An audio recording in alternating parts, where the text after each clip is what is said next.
so tired, running back to you. But it's so damn hard to be logical. You were kissing down her neck in the back of the room. Can't forget how it felt, still I wonder. And I hate that I miss you, hate that it's still true.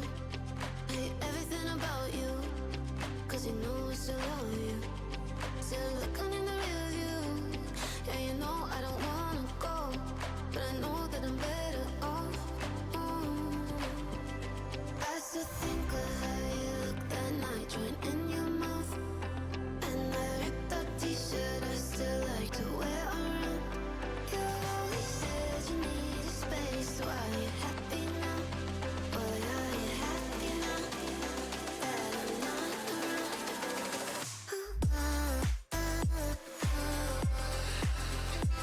Are you happy now? Are you happy? Are you happy now? It's starting out, not enough, like you thought you would. Now she's packed up your shit, is out of days before. Saw you back, calling back, right to my door. Can't forget how it felt to watch you fumble. And I hate that I miss you, hate that it's still true. I hate everything about you, cause you know I still love you. Still looking in the rear view. Yeah, you know I don't wanna go, but I know that I'm better off. I still think of how you looked that night, joint in your mouth. And that ripped up t-shirt I still like to wear around. You always said you needed space, so are you happy now? Boy, are you happy now?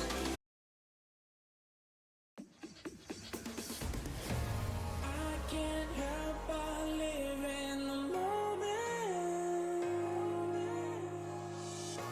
Eyes lock when you talk, it's slow motion. Well, your eyes, they look like the sun on the ocean. You look amazing to me.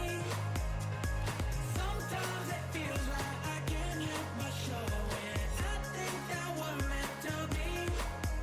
Well, your eyes, they look like the sun on the ocean. You look amazing to me. Sometimes it feels like I can't help but show it. I think that we're meant to be.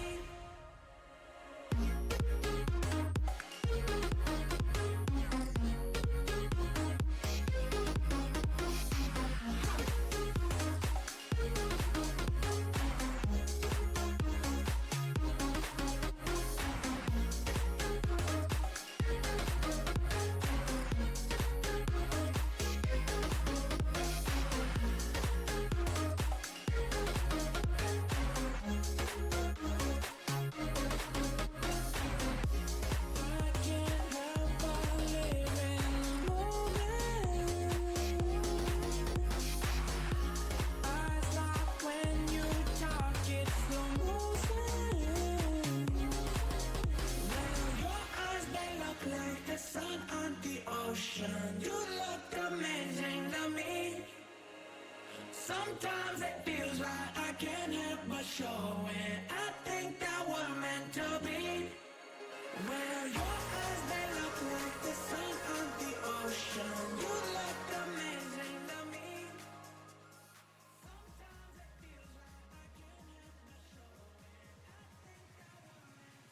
Hello, everybody. Hi, welcome to the stream. Happy weekend. Happy Friday. Oh my God. I can't believe it's Friday. I'm so ready to game. I'm like looking forward to just like chilling and gaming, chatting, yapping, doing whatever. Because, good God, it's been a chaotic week. It's been a really chaotic week. Morgan and I have been just, freaking like knee deep in reorganization of our basement. It's been wild. It's been a lot of work. We also took a little bit of a break yesterday to celebrate 16 years together, which was really great. We hung out, did a bunch of our favorite activities together, watched some movies, Went out to a really nice dinner. It was great. But here we are. Here I am, I guess. Here I am. Very excited to game tonight. Just excited to hang out and just like do some fun stuff with everybody. But welcome on in, everyone. Hi. Nice to have you here. Bree, welcome to the stream. Darth Petty, hello. Hi, welcome. Juba, hello. Jacob, welcome. Shark, hello. Hi. Halloween, what's good? Ivy. Also, oh God. All right. There's been so many internet issues. Thank you for bearing with them. Because, fuck, I don't know. We've been getting so many snowstorms, and it's been affecting our internet a lot. So, super sorry if that's going on here tonight. I hope it doesn't affect things too much. Like, I did a whole, like, reset of our system earlier. So, yo, what's up, Mouse? Welcome. Welcome on in. Hopefully it doesn't mess up stuff. So, thanks for bearing through the early internet woes at the very beginning of the stream. Hopefully we won't have to deal with them at all for the remainder of tonight. If there's little blips here and there, just let me know like you always do. Until then, we're just going to be chilling. We're going to be vibing. We're going to be having fun. Very excited to be hanging out with everybody tonight. Welcome, welcome. Gamers, it's our time. I'm so excited to just plow through as many games as I can on stream this year. Oh my God, of course, it's my fucking ugly ass face breaking the internet apparently, because as soon as I went on screen, I started dropping a shit ton of frames. So, unreal. Halloween, hello, hi. Thank you for the 15 stream streak. I appreciate that. Thank you. Welcome on in, everybody. Join in. Thank you, thank you, thank you. 15 streams is a long time. Hold up. Let me see. Okay. I don't know why it's doing that. His ass. So I lost my streak again? It's Twitch, you know. Sometimes it's like glitchy on their end. Sometimes it's just like I sneak in secret streams and people don't show up for them. They miss them. So it's your cute ass face breaking the internet. Stop. Oh my God. Very nice of you to say though. Thank you. V, thank you so much for the raid. Welcome on in. Love the Girbeagly pic. Thank you. Yeah, I decided to swap it up. Excuse me? That picture is going to change every now and then. Sorry. Like here and there. Mommy? Thank you, Josie. Sorry. Thank you Mommy? for activating the Sorry. Mommy? Speaking of mommies, Sorry. we're going to be revisiting Mommy Lara Croft tonight with more Shadow of the Tomb Raider. Very excited to continue on the journey. Hopefully I don't have to kill more big kitties, and I just get to vibe with, like, the capybaras and only kill bad men. If the internet behaves, what the shit is this, man? Is it really bad on everyone's end? Or is it just like stuttering picture and then the audio is still coming through okay? Hopefully it's the second scenario there. Because as long as you guys can hear me, that's fine for the beginning here. It's just, I'm a little bit worried about whenever gameplay starts up here. We'll see what happens. If I have to pivot to something else that's a little less, like, visually based, then that, so be it. That's just the way that these streams go sometimes. V, I hope you had a good stream. Thank you again. Looks and sounds fine on my phone. Okay, awesome. Thank you for letting me know, Morgan. That's good. Yeah, because it said I've dropped fucking like 4,000 frames is what my computer's telling me. But if it's lying, as it often does, and Twitch is compensating for the drop frames on their end, then that's fine. Pretty Poggers news. I found out earlier Chris Mell is at PAX. Yes, he is. A whole bunch of the neat dudes are there. A whole bunch of the Shack is. Chris has been putting up on Instagram a lot of pictures of him meeting fans and stuff, which is cool. So, not even that far behind on the phone. Okay. Okay, that's good. That sounds like Twitch is probably compensating then for lost frames and whatever. So that's good. That means that we'll be able to play some more of Shadow Tomb Raider. Raid some tombs. See Mama Laura. See what ways that she fucks up everything by taking ancient artifacts, not taking Indiana Jones 101. Where it's like, oh, you took an ancient artifact off of a weighted pedestal. Maybe you should have put something of similar weight on that pedestal to not set off the world-ending apocalyptic trap that has been happening in this game so far. Not great for me, but my own Wi-Fi is hot garbage. Okay. Well, again, chat, you have the power to write words that, regardless of where you are in the world, I can read them on the screen and know what's going on your end. So, if things are bad, let me know, please. Please, please. Yo, what's up, Austin? Welcome to the stream. Twitch has been having a lot of stream issues last few days on the... Oh, is it? Okay, it's viewers' end? Or Twitch's end, I mean? Twitch server end? That sucks. Obviously, I took yesterday off. so that Morgan and I could celebrate our anniversary. And then Wednesday, I don't normally stream anyway, so yeah. McManiac, you're sick again? I'm so sorry to hear that. I hope you feel better soon. Had no idea Chris was going. Yeah, a ton of people are going. I know, it's like, it's so funny. Ethan and I were talking about this earlier today, that it was just like a lot easier to keep track of everybody back in the day, back when we used to go to PAX East, and like, there's a group of like 6 of us that would hang out pretty regularly. And then like, it expanded to like 10, 12 of us. And that was okay too.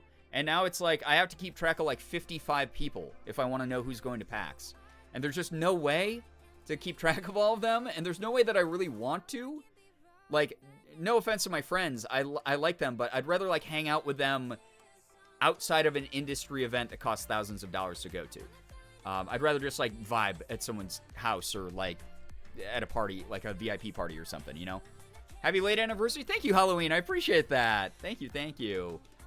If it's because of my niece, I mean, that is, yeah, that children are literally just petri dishes. They're just germ incubators ready to spread. Your relationship is old enough to get his driver's license? A lot of people, actually, my friend Kat DM'd me that joke, and I forgot she did it. And then I was in Mika's stream earlier tonight, and then Mika was like, Kat and I were making, like, funny jokes about, like, how old your and Morgan's relationship is. And I was like, oh, man, Kat should have sent him. And she was like, oh, she did. And then I was like, oh, my God, yeah, she did. That's how bad my memory's been.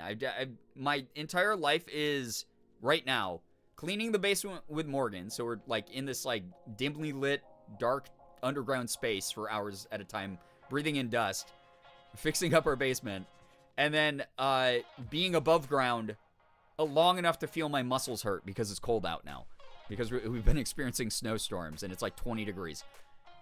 So that's been my life. So I've just been like losing track of entire days recently. Yo, what's up, Bethy? Welcome to the stream. Hello, hi, happy weekend, everybody. Happy weekend. My 1-year-old cousin's giving me so many viruses. Oh yeah, that's just like, so Morgan's best friend works with children, which is just the ultimate. If you work with kids, especially kids in the like 3 to 6 year old range, it's almost inevitable that you're gonna get sick from one of them. It's just impossible to avoid that. I love him, but he's so full of germs. Yeah. We got 6 inches of snow. Tomorrow we're getting anywhere from 8 to 18. Yeah, we're supposed to get like 6 overnight. And then the wind's been really bad. The wind has been terrible, to the point where it's actually like caused, like I said, a lot of internet issues. Like it keeps saying that I'm dropping frames on my side, but you guys aren't complaining about it. It's all good. Commie Bear, welcome to the stream. On one hand, I'm sad I don't see my nephews and nieces all too often. But then my sisters talk about how often they're saying, yeah. It's like, it's a nice thing occasionally to see children. But then outside of that, it's like, year round? No, you're exposed to the newest designer germs that have been cultivated inside of a child's body where they have no problem just like, you know, touching something on a public store shelf, then picking their nose and then eating the booger. Like that is just kids, you know? I'm going to cry if we get more snow here. I want it to be over. This is like freaking, we're almost in April. Get the shit out of here, man. I don't want this. It sucks. It's my least favorite thing. Got a single serotonin from the taste of spring and now it's gone. Yeah, we had like really good weather 2 weeks ago. You know, a week and a half ago. Like, we had weather in like the 50s. Morgan and I were going for walks around our neighborhood, waving to our neighbors, seeing all the people with their cute dogs out and stuff. Like, it was great. It was awesome. And then we're stuck in this snow hell again. It sucks. I feel like working with kids has made my immune system so powerful. Oh yeah, if you survive it, your immune system's like, I can tank anything, bro. Managed to avoid getting COVID for the first 2 days while working with kids every weekday. Just to get it right before my birthday at an a cappella competition. Oh my God, that's awful. I'm so sorry. I haven't caught COVID yet, so that's been kind of good. But Godspeed to anyone working with kids. So, love being an aunt. I love my nephews and my niece with all my heart. They bring me so much joy, but they are also always sick and mysterious. Mysteriously sticky is also, like, again, the common sort of state of being of most kids. Just like, I know you probably ate like candy, or you like put food all over your body or something weird, or like you're just like really sweaty right now, but like I just, please don't touch me small children. Like, I don't know what's in the stick. It could just be, yeah, again, I just touched a bunch of, like, cans on a store shelf in public. Or, like, I, touched the edge of, like, a toilet in, like, a public restroom while I wasn't being supervised for a brief second. And then I'm rubbing it on everything. That's children. Diamonds, what's up? Hello, hi, welcome to the stream. Welcome. Was that, was the first night of the musical at my school? It was so good. My girlfriend was there. Said my big solo scene was her favorite. Oh, that's so cute. Love that for you. That is lovely. Welcome on in. Welcome, welcome. Wisconsin wants your snow. Fucking take it. It's dog shit. I don't want it. It's the worst. Our entire parking lot today was black ice underneath like a thin layer of snow. So we came back home with groceries, and it was just like, the most dangerous ice skating in the world. Not a fan of children's perpetually wet hands. It's funny. I always feel like the longer I stream, the more people think I hate kids because I always bring up these types of points. But it's more of like, I know I'm not currently prepared to have kids. Doesn't mean that I don't like I like babysitting. I like, hanging out with like, little family members, whatever, like little cousins, whatever. That's fine. But like, I like hanging out with my friends' kids, whatever. But, like, I don't hate kids. They're fine. It's just I don't want my own right now. Like, I know how sick I'll be all the time. I know how, like, crazy I'll be having to try to take care of a child. I had a kid once look up at me like he wanted to talk to me, and as soon as I leaned down to hear him, he did the open-mouthed, tongue-out kid cough in my face. I wasn't even mad because it was funny. My favorite thing, I talk about this a lot. Mason, welcome to the stream. Welcome, welcome, welcome. One of my favorite memes that's ever happened is... like the picture of the cat whose eyes are going two opposite ways to the outside of its face, and its tongue is out, and it's like, and it's doing that face, and the caption is, "This is how little kids cough." And it's just like, oh my, every little kid coughs like that. Every single little kid goes like that, right into your eyeball, every single time. You're right, kids are cute, but they're just full to the top with germs and goop. Yeah, exactly. Black ice is the worst. Would love to whoosh that away for everyone. Yeah, it's the worst. Like, we even, like, the place that we live even provides bags of, like, super fast melting, like, ice melting salt that we can put out if we want to. It's just, I'm lazy and it's freezing. The less time I get to spend in, like, negative 20-degree weather, the better. I don't need to do that, to just like sprinkle a little bit of ice that's probably going to be useless by the morning anyway when more snow falls anyway. I adore kids. I'm great with them. I do not want to live with them or be responsible for that. Yeah, for extended periods of time. Exactly. Mas, that's like the best way to summarize it is I do not mind children at all. I think the kids are the cutest. I love being able to like nurture a young mind and see like what they become. But like, holy fucking shit. I don't want to live with one right now, That's how I feel about cats. I love them, but they're not for me. But I'll happily visit them and give them so much encouragement. Right, yeah, sure, that's fair. I like living with a cat because they're, like, pretty, like, they take care of themselves. Like, Sig just wanders around and just, like, he eats when he wants to eat. He naps around the house. He comes up and cuddles us when he wants to, like, hang out. He goes to bed with us, like, chills. He's a chill dude. I love cats. Children, on the other hand, they have a little bit too much like, they have autonomy, but, like, reliant autonomy. They need you to survive. A cat is just like, I'll figure shit out, We haven't gotten any snow, but it did become suddenly super overcast after a few sunny days. I want the sun back, please. Yeah, I want the sun. Here's the other thing, too, is, like, I don't even mind the snow that's on the ground right now because it's not, like, unmanageable yet. But the wind makes everything 1,000 times worse. When there's a windstorm, it blows all the snow, so it becomes this, like, horrible sheet of ice over everything, including cars. And it's just, like, way colder than it needs to be. Cats are like, feed me, peasant. That's about it. Right, yeah. You don't really, like, have to attend to a cat, which is great. I love them. I love cats because they're going to be cuddly. They're going to be, like, you... And, like, people who don't understand cats are like, oh, you have to, like, earn the love of a cat. No, you don't. Cats pick you, man. Like, Sig picked us. He cuddles up to us whenever the hell he wants, and it's pretty often. Yo, what's up, Alexis? Welcome to the stream. But, like, I like that I don't have to be helicopter momming over him all day long. I like he just chills whenever he wants to, like, vibe and everything like that.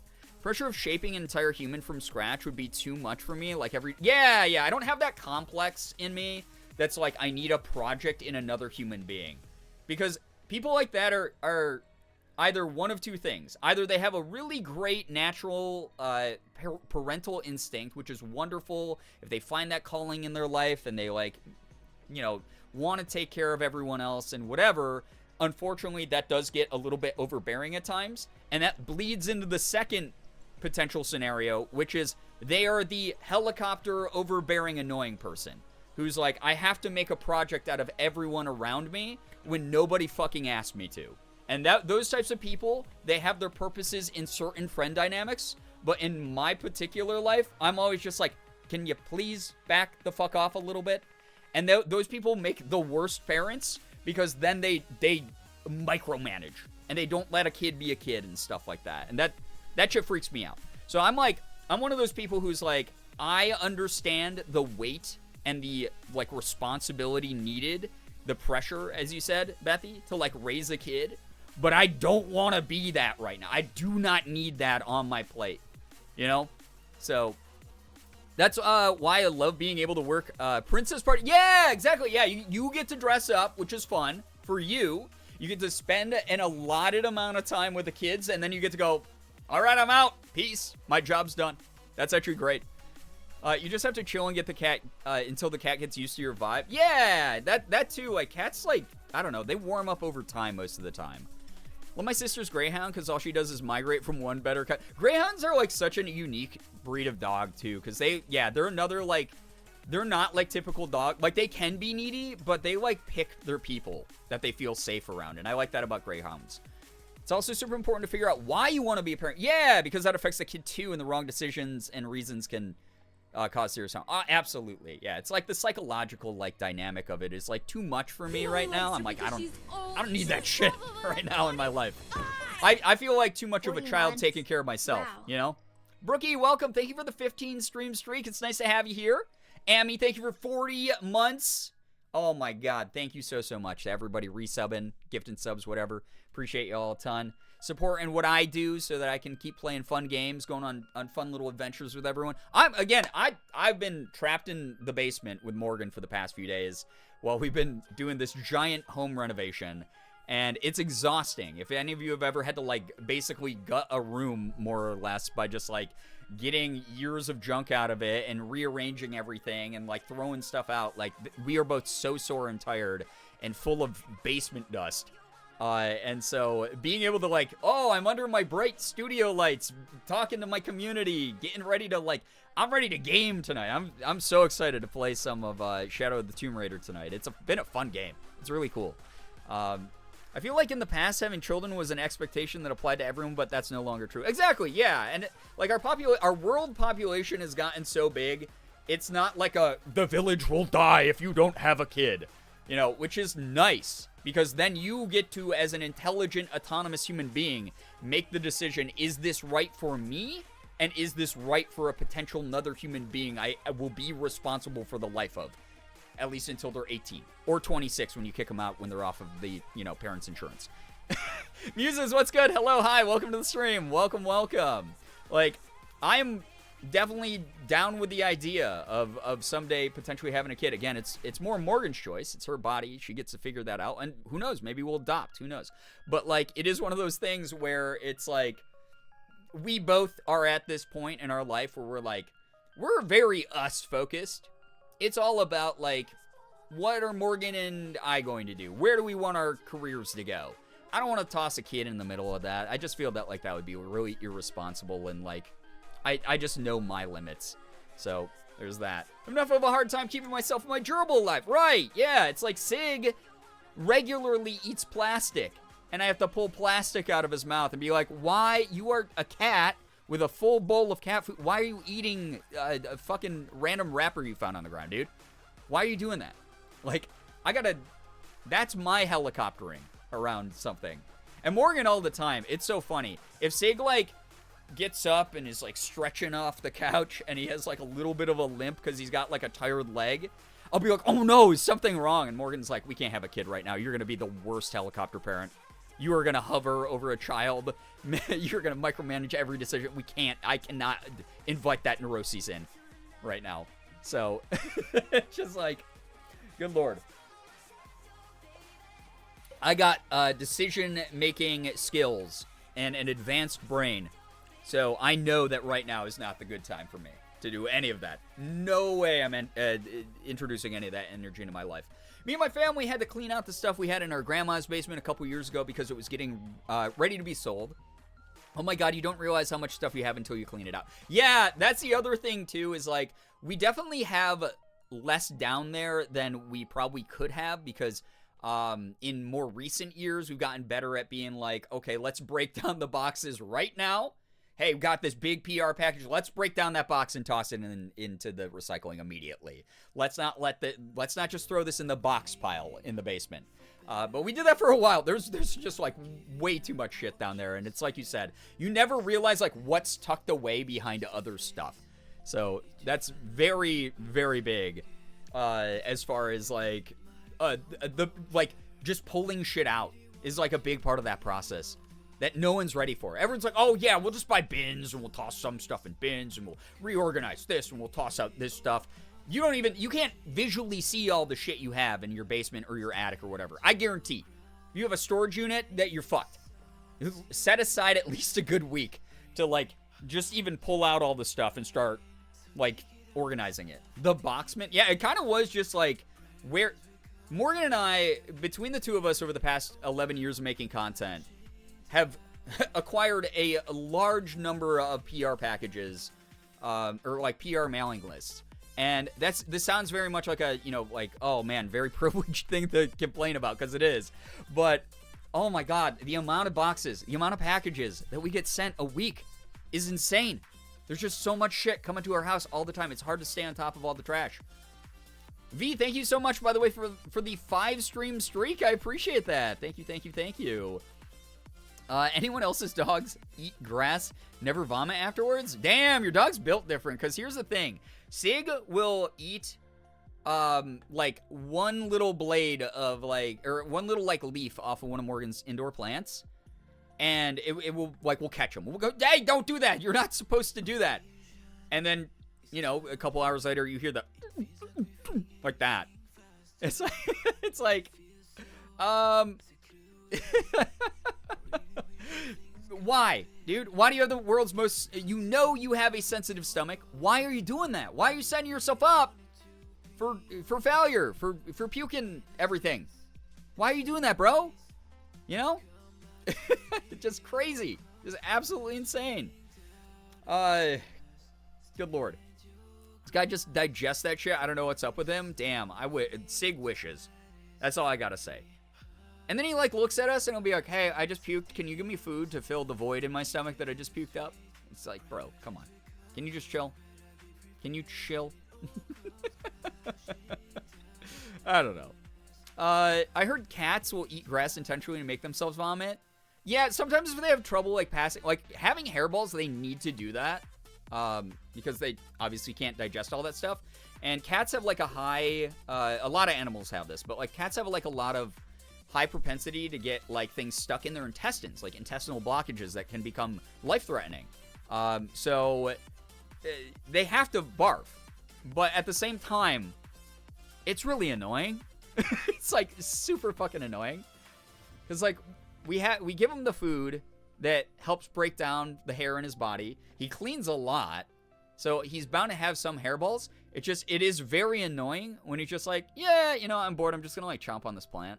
Like, no reason. I didn't groom myself recently. I just want to chomp on this and puke all over the carpet. Does that sound cool? Hey, what if I jumped on the bed and puked on the bedspread? That's just Sig. Every day is the decision making.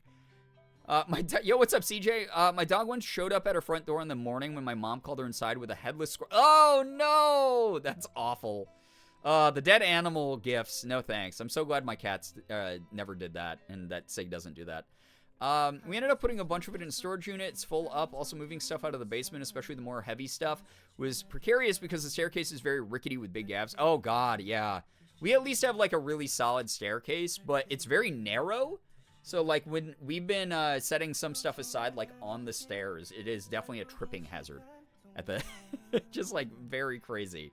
I need an alarm to wake me up in the morning. That's just the sound of my dog. Yeah, no, honestly, that is...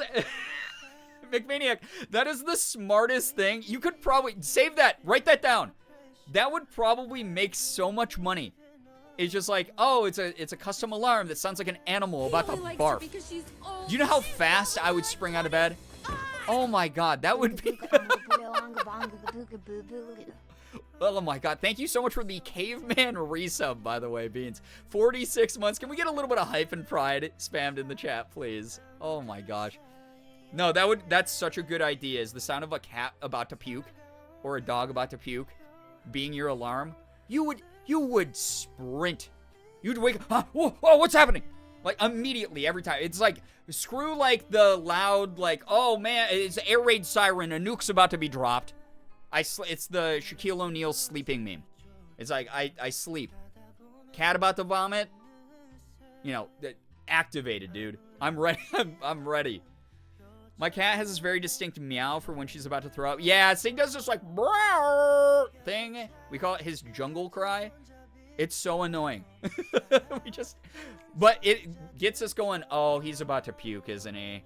And then we find wherever he is in the house and then try to get him onto like the hardwood so he pukes on that because that's way easier to clean than cleaning it out of the carpet. My dog back home loves eating bugs during the summer. And sometimes we'll catch him throwing them all up in a pile. It's horrifying. That sounds like some cosmic horror. That sounds like something that would be in a sci-fi horror movie. The alien came to a small village and ate like ate an entire orphanage. And is like puking up a pile of bones. It's like, I don't know. My alarm would need to be the sound of things being knocked off the counter. Oh my God, yeah, that would work too. Oh my God, what are your crimes today?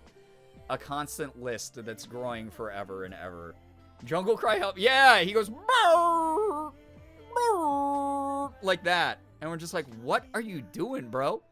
This is partially a result of the fact he did not grow up around other cats. They found him in a dumpster by himself eating trash.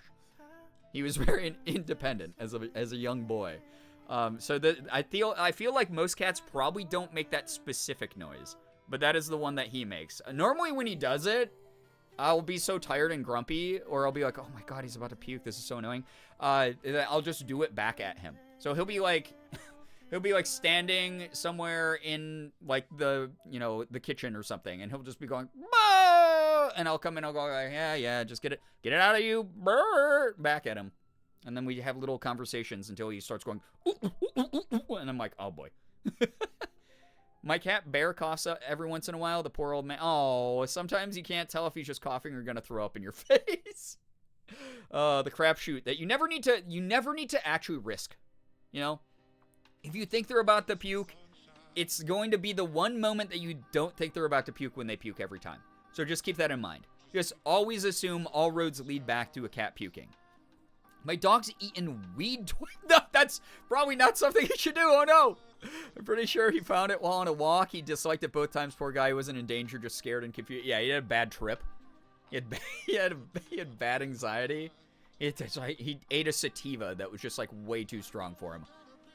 Poor guy feels sick and you're just mocking him. Yeah, just go in. Because here's the thing, is normally the way that Morgan and I wake up is Sig jumps into the bed, stands over us, like, you know, an inch away from our faces and just goes, "Brrr," and just meows. And we're just like, okay, thanks, man. Awesome. Love it. Thank you for stepping on my groin 15 times. And then we get up and we feed him. But then, so that's my opportunity. When he's about to barf, when he's walking around the house, going between the living room and the kitchen, going, bah, bah, like that, I do it back at him. And he's just sitting there like, help me, bah, and then pukes everywhere. So... Jack Anissa, welcome to the stream. Cats really are they're just weirdos. They're weird little dudes that live with us. I love them. They're great. They're just the weirdest creepiest, weird little guys. They do creepy shit like stare at ghosts in the corner of your ceiling. And then they get the zoomies and run at 1,000 miles an hour through your house. Knock over shit off counters. Puke all over the place. Eat things they're not supposed to. But then cuddle with you and are cute and purr. While they're like, you know, like nestled into your leg. Like, it's so cute. They're insane. I love it. I love how incredibly back and forth and hot and cold they are. It's just the funniest thing. From mom, I threw up to mom, I'm going to throw up. Yeah. Yeah, help me. That's what he does. He just looks at us like with these big saucer eyes. He gets like these big kitten eyes. He's just like, I don't know what's going on. What? It's just such a juxtaposition of like, oh, buddy, I wish I could help you. And then he pukes all over the ground, and you're like, I hate you so much. One of the vets I work with constantly tells people that cats are aliens. Okay, so Sig is like weird even for a cat. We regularly make the joke that Sig came down from like the advanced spaceship, like the scouting spaceship. And he was like, I need to imitate some of the native life on this planet. And just chose a cat form. And we just assume he's an alien all the time. Because he just does weird shit, man. It's very weird. Cats are like that Katy Perry song. My foster cat has medical issues that make her have no control of her bowels. Oh, so she poops all over the house. I don't think she's ever thrown up, which is so wild. Gets it all out in the poop, I guess. At the end of the day, we're just tubes. Trying to expel all the things we don't need in our body, right? Whichever end it comes out is nature's call to make. So... Poor foster cat, though. Aw. Bear was staring out the cat door for the longest time, which all the cats do, but his stance made it seem like there was something he was specifically watching out there when I didn't see anything. I hate it. Like, it just, like, they will just, everyone's vibing. You know, Morgan and I are watching a movie on the couch. Things are cool, chill, nice in the house, and then all of a sudden, like, Sig will be, like, purring, cuddling, you know, his eyes are closed. All of a sudden, head snaps up, and he just goes...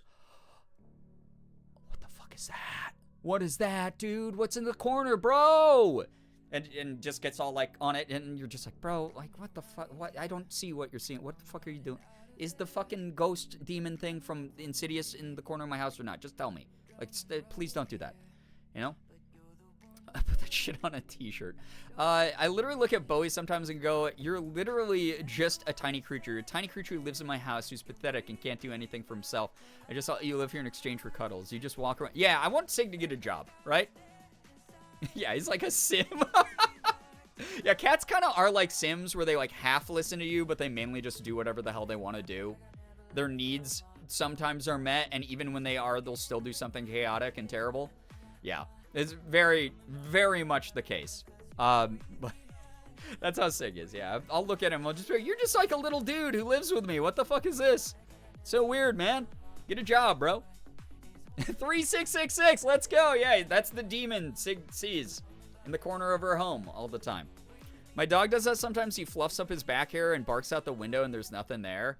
Dogs do that, like, yeah, dogs do that so much also. But normally I'm like, oh, they have such good hearing. They had to have, like, heard something outside, right? Sig is just like, I'll be like, there's no bug up there. Like, I can see it. Like, I'll shine, like, a light in there. I'll be like, there's nothing. And, you know, you'll look at him. You'll look back at the corner. Like, what are you looking at, man? Like, what can your eyes see that I can't see? Petition for pets having to work 1 day of retail. 1 day of retail. They're just trying their best. I'm sorry that they rung you up for the same item 47 times, but they're just doing their best, you know? My dog Kona will sometimes just hold a toy in his mouth and walk around the house whining. It's very cute, but I also don't know what he wants. I mean, so my friend's dog does that because she wants to play, but, like, she'll, like, stand there and just, like, wait for you to take the toy, but then once you reach for it, won't let you take it. So it's like that play thing, you know, like the teasing thing. But then eventually she'll just get bored enough to just drop it covered in slobber all over your leg. And then you'll be like, okay, you want me to throw this for you. I get it.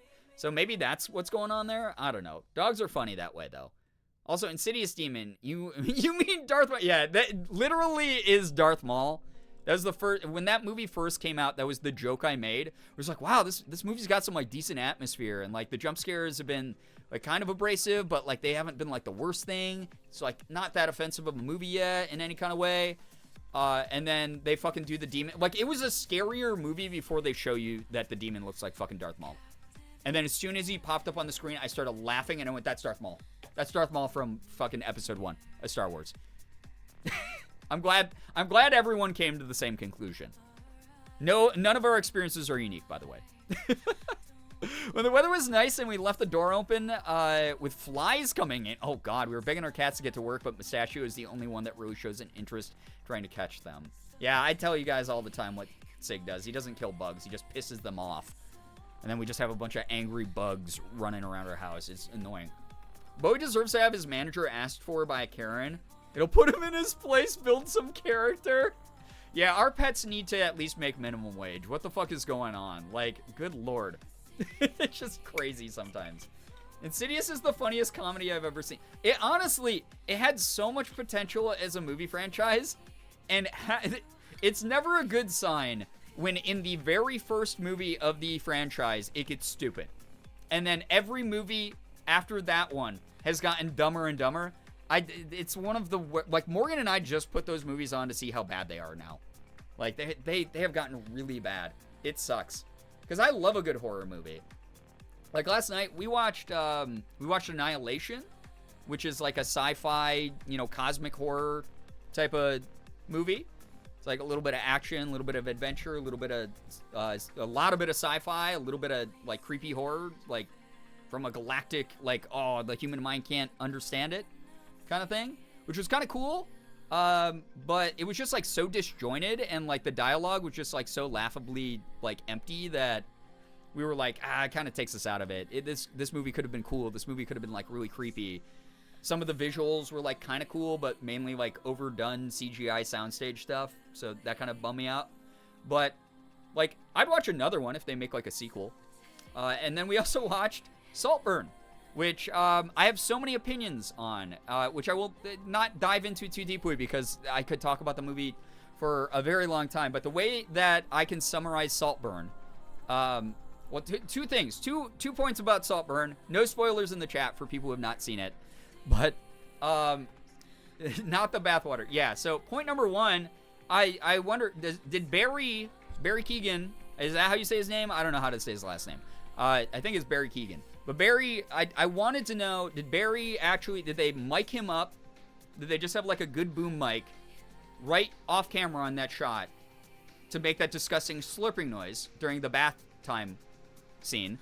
Or did some poor guy in post-production, like doing like Foley, like have to do that himself?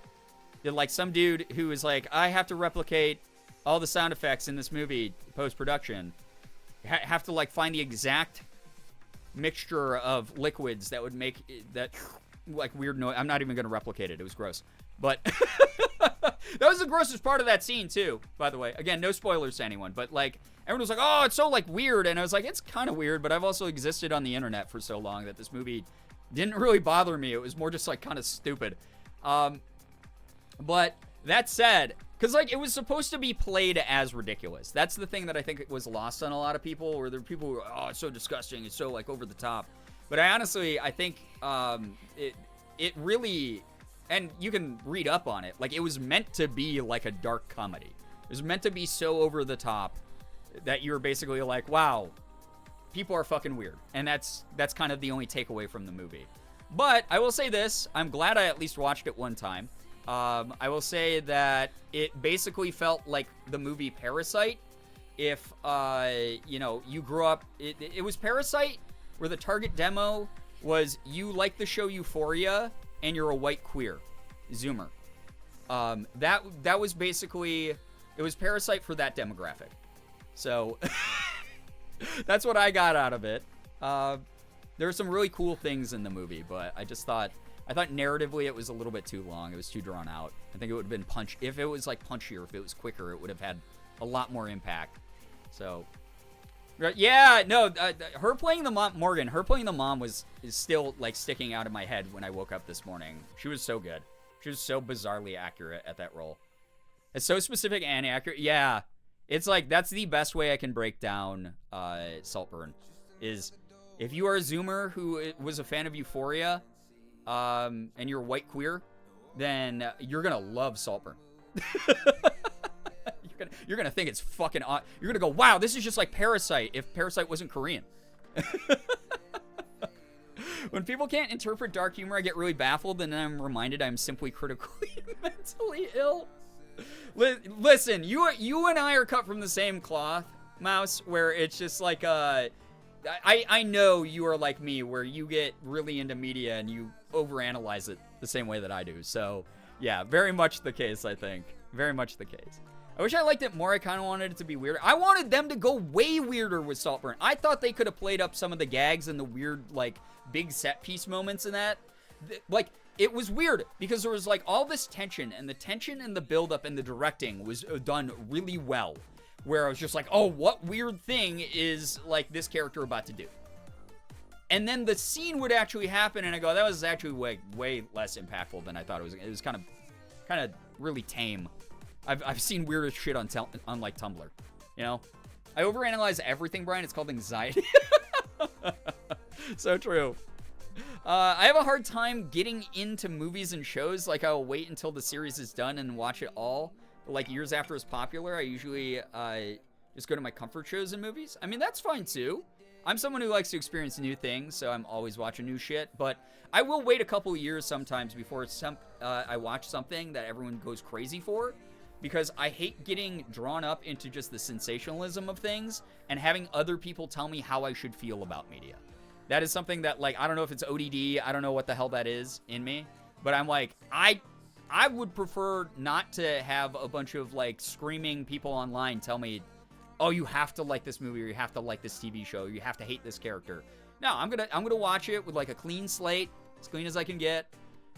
In my own time, when I'm in the mood for it, especially, like, oh, like, I don't want to watch that depressing documentary everyone's watching right now. I'm too sad about my own life. Why would I want to add that to the pile? So that's the way that I've always consumed media, and I think that that's, like, a healthy way to do it, because you're more devoid of outside influence of people trying to pressure you, and you get to, like, choose, like, what feels good. Like, the whole idea is we have a very limited amount of free time as human beings on this planet. Engage with the stuff that brings you joy or is fun. Like, you know, if you don't feel like playing that video game right now, don't just play it because everyone else is, because it's trendy. Don't just watch that movie because everyone said, oh, well, if you miss Five Nights at Freddy's right now, then you're going to be behind and then you're dumb. I don't know, you're a grown-ass adult. If people are trying to bully you for your media choices, that's a them issue. That's them being pathetic and weird. Like, I don't know, we're grown-ass adult. No one can bully you. People can, obviously, but I'm just saying, like, tell them to fuck off. I saw the trailer and went, this looks so tame, and now hearing it could have been weirder as a review just confirms that for me. Well, check it out. Let me know how you feel about it. How's that? Andrew Mixes, thank you for the 14 months with Prime. I appreciate that. I know you only get one of those a month. Thank you for using it here. Thank you. Definitely hyperfixated on a Has-Been Hotel to the point I rewatched it 7 times. I want to rewatch it with Morgan. I'm really excited to rewatch it with Morgan because I liked it so much. It was really good. I also get easily turned off if everyone's like, check this out, it's so good. Yeah, that's what I'm saying is, like, it's not even like it's popular, so I dislike it. It's more, again, of like, that is a deluge of people telling me, oh, you have to watch this. You have to check this out. And I go, okay, why are you telling me what I have to do? It's like, if you're like, I really like this, you might like this because I know what you're into. I'm much more prone to being like, oh, cool. Like, Ethan does that to me all the time. He'll be like, dude, I watched this movie. I think you'd really be into this. You should check this out. I think you'd really like this game. And I'm like, thanks, man. That feels cool. Like, that feels like you care about my opinion in this, not just, oh, hey, everybody's watching the live-action Avatar series on Netflix. You better watch it this second or you're behind. I dealt with that shit enough in high school. Why would I care as an adult, you know? Totally the same way. Yeah, again, fill your time, whether it's an old school comfort series or movie or video game, whatever, reading an old comic book, reading the newest book talk recommendations, as long as it brings you joy. That's why you should be doing it, not just to fit in. That's, like, weird. Anyone who makes their entire personality just one thing, odd. Whatever's, like, popular, like, odd to me, you know? I want to rewatch it with Maddie. She wanted to tune in during the watch parties, which she was busy with work. Totally understandable. I mean, the greatest thing is it's, you know, on streaming, so you can go back and do it whenever you want. I hope that Maddie likes it, though. Especially when it becomes super aggressive, like they're offended I didn't watch it. Yeah! Oh my god, Morgan and I got so much shit because we weren't caught up on the most recent season of Game of Thrones when it was coming out. We were like still watching season 2, right?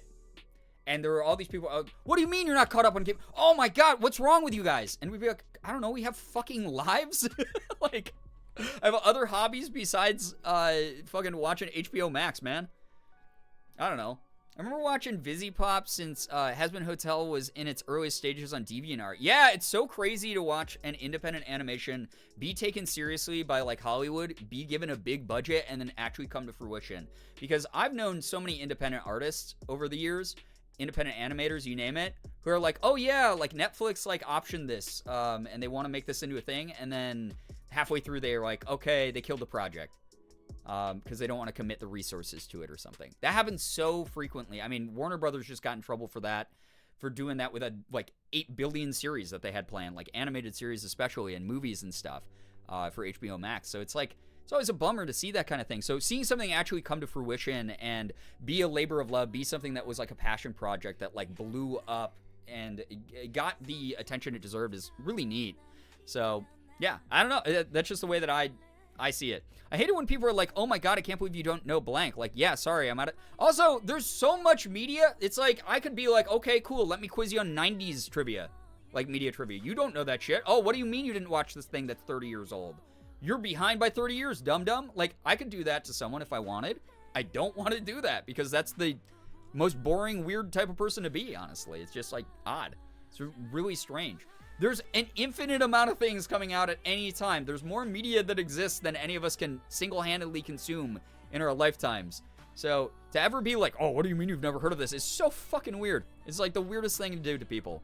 So, yeah.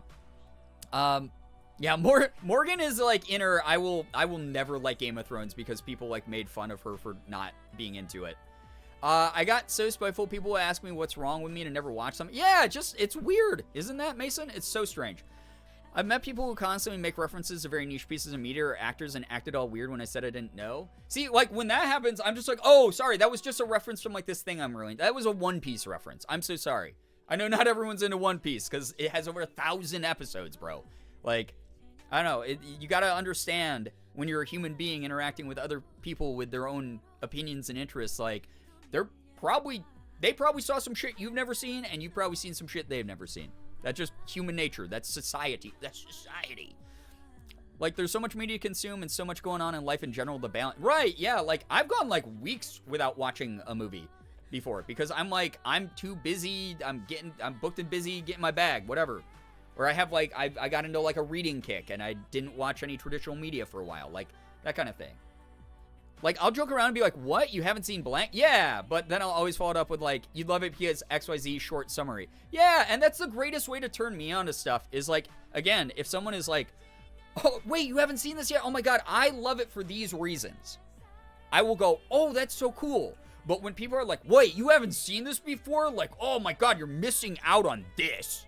I'm like, okay, well, now I feel like I'm not actually really missing out. It sounds like you're just being weird and want someone else to scream at and say that, like, your taste is better.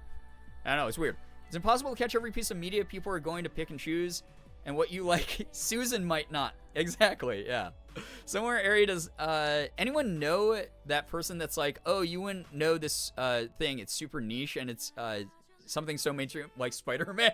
Everyone knows that. Every group of friends has that person who people online have started calling the Christopher Columbus person, where they think that they are the first person to discover something when people have always been knowing about it. So, yeah, people have started calling those people Christopher Columbuses online, which is really funny. So, I have a ton of those people in my circles where I'll get a DM and they'll be like, bro, you gotta listen to this band. No one's heard of this band. And it will be like fucking, like, Water Parks. I'm like, dude, Water Parks is huge with Zoomers. Just because you're an out-of-touch millennial and you just listen to them the first time does not mean other people don't know that Water Parks exist. Like, shut the fuck up. Oh, back in my day, all our music sounded like that. Yeah, dude, like, because that's the point of the band is, like, they're good. Like, I don't know. Google something for once. This whole embarrassment could have been avoided if you Googled something for 10 seconds, dude. I only caught the movie Damsel shortly after release because this week was spring break. I actually had time to watch a movie. That's great. I want to watch that. It looks fun. I've heard that movie's actually kind of funny. Not funny, like fun. And I like a big, dumb, like, brain-dead blockbuster like that, you know? Welcome, by the way, Silver. Being genuinely excited about things and wanting to share is wonderful. I love when people... Yeah, I love when people, like, are into stuff. You guys have told me all the time, like, hey, if you want to do more just chatting streams where you're just talking about, like, how much you like fucking Gundam Wing, you know? Which, like, half of you probably don't know that much about, but, like, I can talk about it, and because I'm excited to talk about it, of, oh, man, Hiro Yui was actually one of the most boring protagonists in Gundam history. Like, you will listen to me just spew my opinions out because I'm passionate and I'm excited to talk about it. But I'm not going to go, oh, you guys don't know what Gundam Winning is? It was the most popular anime in 1998. What the fuck? Like, I'm not going to do that. That's weird. And that's the way that I get into it. That's why I love YouTube. That's why I love live streams. You pop into a random person's live stream and they're like they're yapping away about like, oh man, oh my god, I'm so freaking into the Percy Jackson books, dude. Book number 3, Rick Riordan fucking popped off, bro. And they're talking about that and I'm like, I've never read a Percy Jackson book. Now I want to read a Percy Jackson book. This is cool. I love the spread of like information and joy and passion and exciting hobbies because people are like genuinely into it and they're not putting down other people who are not into it. That's the thing. You can fully boost up your favorite thing without putting down people who are not a part of it. Like, it's so easy. I was at Millennial with water parks. I wasn't going on about it, though. Yeah, that was just an example, but, like, that type of stuff happens all the time to me. Someone will DM me, and I'll be like, bro, this is a band that has 14 million fans online. Yeah. Can't believe Brian discovered water parks. I'm telling Austin. Stop. I did finally start listening to water parks last year. I really enjoyed them. Contributing to the Zoomer demographic. There we go. Absolutely loved it. Highly recommend. I got most of a baby sock finish while watching it. Great. Multitasking. There we go. I genuinely really like the idea of, like, taking a traditional damsel in distress story and, like, flipping it on its head. So, I'm definitely going to be watching that. Plus, I kind of like Millie Bobby Brown's acting. I think she's, for a young actress, is doing, like, a pretty good job of all the roles she's handed. You know? Moral of the story, it's really easy to not be an asshole. True. Also, I remember one time I was singing along to Friday I'm in Love, and my dad, oh my god, best song. So good, by the way. My dad, who I got most of my music taste from, goes, you know The Cure? Like, Dad, I'm your goth child, and The Cure is arguably literally the most famous goth/new wave band in history. Exactly. They established that genre of, like, new wave goth. Like, oh man. Not to mention, that song's a banger. There was a radio station I used to listen to on the way to work when I worked my shitty corporate job that every Friday morning, they played that song, and it was wonderful to hear it. It got me in a great mood. I was like, oh man, Friday, I'm in love. Oh my god, I'm so excited that it's Friday and I don't have to go back to the shitty job tomorrow. Oh my god. Power Wash Simulator? Yeah, small indie game. Honestly, it's funny because technically it is an indie game, even though it has Square Enix's backing. But yeah, oh my god. It's so funny. Back in the day, a lot of people used to be like, oh, Brian, have you, like, heard of, like, the small indie games, like, Life is Strange? And I'd be like, you mean the game that, like, Sean just got 6 million views on his YouTube series of? Yeah, I've heard of it. Speaking of, yo, what's up, Generic Littergoth? Welcome. I don't know if it was you who recommended the book, The Troop, but Hoots Finish. I didn't, but Morgan might have, because she read part of it. I don't think she liked it that much, though, so it might not have been her. She told me to read it, actually, because she was like, yeah, it's really weird body horror stuff. Really creepy stuff. So I might check it out eventually. I might have talked about it, though, because I know that it was, like, it's a big, like, book talk book. There's a bunch of book talk books I gotta catch up on. It's wild. There's a local author. I don't know if you guys have ever heard of, God, I always get her name wrong. Rachel... Fuck. Guys, have you ever heard of the author Rachel, by the way?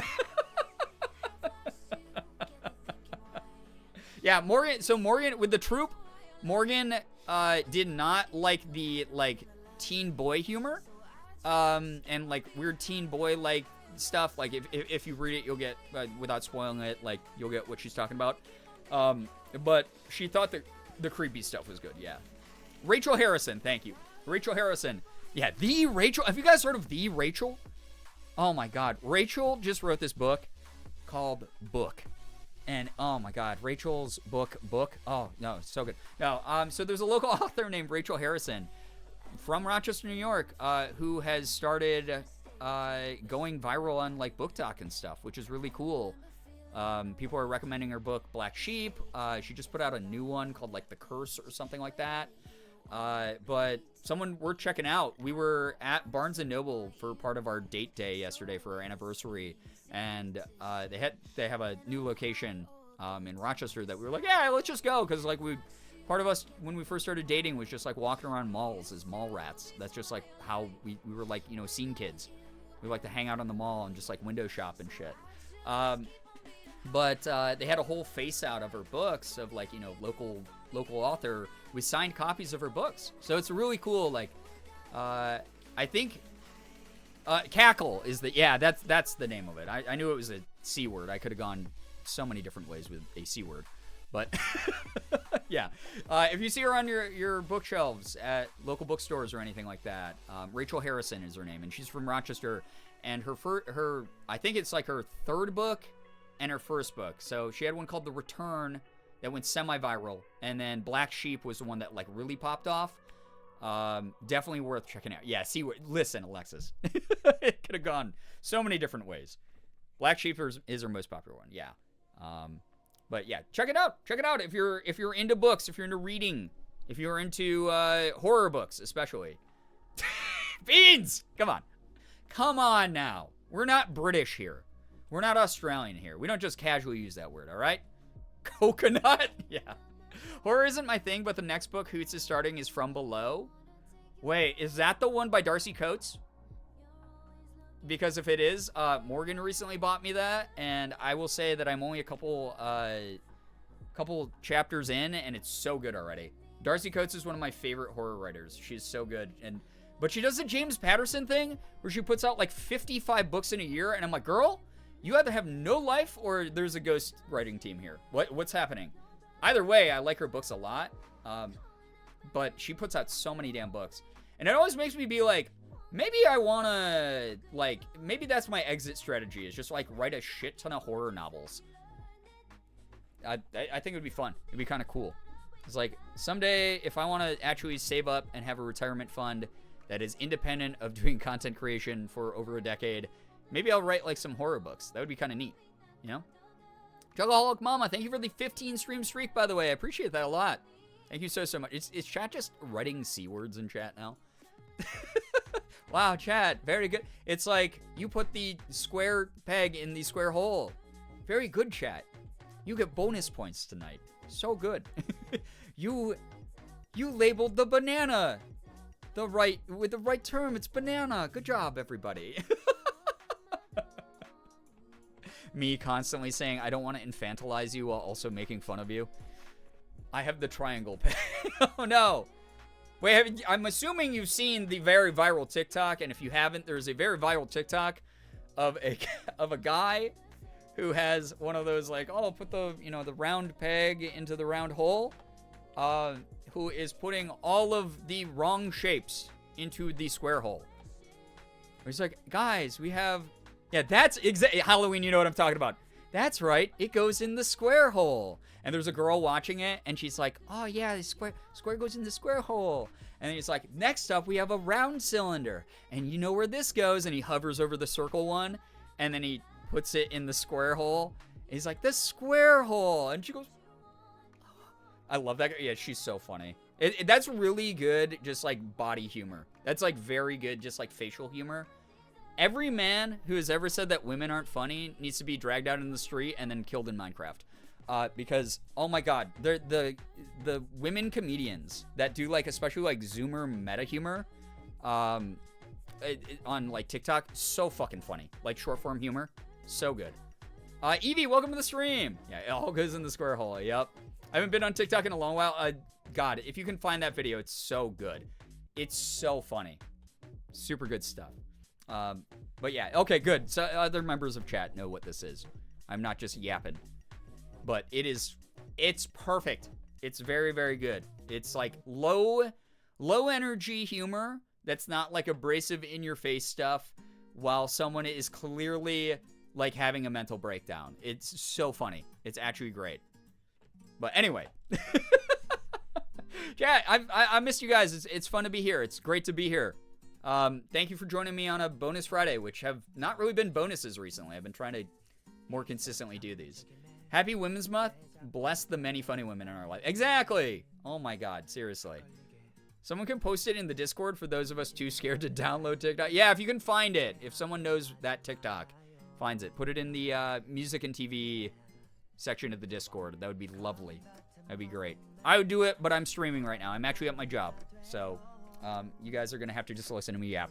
Anyway, women are typically funnier than men in my experience, but the tolerant left isn't ready for that conversation. This is Joe Biden's America. Oh my God. Some of the funniest people I know are women. Pretty much all the funniest people I know are women. Like, not even a joke. Downloaded TikTok, haven't opened it since. It's a dangerous portal to hell, so just be careful. But also, it's the greatest thing that's ever been made at the same time. I thought it was 7 a.m. Until about 5 minutes ago. It's 7 p.m.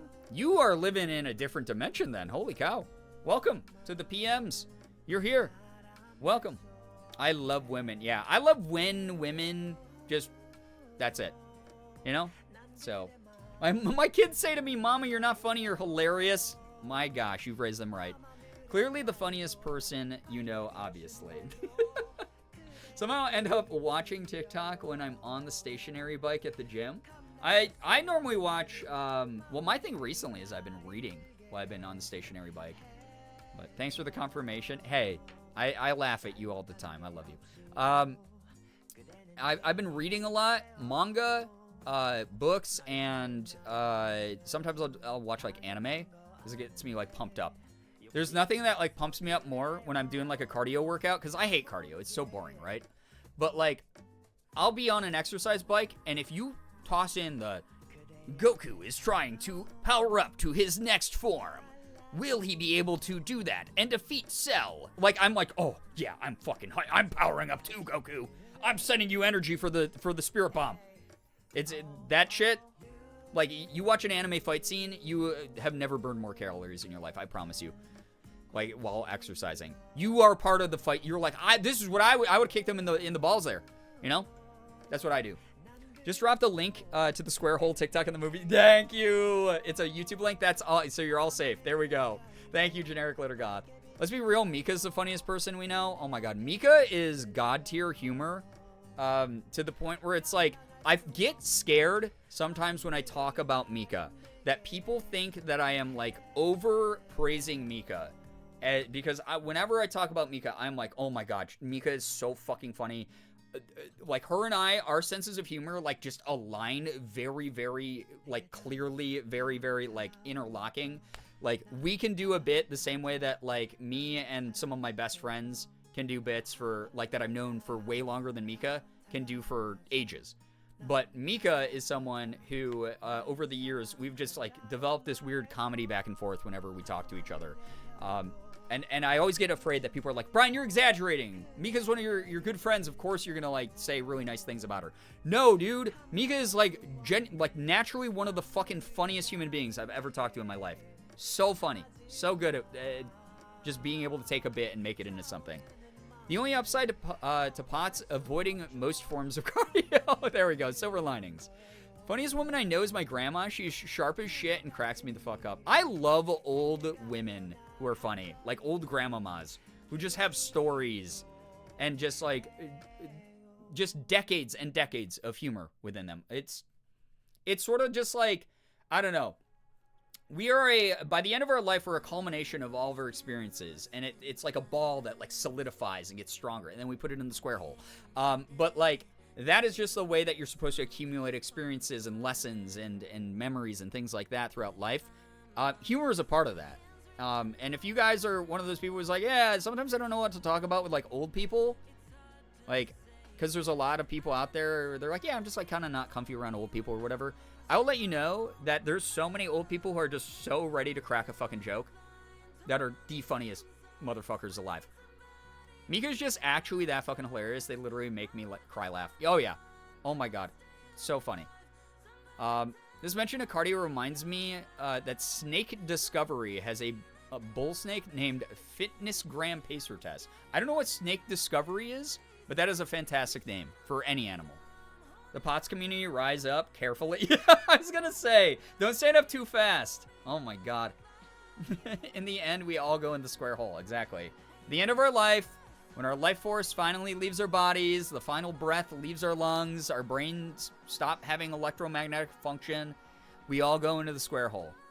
And that's where we all end. We all end up in the same bin, regardless of what hole we pass through. That's a weird thing to say on the internet. But most of the time, it is the square hole. Yeah.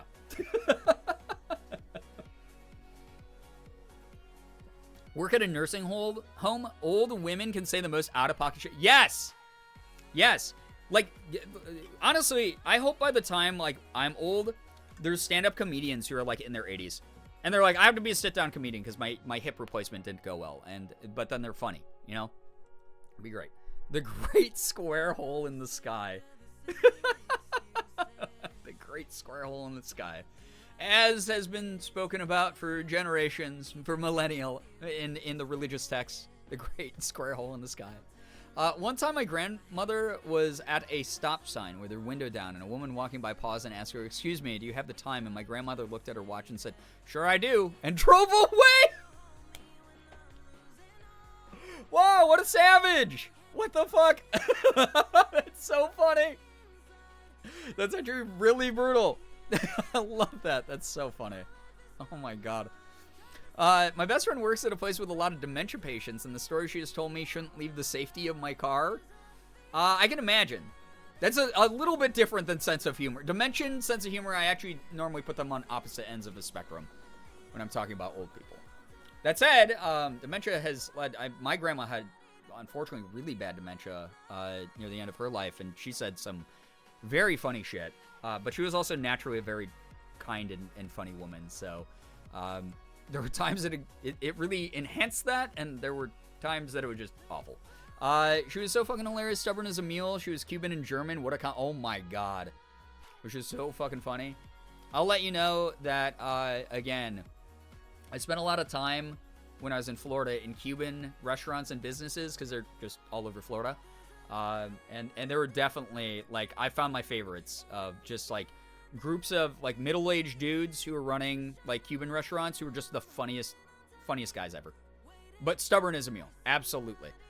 There's a reason the Golden Girls still holds... Honestly, like, so I've watched the Golden Girls front to back 2 times with Morgan in my lifetime. I had no interest in it because I didn't really grow up in a sitcom household. I just, like, don't like sitcoms that much. I find them a little bit corny and abrasive, and I hate laugh tracks and that kind of things. But, like... in my later life, since I started, dating Morgan, she's introduced me to, like, a ton of sitcoms. And it's just, like, oh, my God.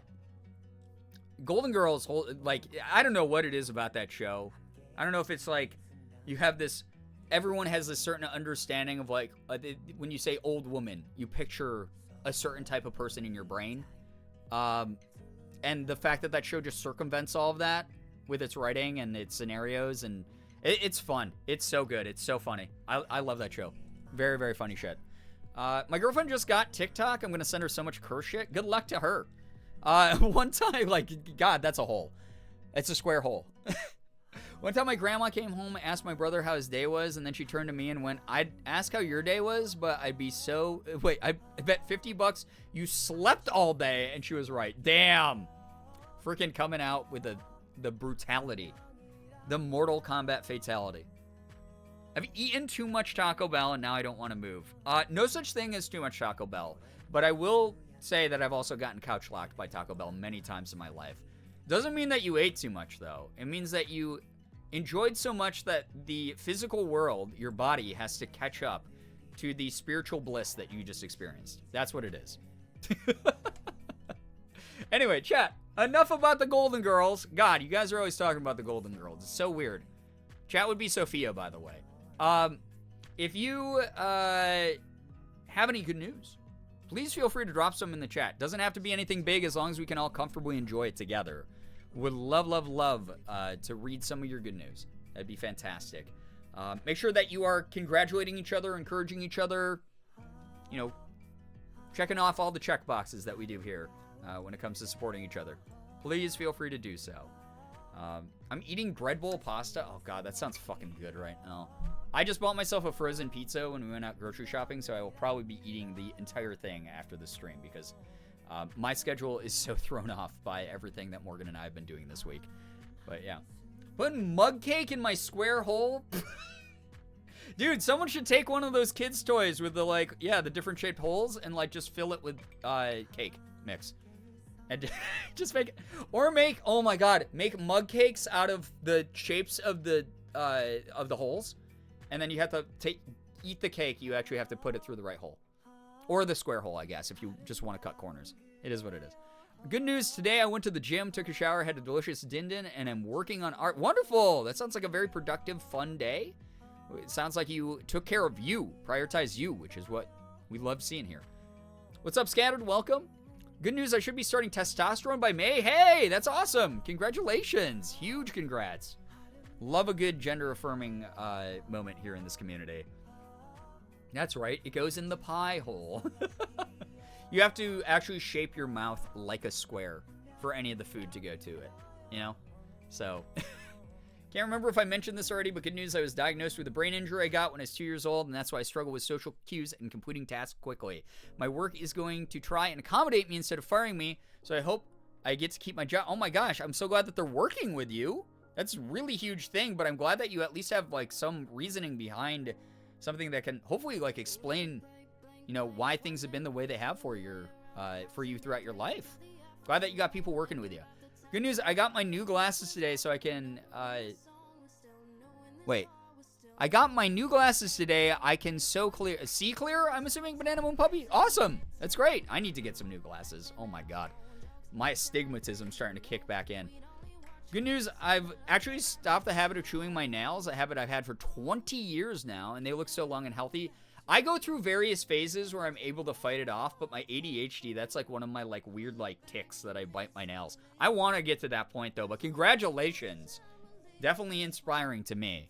So I hope that I get to the point where I stop chewing my nails because I hate doing it. I want to grow my nails out and like paint them and stuff.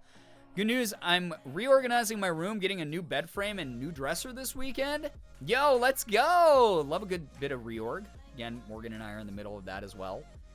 We won't be doing any fun reorg.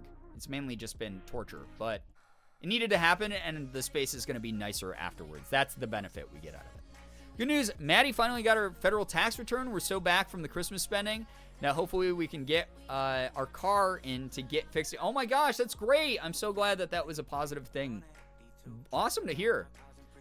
Good news, I saw just little bit of good slash found a small bright spot in an overall really sad situation. So it hurts and sucks, but it feels marginally better now. Also, I'm going to be starting to do witchy work with a new deity. Cool.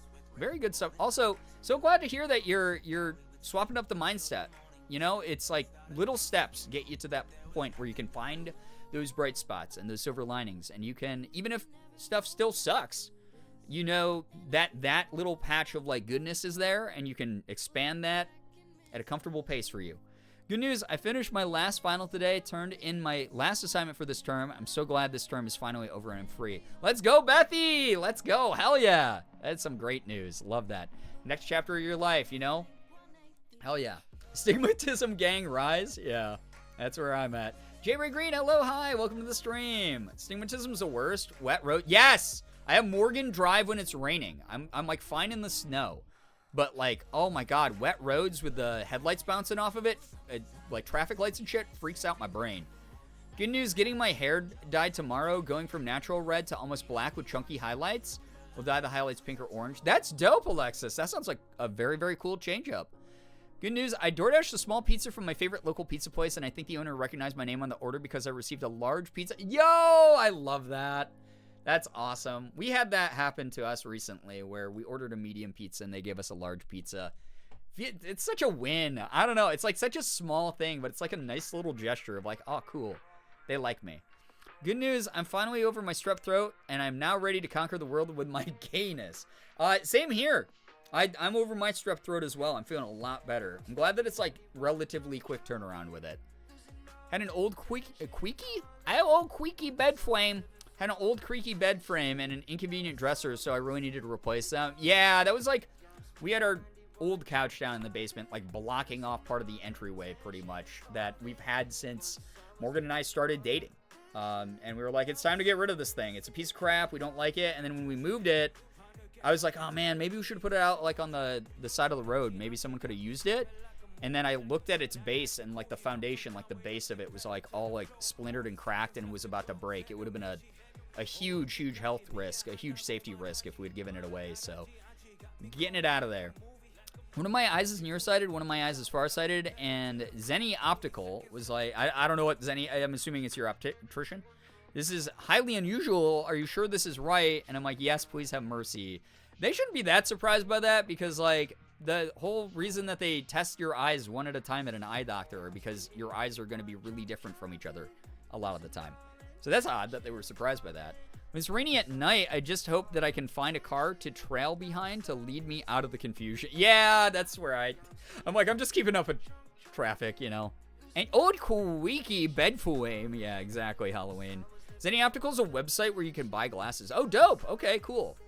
Like, I'm old school, so I know, like, 1-800-CONTACTS, and I know a couple of the other ones, but, like, I've never tried them, because especially back in, like, the 2000s, they were kind of sketch, and then I just, like, I'm like, I can just go to Walmart for, like, $15 and, like, do my eye appointment there, you know?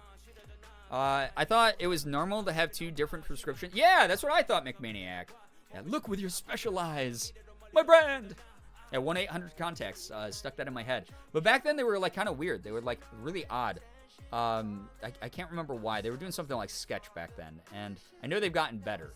But there are a million online sites now that you can pretty much get anything you need directly online, which is kind of neat.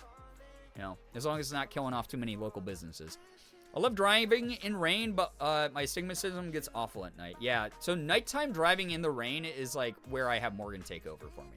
Any other conditions, I do pretty well. Daytime rain, I'm okay in it. But, like, yeah, the astigmatism, holy shit. Not that commercial. Listen, it's a classic, okay? That's deeply ingrained in every millennial's brain and many, many Zoomers as well. My family's been going to that pizza place for literally 60 years. That's so cute. I actually love that. Oh my god, that's actually adorable. That's my favorite thing about belonging to local community is, like, we don't have the world's most walkable neighborhood, but we have enough, like, local businesses that, like, one of my favorite comic shops is right around the corner from me. And every time I go in, the dude recognizes me and he's like, yo! He's like, are you here to look for, like, more Silk comics? And I'm like, oh yeah, dude, like, I haven't been keeping up. Has she been, like, doing, like, some new stuff in her storyline? And he's like, yeah, I kind of don't like that she's, like, paralleling Peter Parker too much. But, like, here, I got all the newest ones. I'll show you which ones are my favorite. And, like, I have all the variant covers that I set aside for you and stuff. So nice. So cool. And it's not like I even go in all the time. I just go in, like, once every couple months. But he recognizes me every time. It's that personal touch of, like, local community that I just, like, old school neighborhood that, like, makes me happy. Because that's what I grew up with, like, in the 90s, you know? Y'all are making me want pizza? Oh, no. Speaking of contact lenses, I was considering getting some just for performing or something. Would y'all have had them recommend? Yeah, honestly, for, like, performance and stuff. If you're, I don't know, just trying to change up your look. I mean, contacts are a lot better than back when I had them even. So, I recommend contacts to anyone who can get them. I have to wear those glasses that are tinted yellow so I can see at night. I have a friend who had those in college. He had, like, the polarized lens, too, where it, like, changed to that in the dark. So, yeah, I'm well aware of those. That's, it's not that uncommon. Like, a lot of people have to deal with those. It's great that you had Zenny Optical be able to help you out with that, too. Kettle, what's up? What's good? Hello. Good to see you here. Welcome, welcome, welcome. Welcome on in, all gamers, whether you're lurking or participating in chat right now. Wonderful having you here. Happy Friday. Happy weekend. It's so great to be here. It's so great to hang out with everyone. Y'all are great. I promise I will show off more of Mommy Lara Croft here momentarily. But it's been fun just yapping with everybody. It's been really, really fun chatting away. Can't get over the heebie-jeebies of contacts. Yeah, that's why I stopped wearing them partially, is because, like, I didn't like touching my eyeball. My glasses had T15 tinted red because I had chronic migraine. Yeah, it's really cool that we figured out how to do a lot of that kind of thing. You know, help protect our eyes from stuff. I want some blue light glasses. Do a little bit of research into those, because, like, blue light itself, like, yeah, it can be damaging, but also the threshold at which it's damaging has been, like, highly debatable, and the actual purpose of blue light glasses has been kind of questioned quite a bit as far as its effectiveness. A lot of them are not even real blue light glasses and are huge marketing schemes. As someone who has had a lot of eye issues from staring at screens for a large part of my career, I actually recommend AR coating. If you can get anti-reflective coating on any of your pairs of glasses, that will help, because that will help with not only, like, the anti-glare, anti-reflective stuff will not only help with things like filtered light, but also, like, sunlight. So just as a heads up, if you're thinking about going the anti-blue light route. Desperately trying to do enough assignments to qualify to pass my classes. Good luck. I hope it goes well. I hope that you're able to get all of that done. For sure. Eyeballs are grapes that let you see. I mean, kind of. When I was a kid, that's what they would always do at the Halloween festivals, is they would have, like, a box that was full of what they called eyeballs. And they were just, like, be peeled, like, you couldn't see what you're touching, so it felt gross. And it was just, like, peeled grapes. But I would hate it, not because I thought they were eyeballs. I would hate it because I was sticking my hand on some, like, gross peeled fruit, and my hands were getting all sticky, and I hated that. Eye damage from gaming, gang, rise up. I implore you, especially because most of you are younger than me, please fucking get AR coating for if you wear glasses. Even if you don't wear glasses, you can buy, like, the gamer glasses that, and, like, obviously do your research because some of them are scams, but, like, buy the ones that have the, like, anti-reflective coating. They will save your eyeballs. I promise you. Listen, I'm almost 40, and I will load up into, like, a lobby of, like, a first-person shooter and dunk and top frag and be the best person in the lobby because my eyes still work. Okay? But then I, like, go on TikTok, and there's, like, a 24-year-old Zoomer who's like, I can't see anymore because I spend 19 hours on my phone, and I put it an inch from my eyeballs because I'm dumb. So my local record store, I've been going there since I was 12, and it resulted in meeting one of my closest friends and occasional smooching partner, Bug. So I was my dear friend, Mick, and the owner is just this old neurospicy stoner dude with fruity energy. Love that! I love that so much. Yeah, like, I could tell this dude was like a Gen X geek who didn't, like, gatekeep people. I can tell, like, he was like the, oh, no, I wish more people read comic books, actually, kind of guy. Because he's like, we'll be looking through his rows of comics together, right? And we'll just be, like, catching up. And he'll be like, oh, man, if you like this, like, Venom just did, like, a really good run. Like, you should check out the Venom run as well. And he's just, like, really friendly. I love it. Good news, yesterday I finally toured the school I'm applying to. It felt like a maze, but it was otherwise really cool. They have tons of rooms for realistic simulations for the medical and nursing students, and the library lets students check out anatomy models and vitamin D. That's so cool. Sammy, that's awesome. I love that. Eyeball grapes reminded me of Elden Ring. Oh my gosh. When I went for an eye exam, got new glasses right before starting college. They suggested blue light protection for me because I was going into cyber engineering. So I got it, but the trade-off was I couldn't get transition lenses. Yeah, you can't. Yeah, that's the other thing, is it interferes with some other coatings and some other lens compositions. So just as a heads up, if you are looking to go the blue light route, there are some opticians, why can't I speak, who will recommend it for you. But again, the research is a little bit loose at the moment. And whereas AR coating has been around for decades, you can write it off if you have, like, an FSA or some other sort of, like, medical insurance. You can get, you know, a little bit of help with that because it is considered a medical necessity in a lot of cases if you get a note from your eye doctor. And AR just, like, anti-reflective, like, just, it has a lot of application. So that's always my recommendation when it comes to glasses and stuff. McManiac, get some wonderful rest. I'm so glad you enjoyed the vibes here tonight. It was great having you here. Take care of yourself. Please feel better soon. I'm so sorry that you're sick again. I didn't even know transition lenses was a thing. I looked it up. Yeah, Brozapang. I had some when I was a kid. And then I broke them during, I think, martial arts. And it wasn't even from getting hit. I think what happened was, like, they fell off my face, and then I stepped on them or something. I can't remember how I broke them, but I like, destroyed my really expensive transition lenses. It was a bummer. So... But I had the polarizing transition ones that would turn into sunglasses in the bright sun. So that was cool. Good news, I got all my laundry done yesterday, and it's nice having that weight removed from my brain to-do list. Hell yeah! Let's get these errands done. Let's get these chores done. Chat, we can do it. Morgan and I didn't want to run out today. It was freezing. We're both incredibly sore because of all the basement moving stuff. We're really tired because we stayed up super late for our anniversary last night. Again, those of you who don't know, Morgan and I got to... The reason I didn't stream was 16 years together. Huge anniversary. It was very fun. It was great. We had a really good dinner. We watched a lot of movies together and vibed. Went to the mall because that's how we started dating, was just being mall rats together, basically. But, yeah, I'm here now. Very excited to hang out. But, yeah, we pushed our way through. We did some errands today. We ran out and got some stupid groceries that we needed. Freaking $42 for, like, 3 items because just everything's insane right now. Going to apply to the school so hard when applications open. That's awesome. I'm so glad that you're excited about it. That's, like, a really good thing. This is my number one piece of advice for anyone who's going into higher education. Make sure that you love it. It's so easy to have it like become like a burden when it doesn't have to be. Yeah, stupid groceries. Stupid groceries. You made me look bad. Congrats to you both once again. Thank you. I appreciate that. Thank you so much, Brookie. It was lovely. Love is a beautiful thing. I'm really glad I found my person. You know, we are no better or worse than other people out there, but we have found something truly special by finding our forever people in each other, and I don't know, it's just like so great. We went to our favorite tapas place in Rochester, and just ordered a bunch of small plates of stuff and cocktails and just hung out for hours yapping away until the kitchen closed, and it was just great. It was just so lovely. So yeah, I'm sorry if that's gross to people, but like, God, I'm very in love with Morgan, and I will sing it to the hills whenever I can. Great lady, hello, hi, welcome to the stream. Welcome, welcome. Thank you so much for joining. So yeah.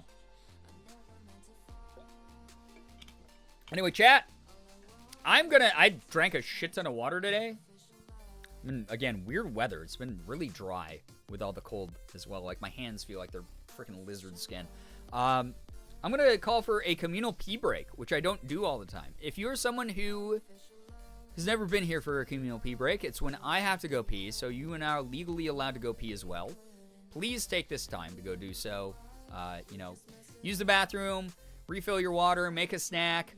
Make sure you wash your hands. Please don't touch food after not washing your hands. It's fucking gross. After you use the bathroom, like, that's gross. We don't do that here. Then we'll get going with some Shadow of the Tomb Raider.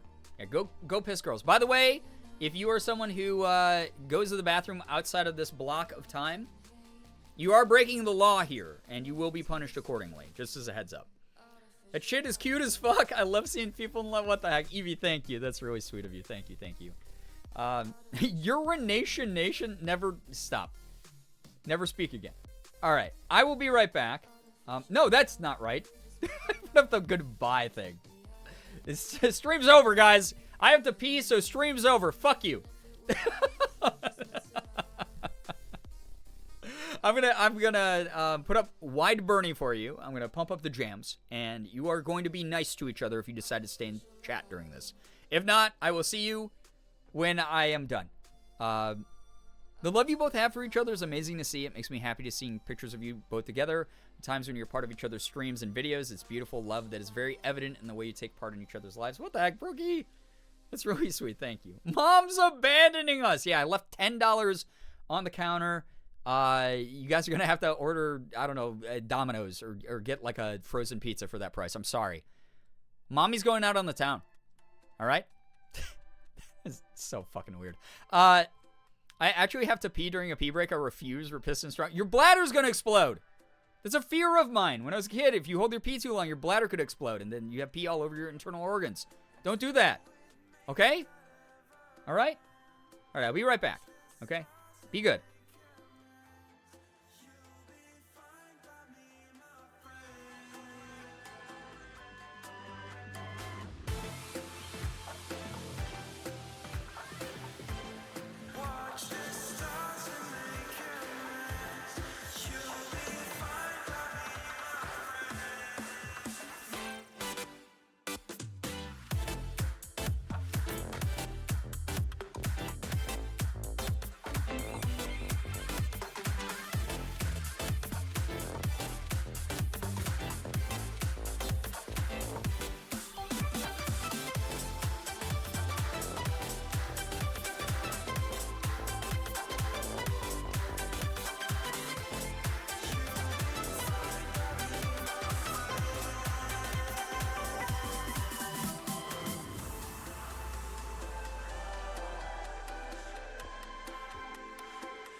Okay.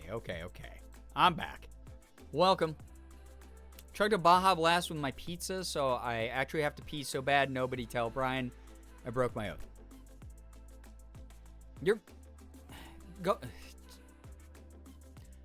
Your bladder's gonna explode. Don't hold. All right. First off, you wrote it in the chat. The evidence, the paper trail's there. The evidence is there. Second, don't hold your pee until your bladder explodes. You know how embarrassing it will be. You have to oh my god, oh my insides hurt so bad, but suddenly for some weird reason I don't have to pee. And then you go to the ER, right? And they're, oh my god, we have to get this patient open right away. And then the doctors are just making fun of you the whole time because they're like, oh god, get an artificial rubber bladder, put in this person. And man, they smell like pee. There's so much pee all over it. Look at that. Their liver is covered in pee. Your insides are covered in pee. Your everything. Your stomach, your lungs, you got pee all over. Because your bladder exploded. You don't want that to happen. You don't want that a water balloon inside of you. That's real science. What if the patient wanted to be made fun of? That's a kink. We're not. I'm not using this as a pee break. I'm using it as tarot time.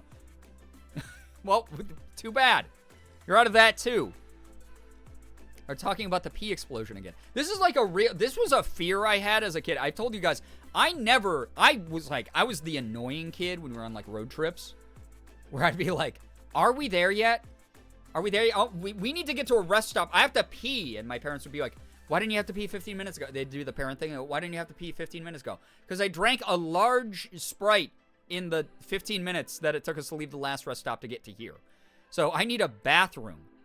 And I ended up, oh my God, I'd be like, I have to go to the bathroom. And in my brain, the fear was, I had all this pee in my bladder, and then we were going to get into a car accident, and the impact of the car accident was going to cause my bladder. I don't know where I got this from. I didn't read it in a book. I didn't see it in a movie or a TV show. I just started fucking, like, thinking about this when I was a kid.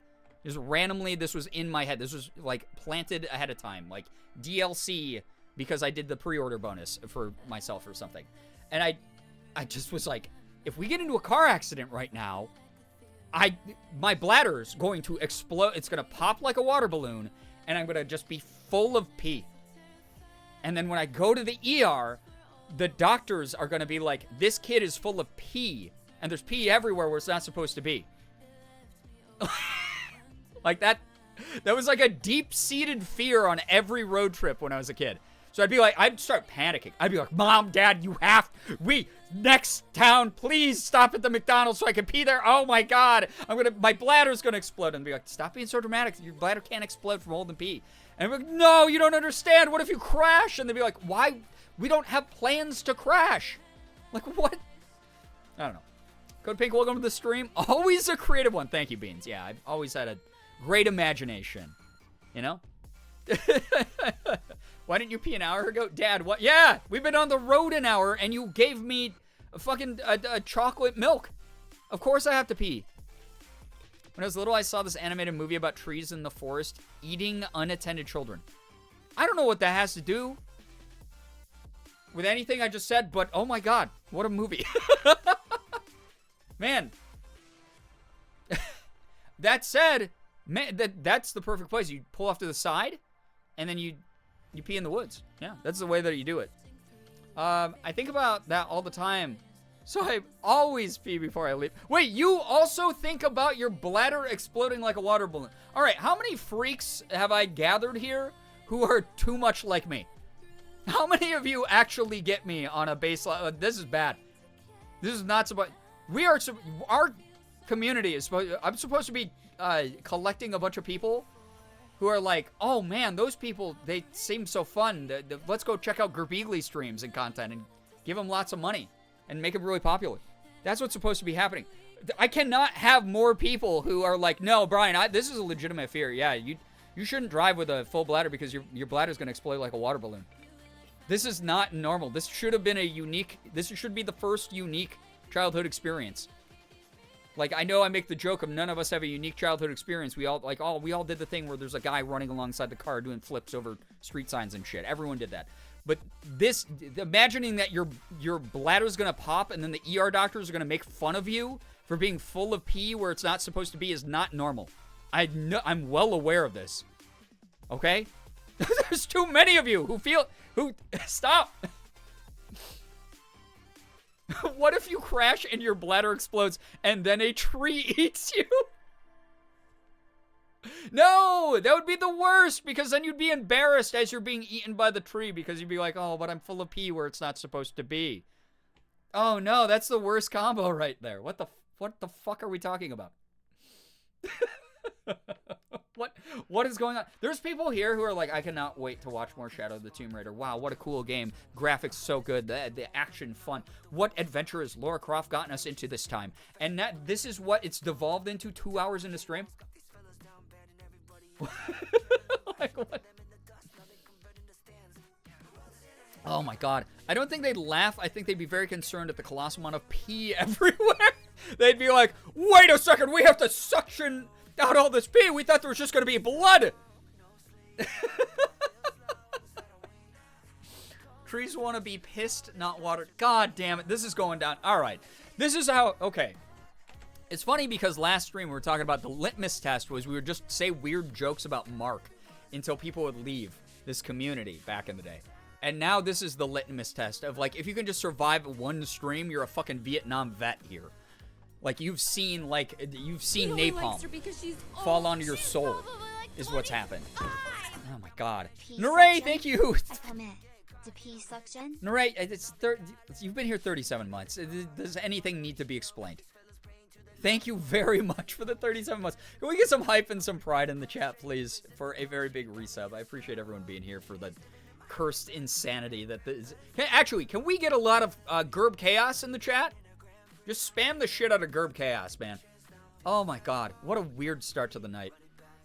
I stay away for one regular stream to go spend a loving anniversary with Morgan, and this is what happens. This is what's going on. Oh my god, there we go. There's me, surrounded by fire. The way that I would want to go. Actually, no, that sounds terrible. But, ran out of Gerb emote, but I have this? You ran out of Gerb. Sorry, the supply's a bit low. Shrinkflation. Yeah, sorry. You know, we're running low on Gerb emotes at the moment. Joe Biden's America. Oh. Beans, I'm not even reading that one out loud, because that one gave me psychic damage that's irreversible. I'm going to have to bring that up in therapy next week. Imagine a true crime YouTuber, like, the car was covered in a thick layer of blood, but that wasn't all. When examined... Wait, I have to read this like a true crime podcaster or YouTuber. Alright, wait. Set the mood. Imagine. A true crime... Wait, why am I reading that part like that? Okay. The car was covered in a thick layer of blood, but that wasn't all. When examined, mass amounts of human urine was also present in the mixture. Jesus fucking Christ. Also, thank you so much. What the heck, Naray? You are supposed to be in super jail right now. What is going on? Thank you for gifting a sub to Kettle. Kettle, enjoy the emotes, enjoy the sub badge. Thank you to both of you. Oh my god. We had to contain the chaos until you got back. So you guys are the equivalent of a shaken up soda can right now. I get on I'm like, gamers! So excited to game tonight. I've been stuck in my basement with Morgan for the past few days, just cleaning up. Oh my god, everything's chaotic and tiring and exhausting, and oh, it's gonna be so great to hang out with everyone. Man, just give me 1 second. Let me crack open this nice, refreshing ginger ale. Just explodes everywhere. That's basically what it is talking to this community. Oh boy, I can't wait for this refreshment. Wow, I suddenly have to go to the hospital because burning hot liquid went into my eyeball. Super pressurized liquid went into my eyeball. Super gel in the ground. Yes, it's like deep underground. We are like sub-basement 40 underground for you right now, Naray. No more money spent here ever again. My supply's been replenished, yeah. Oh, man. Yeah, you just missed the restock truck. Yeah, it actually comes... We have a weird schedule, but it actually does show up at 11:55 p.m. on Fridays. That way the overnight people get to like stock the shelves in peace. There's no customer. You know how it is. Yeah, that's how we do emotes here. Okay? Love a good ginger ale. Oh man, so good, right? You open the chat soda can, but it's just stop. You created us. I don't know if I did. I think I just accidentally attracted people who understand me too much. But then I forgot to account for the fact that much like a child who's suddenly a teenager, like you have too much autonomy and you're going to decide to make some of the worst decisions you've ever made in your life in this chat. So that's kind of like what's going on right now. Talked about pee too much and now Brian's going to the hospital. I might have to go get my head checked after this. Like, I might have to be like, I might have suffered head trauma. And they're going to be like, oh, physically? And I'll be like, no, I talked to a Twitch chat for hours. No breaks, by the way. Carbonated piss is such a violently upsetting concept. At least you're on my side on that one, Mouse. Thank you. Oh, God. Of course you created us. You're our mom. I didn't think that they taught health class anymore. You guys shouldn't know that. That's gross that you know that. Good God.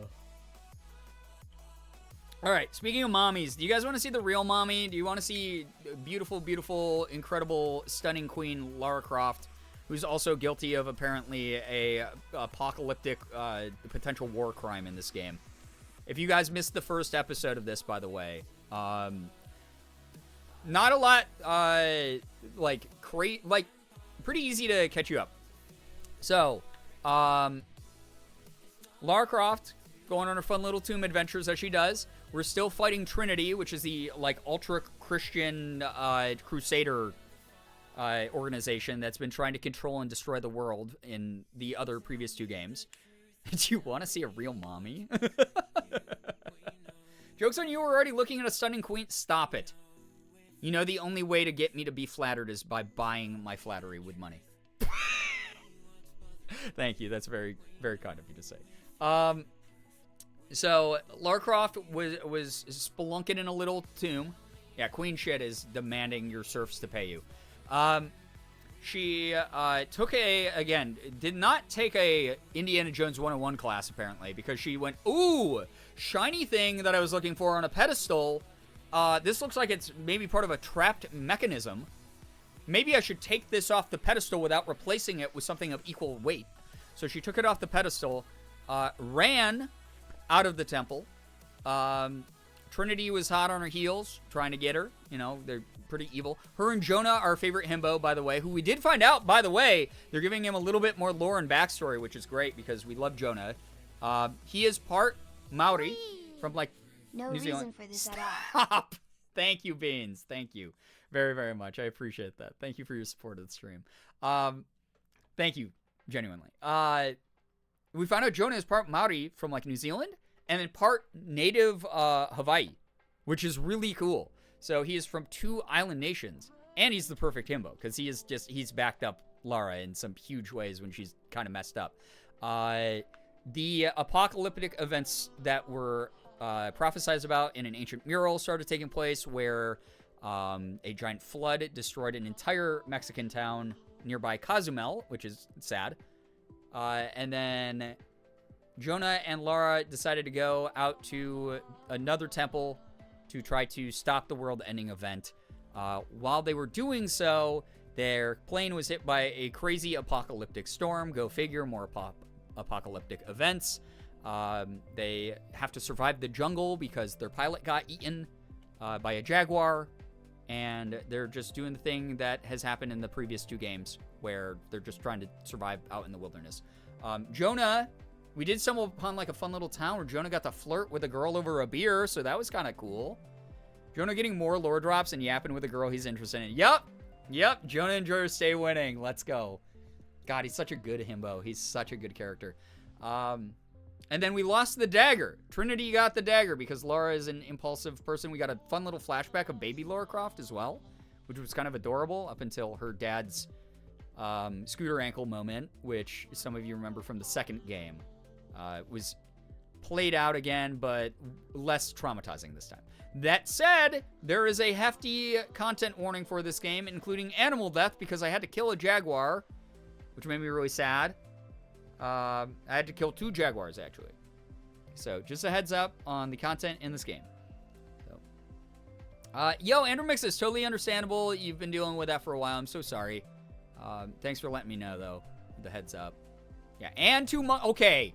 The monkey deaths were unintentional. Those were fully accidents. And you can tell by my reaction to accidentally shooting that one guy point blank in the face. What is happening? Austin, I will... Okay, thank you very much, dude. I appreciate that. That is unbelievably generous of you. Thank you very, very much for contributing to the Cosplay and Tattoo Fund. What the heck, man? Appreciate you a ton. You are super grounded, though, because, like, you are another person that, like... Listen, you watch out for you. I hope that you're taking care of yourself this weekend, man. You very much appreciated all the time. Content warning, British people? Austin's grounded with me, truly, though. Siafu, what's up? Welcome to the stream. We're about to swap over some gameplay. So, gamers, I'm so excited. Listen, I'm just so excited to game. I'm so excited to hang out and play a video game and just like vibe. This is what Fridays are meant for, is hanging out, talking with people about interesting things and gaming. You know? Why? Naray, thank you very much. Thank you so much for giving a sub to Siafu. That's super, super nice of you. Oh my god. Thank you very much for that support. Can't let Austin be yelled at alone. I already yelled at you, though. You're gonna continue to be yelled at. Thank you so much, though. Like, genuinely. Very kind of you. My back hurts, but I have dried mangoes, so I persist. Oh, that sounds so good right now. My back also hurts, but mainly because it is freezing, and again, we've been lifting a lot of heavy shit in our basement. Thank you, Nuri. All right. Let's go see Mama. Mama. Let's go see Mama. What is this game called? Shadow of the Tomb Raider. Because here's the thing. I want to finally finish off this series, right? And then we have another slot open for a million other games that I could possibly play this year. I'm so excited. We've gotten through so many games this year already. You can ask anyone who was a part of the community before this year how slow I normally get through games. And this year, already have gotten through like 5 or something like that, which is a record for me. DK, what's good? Good to have you here. Got a new lip gloss at the store earlier. Let's see if it's a success or not. God, I love a good lip gloss. Yo, J&K Whitlock. Hello, hi. Good to see you here. Brian's been cruising. I've been cruising. More finished games than months. Yeah, I'm ahead of schedule. It's wild. Just you guys wait. This year I'm going to be doing St. Jude differently, where instead of starting like 20 games in 1 month and then never going back to them, I'm going to be doing things slightly different this time around. I hope that people like it. I'm not going to spoil anything, but yeah. Gamers stay gaming. They kind of do be, though, you know? Gamers do be gaming these days. We have a plethora of good games. I just wish the industry was better. I wish devs were treated better. They recently, man, Overwatch fans, real quick, they just announced, and this is devastating. I took a lot of psychic damage from this earlier today. They just announced they're going to be canceling all of the PvE content in Overwatch 2. Which blows! I'm so mad. So sad. Trying this anxiety medicine, finally, that's supposed to help me sleep, so I will be mostly lurking and possibly passing out on my chair. Dude, take care of you. I hope that it really, really helps out, though, man. I'm proud of you for going on the journey. Like, truly. Images in the bottom, prior cosplays. Yes. That is a image of a prior cosplay and a little teaser of what you can earn if we get that cosplay and tattoo goal hit each month. Or get to Girl Week eventually for the sub goal. So, there you go. Yeah, all. So, which sucks, because, like, Team 4-Star, I know devs at Blizzard, right? I know some of the people who work on those teams. They want to make it still. They want to make the PvE content still. They want to make the single-player stuff. They put time in it. They have structured stuff they've already finished. And they're just, the higher-ups want to nix it. They're canceling all of it. So it's never going to see the light of day. Activision Blizzard is a... If you grew up with Blizzard games like I did, you know, like Warcraft and StarCraft and all the old school, really awesome legendary franchises, old school Diablo, that kind of thing, that era's dead. It's been gone for a long time. Bobby Kotick did irreversible damage as the CEO of that company for years, and then his ghost is still there in many ways, and they've axed all of it. It's fucking awful. I'm so sad. I like the team-based single-player stuff. I liked the like offline stuff. I thought that shit was cool. Punch me in the boob. So that, like, you guys know me too, and it's not like I'm not a competitive player. Like, I play the PvP. I'm a diamond ranked DPS. I play a shit ton of Overwatch in my free time. I'm very, very into the game. I'm very committed to the franchise. I have a box of fucking Lucio O's back on my display back there behind like my body pillow and stuff. There's a bunch of stuff I've committed to Overwatch over the years because I had so much faith in it. And this was one of those things where I was like, okay, you're taking something away from a lot of people that you promised you're going to deliver to.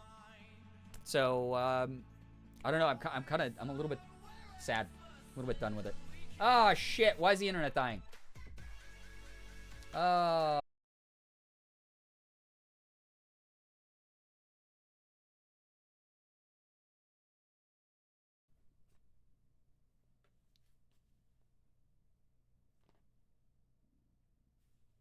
Is it back? It's not back. Oh my god. So this is fully...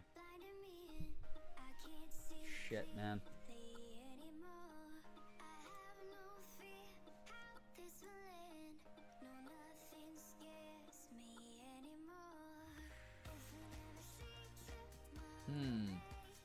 Alright, are we back yet? Are we back? I put up the good screen just to wait for it to stabilize because it's saying I'm dropping more frames on my side. Gonna stick around for the buffering game? What, you weren't gonna stick around before? Fake fan. Fake fan. Never coming to one of your streams ever. Foamy Frog, hello, hi, welcome to the stream. Also, Jane K. Whitlock, thank you for the resub of 7 months. I appreciate that. We have the good screen, yeah. Okay. We'll wait for a second. PNG tuber? Yeah, I was the first PNG tuber, by the way. Jinxed you, I'm sorry. How dare you? Off topic, but my thumb hurts today. That's not good. I'm sorry. Sorry, everyone. I'm rooting around. I'm trying to get this shit fixed because we had snowstorms. We had windstorms. Sure. Like, that happens. But, like, this is fiber internet, and it should not be affected by those things. So I'm just gonna... We're gonna hang out. I'm gonna hang out until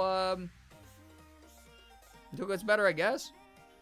Yeah, thank you, Nure, for reminding people to refresh. Thank you, thank you.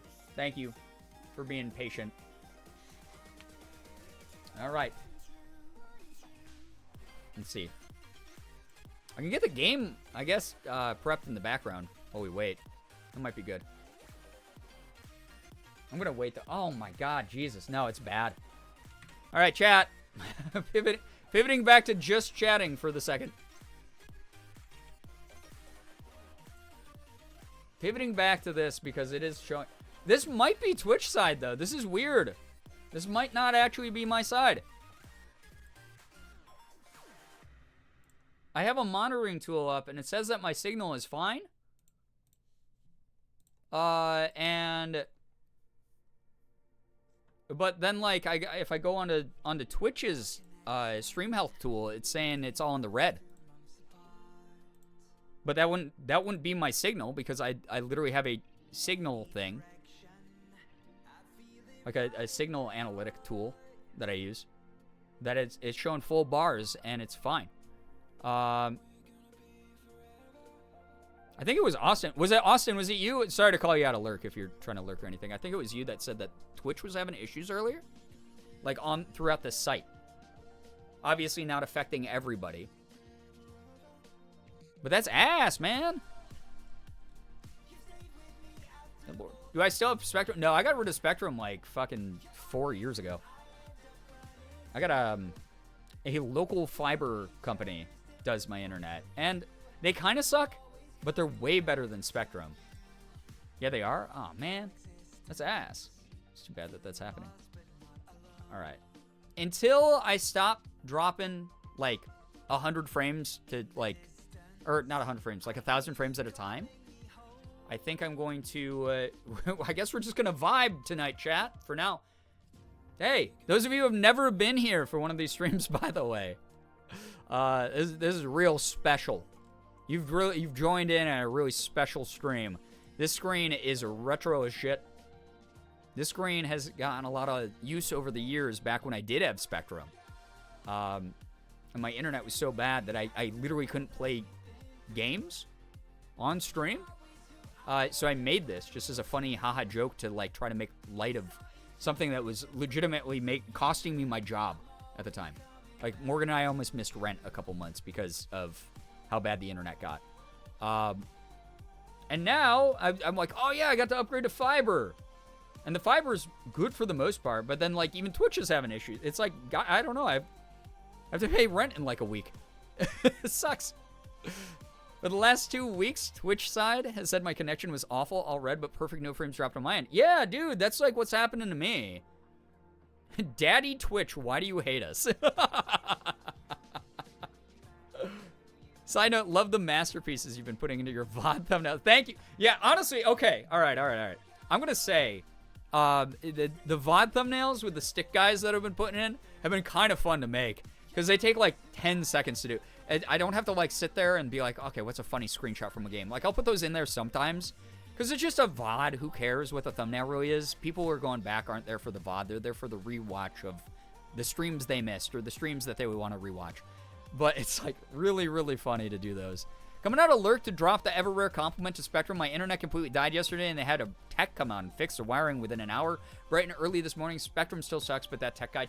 Yeah, they have good employees. They have the worst infrastructure of all time. Tito, hope you're having a good weekend, by the way. Talia, hello, hi. I hope you're having a good weekend. Thank you for the happy birthday. The happy anniversary to Morgan and me. We had a lovely evening last night. We went out to nice dinner, nice fancy dinner, had some fancy cocktails, watched a bunch of movies, went to the mall, just walk around and be like goofy, you know? So, okay, was tired of looking at your face anyways.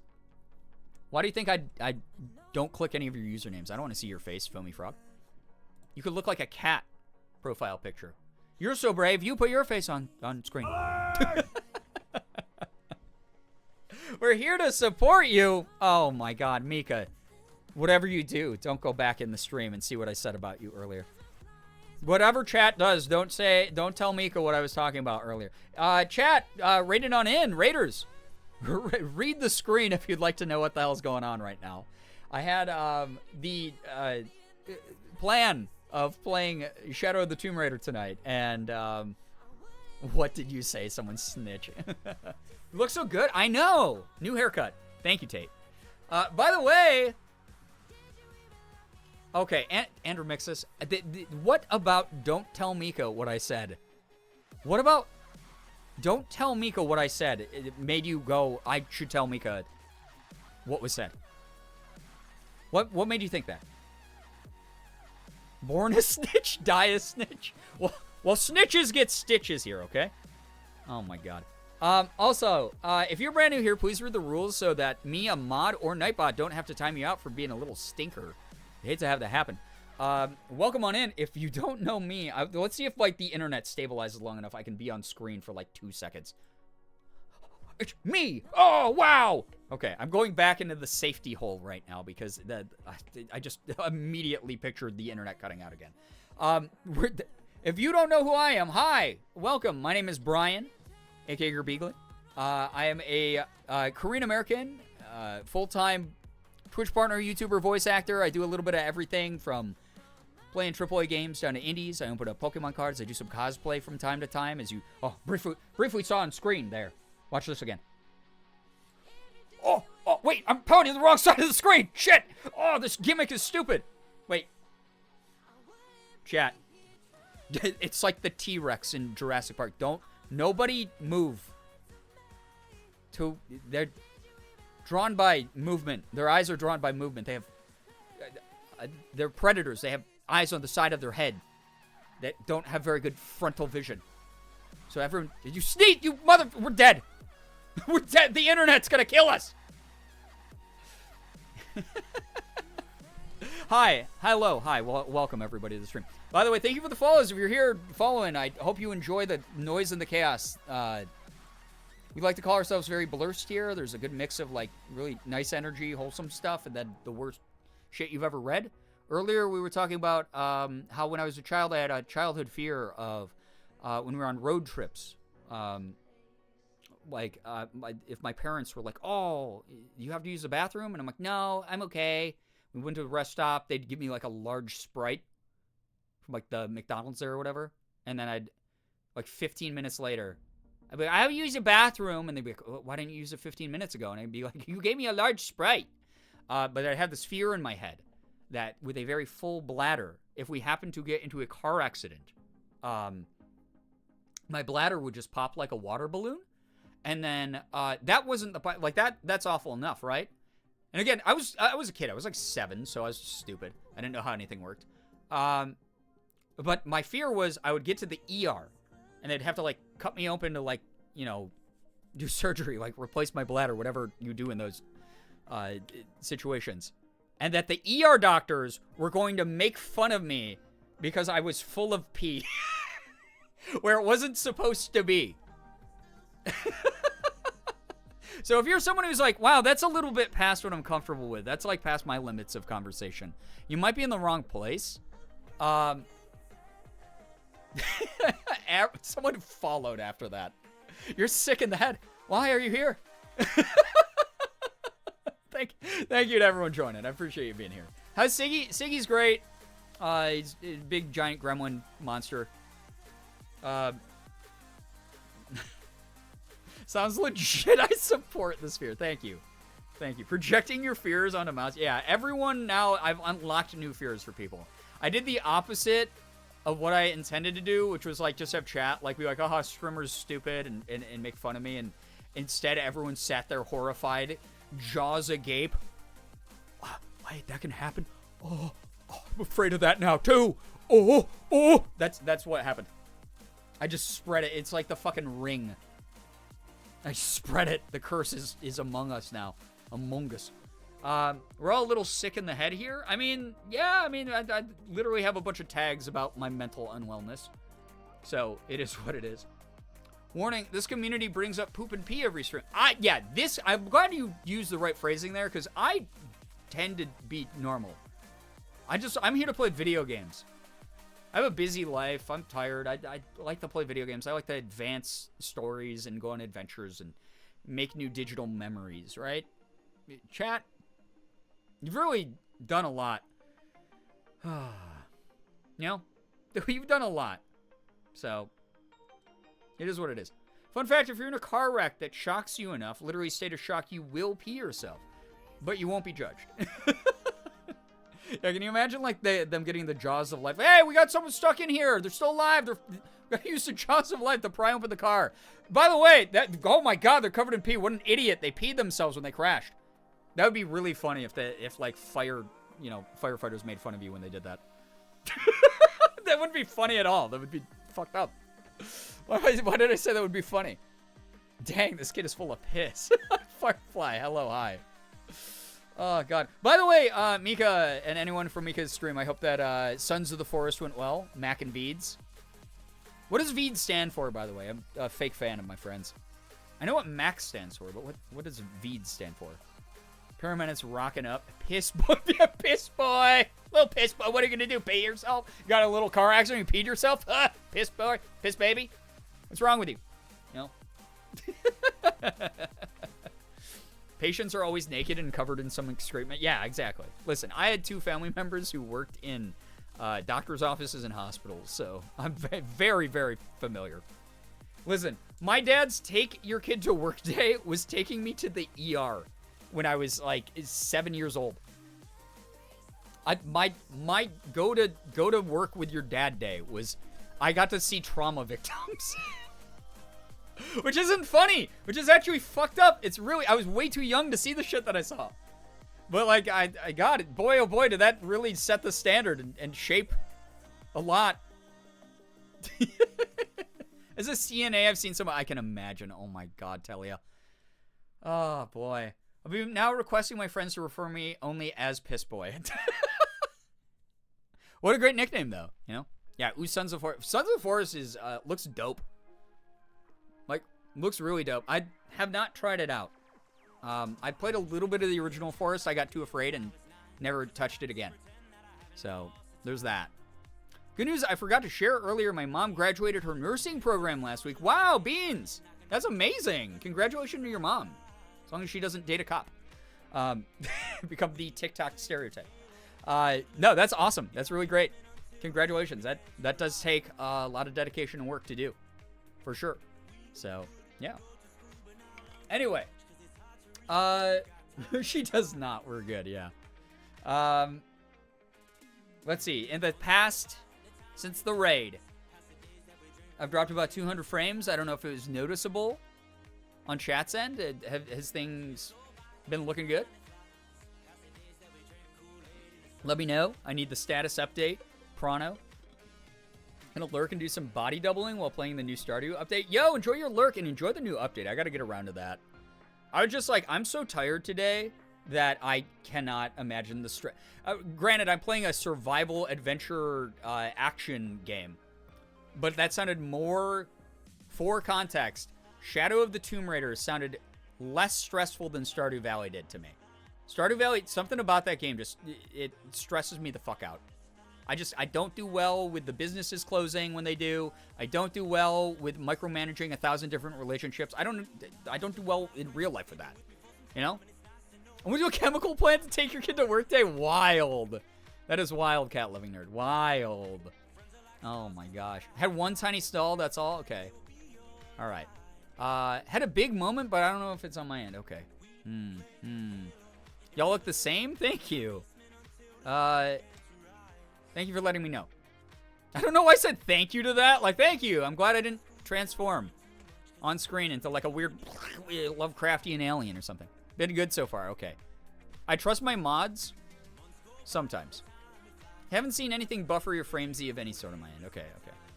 To be fair, Stardew is stressful. Thank you! God damn it. It's like out of any of the like crafting cute life sim games, it's like the one that like freaks me out the most. I don't know why. I feel like I'm just doing everything wrong whenever I play it. There's no way to do everything that you need to do in a day in the game, which I thought the whole idea in the beginning when fucking grandpa's dying on the lopsided bed is like, oh, my grandchild, you have to learn to step away from your crappy corporate job and slow down. And I'm like, except that if I don't go water my crops, go to the fucking mine and find the specific gemstone for the person who I want to date, they're gonna hate me. I'm gonna miss the opening hours of the store, so I can't even sell anything to buy new crops. My farm's gonna fucking die. Then it's the worst. I can't do it. I can't do it. It's just, it freaks me the fuck out. It's just way too much. Like, way too much. Fishing in Stardew is stressful. See, that's a weird thing. Give me, like, unlimited day mode in that game. Give me unlimited time. I'm gonna sit there. I'll fish all day. I love the fishing minigame. Everyone hates it. I think I might be the only, like exclamation point love Stardew fishing person in the world. I love it. I love it. But it's just, like, so annoying to be like, I want to fish and raise, like, get a bunch of money and raise my fishing skill. But instead, I have to go talk to 18 people or they're gonna hate me by the end of the week. Like, oh, God, it's insane. I've been playing 3 years. I've still yet to complete full run. Yeah! I've been playing, I don't know how long. I've been playing it since it came out as stream content. And I have never beaten a vanilla file in my life. It's crazy. It's so stressful. I don't want it to be. I'm like, when I think, it sucks. I've been so spoiled by, like, Palia and other games, like cozy life sim games that I played on stream, because they're like, oh, do you like everything about Stardew, but you want, like, way less limits?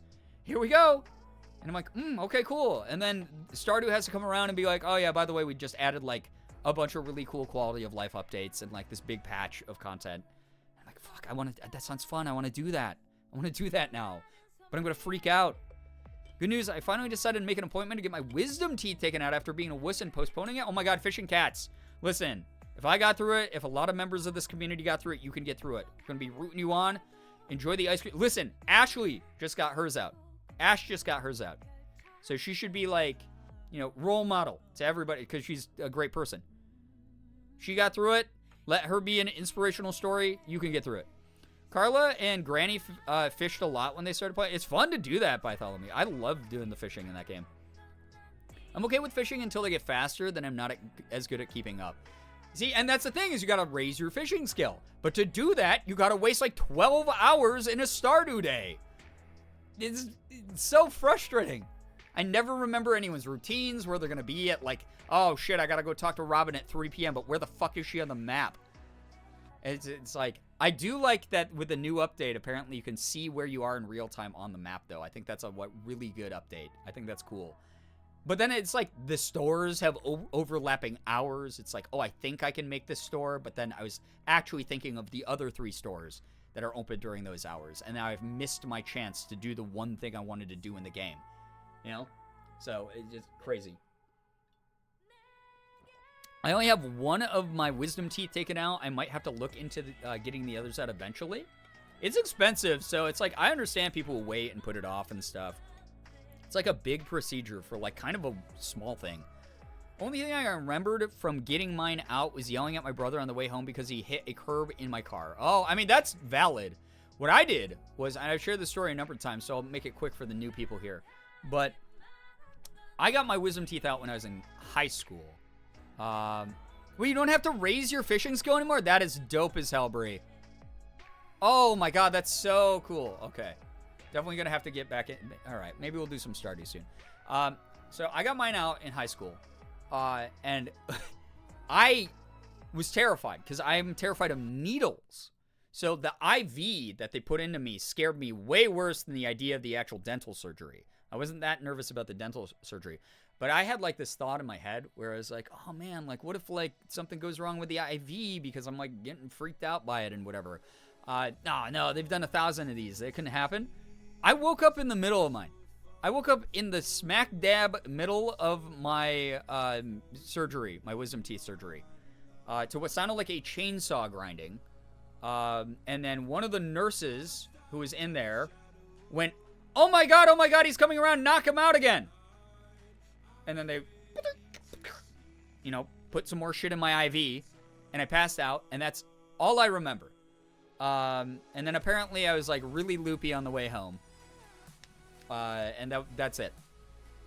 But yeah, it was absolutely insane. I woke up in the middle of my wisdom teeth surgery. So, sorry to those of you who have that as a fear. It can happen. I'm so sorry. I'm so sorry to remind you of that. Kept threatening my friends that I do a backflip because if I couldn't do one, I wouldn't feel it. I think I was pretty calm. I remember trying to eat ice cream when my lips were really numb and just drooling all over the floor of our living room. But outside of that, I don't really remember what I was like when I was like all groggy and loopy. Got mine out at 2 separate times. 3 of them were fine, but the 4th one was growing abnormal and it was painful. Ouch! I'm so sorry. My mom took my pain med prescription with her to see a movie, so after I woke up, she was unreachable. Oh my god. Green Pandrea, hello, hi. Welcome, by the way. But yeah, waking up during surgery is surprisingly common. It is. But here's the thing, most of the time you don't remember it. I did. My biggest fear was the possibility of saying something embarrassing shit while loopy. I kind of had that fear. I was like talking to Ashley before she got hers. Whereas like, I don't have like like terrible, like awful things to say within me. But it's not like I haven't been on the internet and been exposed to like horrible sentences and phrases before. And like my fear, if I get like a surgery, is that, you know, my brain is misfiring everywhere and it's just a babbling stream of consciousness of random like word cloud. And that I say like something offensive. And she was like, oh my god, I'm so afraid of that. And I was like, you're the nicest person I know. Obviously, I would know you wouldn't mean anything bad and awful that you said. But what a legit fear of being like, I know I'm not bigoted. I know I'm not a hateful person. But oh my god, it's not like my brain doesn't know those words. Oh my god, I hope that like when I'm in like drugged out zonk mode, I don't just randomly fucking say like a terrible thing. You know, like, and that's a real fear of mine. That is something why I don't like being put under, is like, I don't want to say something offensive accidentally. It would be awful. I would feel so bad, you know? The other person in the recovery area for outpatient surgery for mine was crying about testicular torsion. Oh, God. It's real. That's also real. Testicular torsion is a real thing. So, good Lord. Some people have zero issues when they have their wisdom teeth removed. I apparently have a tiny mouth, which made it suck or something. Yeah, that's when you wake up and, like, the edges of your mouth, the corners of your mouth are all cracked. Because they had to, like, really pry your jaw open. I was very afraid of that for my wisdom teeth removal because it was the first surgery I had after I'd seen videos of people saying wild shit.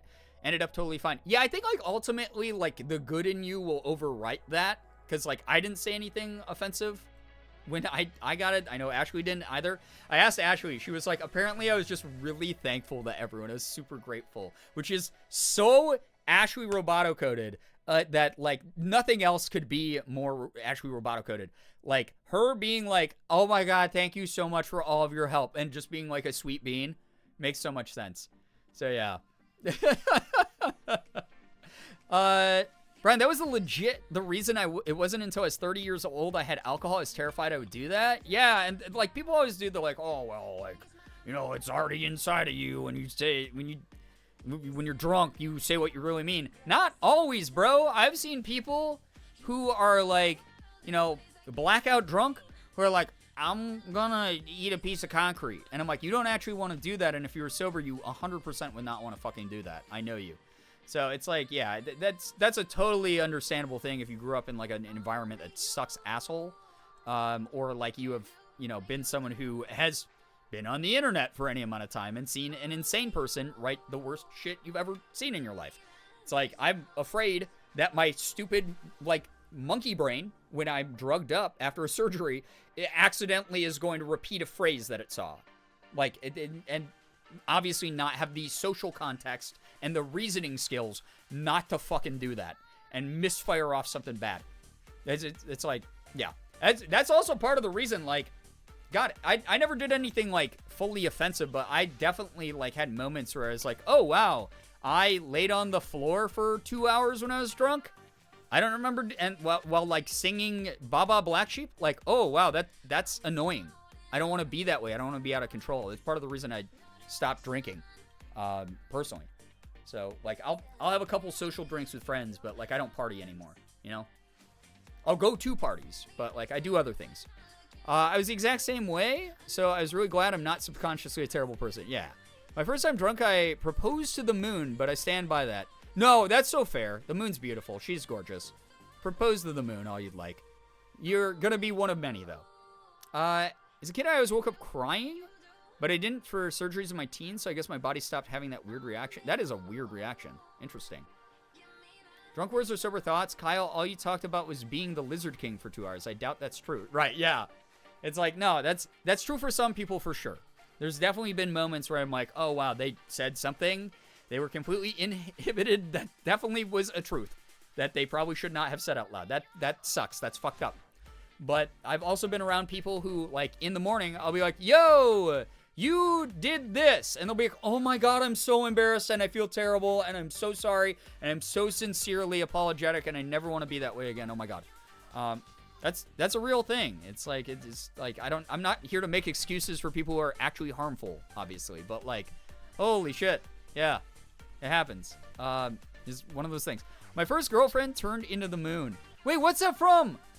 What is that from? Why does that seem so familiar? That's such a romantic line, unless it's not. And without the context, or with the context, it's actually fucking stupid. Avatar. That's right. Yep. Oh my God. Yeah, that's rough, buddy. Yep. Shit, man. No, you're so right. You're so right. Oh my God. My dad used to claim to be Italian and be part of the mafia when he was drunk. Yeah, I used to go around. You know something I used to do? This is something I used to do at parties in college, apparently. My buddies would be like, dude, Brandon came out again. I was the original Dark Brandon. Brandon came out. I'm like, who the fuck's Brandon? And they're like, you don't remember walking around the fucking soccer party that, like, we went to and introducing yourself as Brandon Lee, who, first off, that is the name of the Crow actor who died, so disrespectful. of me. But I would just pretend to have someone with the same fucking initials when I was drunk, except I just made up a name. And I don't know if, like, subconsciously in my brain, I was like, oh, if I did something, like, embarrassing, like, accidentally, like, you know, falling down the stairs at this party, everyone would be like, yeah, that Brandon Lee guy did that. And I would be like, yeah, who the fuck is Brandon Lee? Wow, what an idiot. Good God. Yeah, good thing I'm Brian Long. Like, I don't know if that was, like, where subconscious brain went. But, like, yeah, I would apparently, like, people would be like, yo, dude, I haven't seen you around here before. Like, yeah, you're up next on the beer pong table. Like, you're kind of cool. Like, nice to meet you. Hey, I'm Jason. What's your name? I'm Brandon Lee. And I just do that for no reason. I never, like, tried to do anything, like, sinister and weird and be like, oh, yeah, the Brandon Lee guy did that. It was just me, like, I don't know, like, maybe a protective thing where my subconscious brain was like, it's time to protect your reputation in case you, like, accidentally puke at this party or something. I don't know. It was just weird little tick that I had. Melanie, hello, hi, welcome to the stream. Welcome. Brandon Lee's son is an interesting person. Yeah, and I don't think I didn't even have that thought, probably. It sounds like it was the most shallow thing that could ever possibly come out of someone's mouth. I guarantee drunk brain was just like, oh, you know what? So your name's Brian. So let's come up with, like, a name that, like, seems realistic. Brandon. No one would question, like, someone with the name Brandon. Also, it's got, like, BR in it, like Brian. Oh, cool, awesome. Like, that's close. That's easy enough to remember. And then, like, Lee is, like, fucking Korean last name. Cool. Nice. Also L. Also last name L. You look exactly like Brandon Lee. Yeah, and you know what I would have done back then, too? Because I know how toxically defensive I would have gotten. If someone was like, dude, you look exactly like Brandon Lee, I would have gone, wow, you think all Asians look the same? Wow, that's really fucking racist of you, dude. Wow, okay, don't hit me up for the next party, by the way. Wow, fuck you. That's what I would have done. I know. They'd been like, dude, Brandon Lee fucking puked on the stairs of the basement. And I would have been like, oh, man, yeah, fuck that guy. Wow, who's that guy? Weird, bad. And they were like, but, dude, you look like him. I'd be like, oh, wow, casual racism, cool. I get that it's 2006. Yeah, but casual racism, really? Wow. Come on, man. It's just very odd. Very, like, I know that would have happened. That would have happened 100%. The girl bossing. Oh, God. Not the girl bossing. Yeah, I would have girl bossed way too hard back in college if, you know, gaslighting girl bossing would have happened. Never anything, like, truly harmful, just, like, fucking stupid. That was, like, the name of the game for me. Gaslight gatekeep Girbeagly, yep. Should get that on a t-shirt, you know? Did you gatekeep, though? I kind of... Alright, so we talk about... Part of the reason I'm so adamantly anti-gatekeeping in this community is I lived through indie sleaze. And anyone who is alive during the height of indie sleaze in, like, 2009... We got a little bit motherfucking pretentious, okay? Oh, what do you mean you haven't seen the indie movie, the indie hit 11 Minutes that barely has an IMDb page because like 7 people worked on it and fucking 72 people have seen this movie? Well, I mean, you haven't seen 11 Minutes? It's a really good movie. Yeah, you know, very like, there's some like really interesting like Cronenbergian influences that are in it. It's almost like Giallo adjacent, actually. Like, I did that a little bit. I did. I listened to bands where I'd be like, yep. That band's my back pocket band. No one is ever going to know about the band. Does it offend you? Yeah. Meanwhile, being played on the radio. Yeah, no, that kind of shit happened. It sucked. It was the worst. It was the worst era to live through because everyone's a dick. Everyone wanted to be like the big shit. They wanted to be like, I'm the one that everyone goes to because they think I'm the smartest and I know everything. Even though at the end of the day, it's like, what's the knowledge good for? Like trivia night, like down the line for millennials? Like at your favorite bar? Like, who cares? So I went through like a tiny bit of that phase, for sure. Yeah, I did do a little bit of gatekeeping. But as a result, I've learned my lesson, and I'm not a fucking dickhead about that stuff, and I really fucking hate people who do that kind of thing. The hipster trend? Yeah, it was called indie sleaze. The people in it were called hipsters. The movement itself, right after the scene, was called indie sleaze. So it went from like, you know, the pop punk and like emo and metalcore scene, whatever, Warped Tour shit, directly into indie sleaze. And then we got stuff like the Black Keys and Cage the Elephant and all that crap. Which is all, like, very good. Don't get me wrong. I like a lot of that music. I love a lot of the cinema that came out then. But I was one of those people where we'd be at a party and someone would be like, oh, man, my favorite film is this. And they'd, like, name, like, they'd be like, oh, my favorite film is, like, Michael Bay's Transformers. And I'd be like, interesting that you consider that a film. I would consider that more of a movie. So, like, me, when I say I'm really happy I'm not, like, who I used to be, like, me, like, I could time travel back right now to, like, 2009, and I would have no problem killing myself. Not like that. Like, killing that version of me. That's what I meant. God damn it. Not that phrase. But you know what you know what I mean. I would have no problem time traveling and killing 2000 me with my bare hands. Like, choke him like he's, like, Bart Simpson. All right?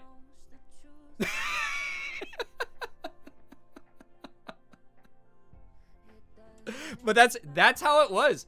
That's how it was. And anyone who lived through that era will tell you, they will have a horror story of a dude who, at a party, was like, ooh, you've never seen, you've watched Blue Valentine, but you haven't seen Like Crazy? You don't know what true pain is in a movie. Oh, you like 500 Days of Summer? Watch a real heartbroken movie. Melanie, thank you for the 3 stream streak, by the way. That was that was the most neurodivergent, like, off the rails bad phrasing I've had in a while. Yeah, you seeing 2000s you, yes. No, do you know what I would do? I'd break my own heart first. I'd be like, hey, you're, like, really into this indie shit right now. But I just heard that Under Oath is not making another album. And then I'd turn around and I'd have 2009 me would turn around. Tears in my eyes. What do you mean Under Oath's breaking up? Bam! Huh? Another me from the future. That's how it'd be. That's an oopsies, yeah. Come on, whatever. 2009, I was a teenager, but I was surely gaslighting because I thought I had to be so I could be a scene queen. Listen, this is the one thing that I will tell anybody. Morgan and I were talking about this earlier. You don't have to be anything. Just like what you like. You know?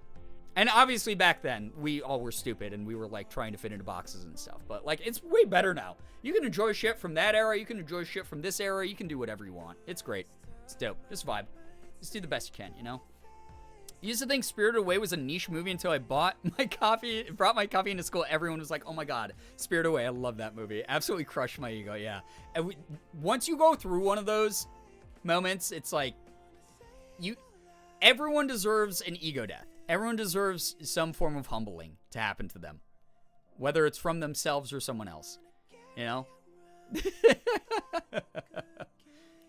You've officially put too much thought into this? No, I haven't.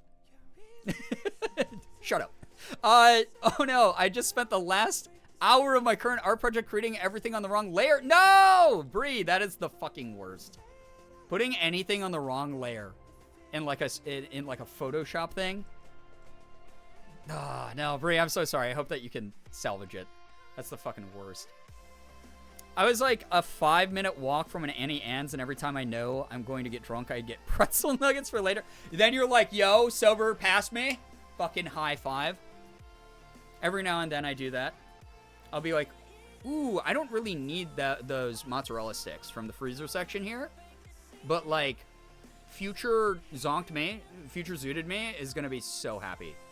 And then every single time, I'm like, oh my God, past sober me, you are the best, dude. Oh yeah, that's the move. That's when you know you're growing up and you're, like, planning ahead for snacks. It's not like, oh, let's see where the night takes us. Yeah, guys, I could sip on some fucking Moscow mules. Yeah, dude. Yeah, I'll have a couple drinks. Let's see where the night takes us, bros. Yeah, cheers. Yeah. Crazy being 28.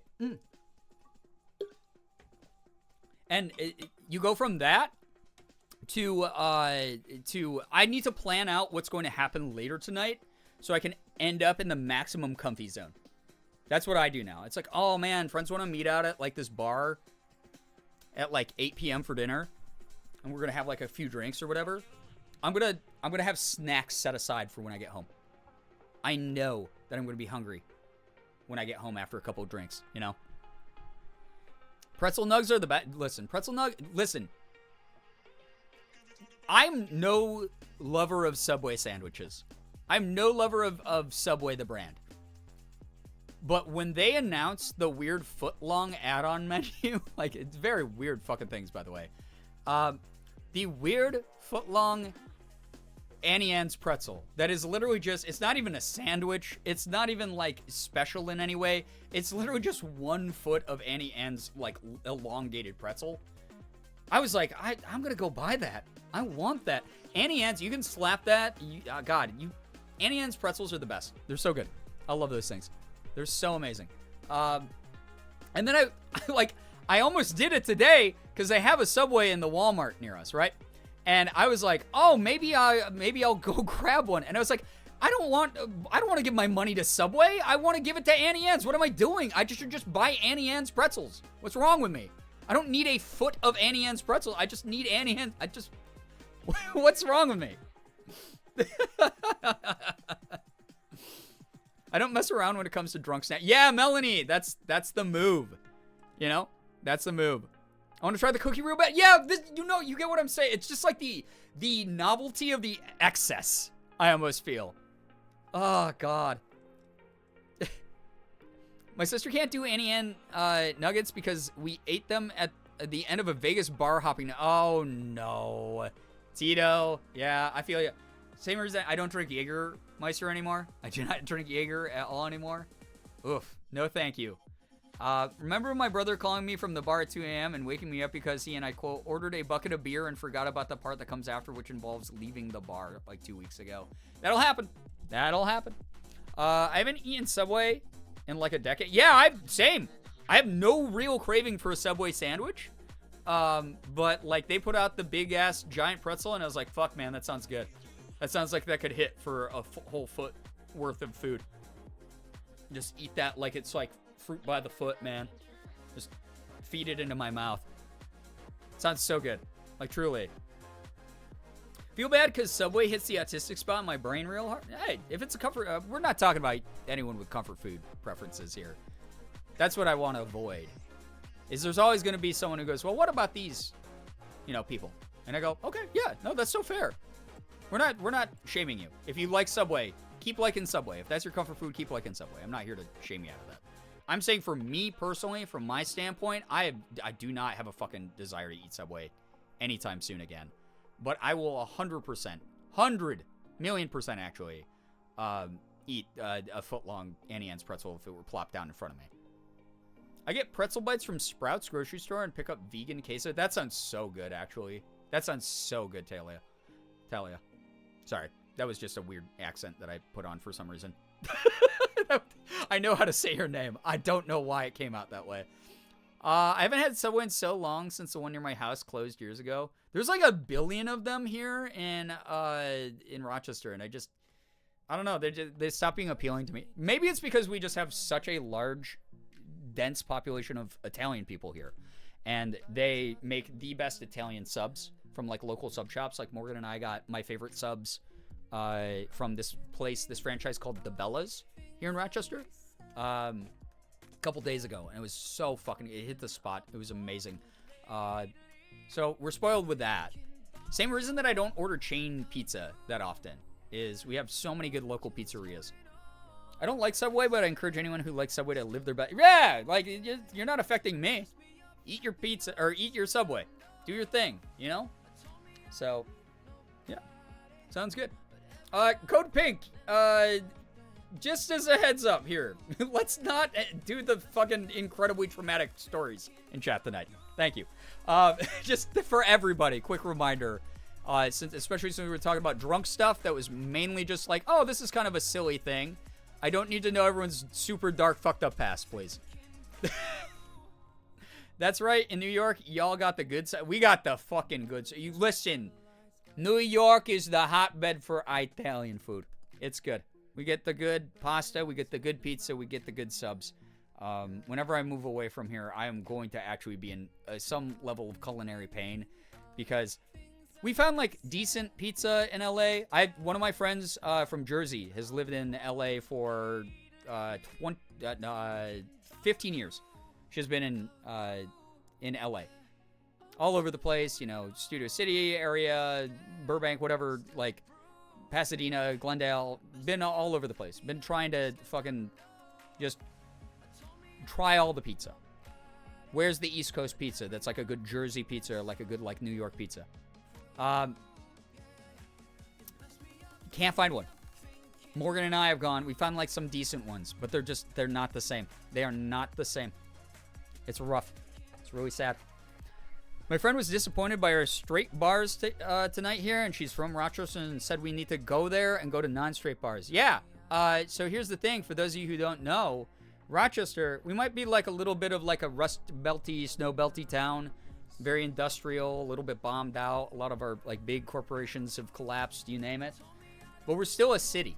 And with that city has come so much history. We are one of the like hotbeds, like one of the capitals in New York for like LGBTQ plus rights. We have a huge gay bar scene here. Humongous number of like gay friendly bars that have like super historical. Absolutely your friend is right. Absolutely. Upstate New York pizza slaps. It can. Some of it sucks. Like truly, some of it fucking blows. There's a couple pizzerias, though, that do Rochester-style pizza or upstate-style pizza so well here in Rochester. But I will say I prefer a thin New York slice over most Rochester pizza. Having a lot of Southern family and influence as a kid in the Midwest, finding good barbecue is I bet. Oh, man. That's something I'm so excited about. Next month, I'm going to be going to Memphis for the St. Jude thing, for the summit again. Memphis barbecue. God damn. It's so good. It's so goddamn good. We plan to go to Rock Pride. Nice. Have so much fun.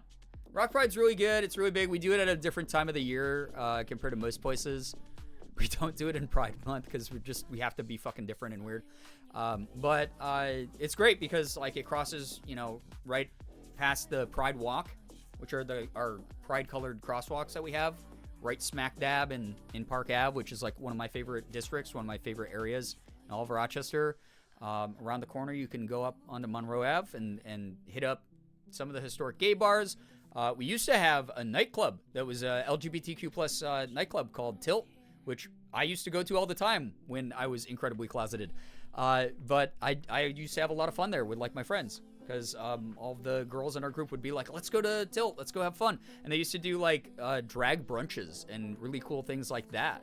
So did Tilt close? Yeah, a little while ago, I'm pretty sure. I could be wrong. I don't go. The last time I went clubbing was like 10 years ago, so I have no idea. But I'm pretty sure it did. I'd actually be surprised if it's still open. But that was, yeah, it was like a landmark. Yeah, it's huge. Deep dish pizza supremacy? I don't prefer deep dish over a thin crust, but I've gone from being like, yo, fuck Chicago pizza, I'm New Yorker, baby, to, like, I love a good slice of, like, either Detroit-style deep dish or Chicago-style deep dish. I like it. It hits a spot every now and then. It's way more filling. Sounds so fun. Yeah, it was great. It was, like, Tilt was super fun. It was, like, a really, really fun club.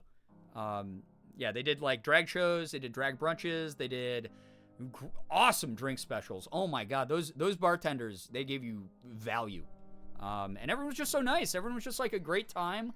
No one was like, you know, obviously there's probably some people who had less than pleasant experiences there, but like every time I went, nobody crossed boundaries. Everyone was like all about consent and just like being really like kind and wanted to have fun, dance together. You know, no one was being like miserable. It was really cool. Heard such amazing things. Yeah, it was again, huge historical landmark for Rochester, for sure. I love that y'all are representing the deep dish Chi-Town. Yeah, okay. So here's the thing. I changed my mind, and I know that there's like a lot of opinions, and I can't claim to be an expert on Chicago cuisine because I have been to Chicago like one time in my life, outside of the thousands of times I've been through the O'Hare Airport. I've never actually like been in the shitty city of Chicago. No, the city of Chicago, except one time. But you guys have like a lot of crossover to like Rochester, actually. Like we have similar accents as the Chicago region a lot. We're compared to like with the like nasally A kind of thing. We have sort of like an industrial style city with like mainly just food, and tons of horrible, shitty lake effect weather. But I will say this: I tried a slice of Geno's. Years ago. I was staunchly, oh no, if it's thick, you got to use a fork and a knife. That's not a fucking piece of pizza. Oh my God, why would people call it that? You need like a thin slice of pizza, baby. And then I tried a slice of Geno's, and I think I might have had as close to, I'm not a religious person, but that might have been the closest to a religious experience I've ever had in my entire life. That first bite of a Geno's sausage pizza made me go, okay, I get it. I understand now what you're going for, sugar. I get what you have to offer. Holy shit, this is amazing. This is the best. This is the best thing I've ever tried. It's so good. Luminetti, yeah, I've heard that Melnetti's is really good as well. I've never gotten to try Lou's yet. But I wouldn't be opposed to it now. So that, very good. You know, anything from like deep dish Detroit, like Motor City style pizzas, so good. You know, that kind of thing. So I've changed my mind on that. That said, I still do prefer a New York slice. Like when I was in New York City for the Pokemon thing, for the DLC preview, there was a pizzeria that was literally 200 meters away from my hotel.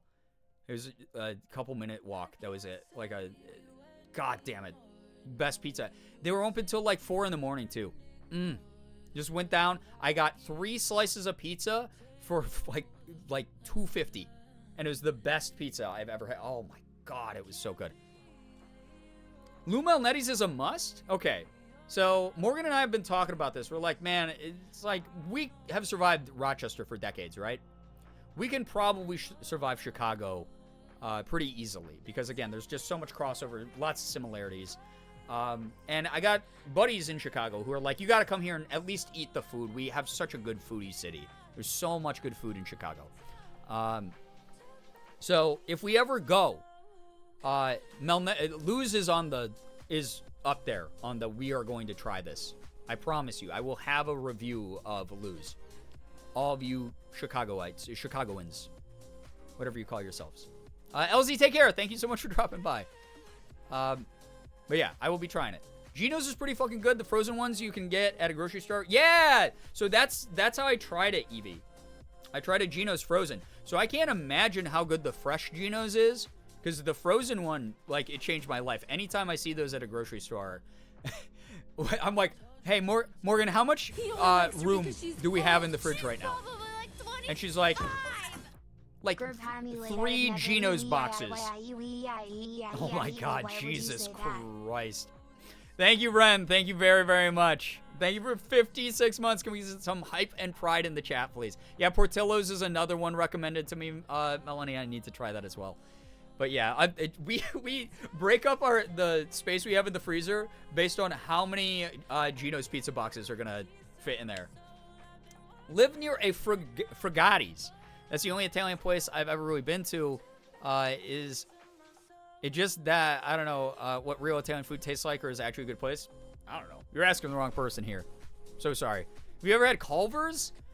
Is that the... Wait, Culver's... I get all the fucking franchises that aren't around here confused. Is Culver's the fast food place with, like, the good burgers? Or am I thinking of something else? Is that the... That's not the Canadian... That's not the Canadian chain? Is it the Canadian chain? Or, no, it's an American chain. I get them all confused. There's one that we just tried in Canada that the Canadian fans were telling us to try that were so good. It was so good. Culver's, I think we had recently as well. My first time at Lou Malnetti's, I found glass in my pizza. Oh, no. But they also have, like, 50 locations, so it's definitely, like, a location-based thing. I think that's, like, every time I see food discourse and arguments of, like, oh, this chain's better than this one, I'm like, you guys are talking about chains. They probably have at least 10 locations, and all of them are going to be so fucking different, dude. Wisconsin chain? Yeah, we don't have Culver's, I don't think, here in New York, Alexis. So, I think I've tried it. I cannot 100% remember. I can't remember. Fresh frozen custard. Okay. And cheese curds. Maybe I have not tried that then. I don't think I've tried Culver's. There was a place in Canada that the Torontonian fans were telling me to go try. And I was like, what is that? I've never heard of that before. And they're like, oh, there's like one, right outside of Toronto in like Mississauga or something. And it's like, okay. And so Morgan and I, on our way out of Toronto last time, stopped in Mississauga and tried Harvey's. Thank you, Morgan. See, I get all these dumb one-name possessives confused. But Harvey's was awesome. Harvey's was actually incredible. It was so good. Yeah, Torontonians. That's how you say it, right? Because you don't say Torontoians. You don't say the second T if you're actually saying it with an authentic accent. You say Toronto. Yeah, Morgan is in chat. If you don't know my beautiful, incredible partner, Morgan, Treasure X Trove, go follow her. She streams. She is on Instagram and everywhere else as well. TikTok has been doing really well lately. Go support her there. Please support her YouTube. You name it. We just celebrated 16 years together. 16 freaking years. 16-year anniversary yesterday night, which was why I didn't stream. And it was awesome. It was so fun. It's really good. I went, hey, order whatever you want. I did the thing that I've wanted to do. This is so corny, okay? Right? But I do this for like fancy dinners with Morgan. Where when I was younger, growing up, I personally did not get to like order everything I wanted on a menu.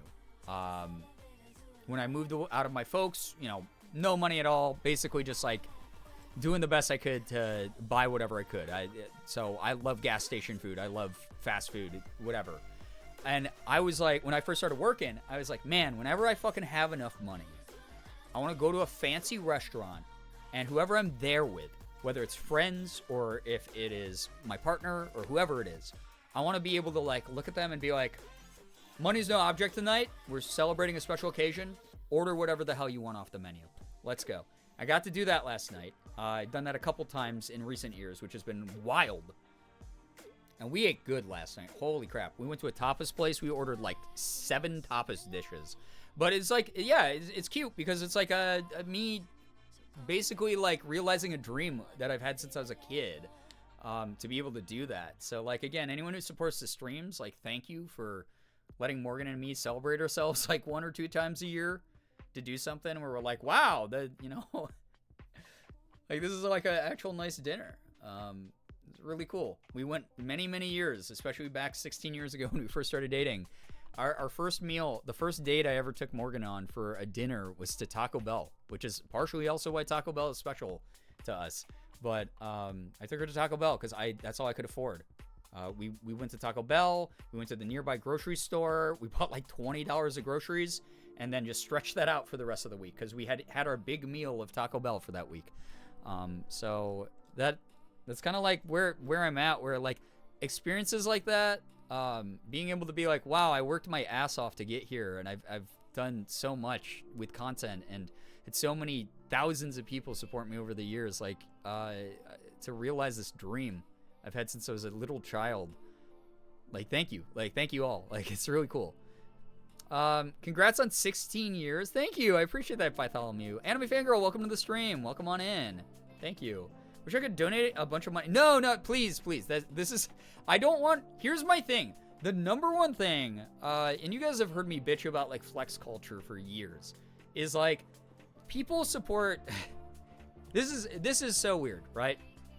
But like I will show off like cool stuff that like I buy or I get sent or whatever. That's fun for me to do because I'm like, I earned this. I treated myself to like a fun little thing, right? Like, cool, this Pokemon card collection or whatever. Or like I bought myself this new video game. Let's play it on stream. Like I've done that a couple times. And it's like one of those things that like, I don't ever want to become one of those content creators where people are like, we are funding Brian's opulent lifestyle. We are funding this content creator's like fucking, oh wow, he bought another pair of Balenciaga shoes. Like, I never want to be that kind of person. So like, please, if you are here, I know as generic as this fucking sounds, like if you are here, you're watching the ads. I'm getting ad revenue from you being here. You are spending time to show people like, oh wow, that person's got like an okay view count right now. Let's go check. It must be a fun time over there. Let's go check out their streams. Let's go watch their YouTube videos. Let's become like a regular active part of this community. Like that stuff like means the world to me. So like, and that's how I've always grown my community. It's why I haven't been as quick growing as so many of my friends in the industry who have done this as long as me or longer or whatever. Is I've always focused on like hanging out with a community and trying to like organically and very naturally like build it from the ground up in a way that's like meaningful. That isn't just like, oh, look at the shiny new thing that I fucking have. Everyone, look at this is this week's gimmick. Oh, everyone check me out. Oh boy, Dexerto wrote an article about me. And there's nothing wrong with the people who do that. That's the kind of content they're comfortable making. But it's like, I'd rather just like vibe. And a lot of like streaming and a lot of content in general is kind of like street performance. I saw someone compare live streaming especially to busking the other day. And it kind of hurt my brain because I was like, fuck, that's kind of true. We are kind of just digital buskers. And your hope as a streamer, sure, is every time I hit start streaming, this thing that pays my bills, I hope enough people give me enough money so that I can keep a roof over my head and stuff. But none of that exists if I'm not creating stuff that I'm proud of making or proud of sharing or having some actual meaningful connection with the people who are here throwing a couple dollar bills into like my hat or my guitar case that's out there while I put on my little performance. So that's like always been the way that I've handled like donations. Like if you can't donate money, please don't feel bad. Like genuinely don't feel bad. If you can't sub, if you can't do any of that, like you can talk to anyone who's been here for years. I'm constantly like, please always treat yourself first before you treat me to anything. And then also on top of that, like, please know I'm never going to be here to pressure you into donating or subbing. I know this is like base level, like, okay, yeah, whatever. I'm not here to virtue signal this shit. It's more of like, I'm just not here to do that. Like, it's just not part of like what I want to do. Like, if you feel like giving, give. Cool, awesome. I'm glad you enjoy the show. I'm glad you want to see me do this indefinitely. If you don't, then there's nothing I can really do to convince you otherwise. So that's just the way that it's always going to be. Also, Green Pandrea, thank you for the 9 months with Prime. Thank you. I know you only get one of those a month. Thank you for using that here. Arahaku, welcome to the stream as well. Welcome on in, everybody. Thank you.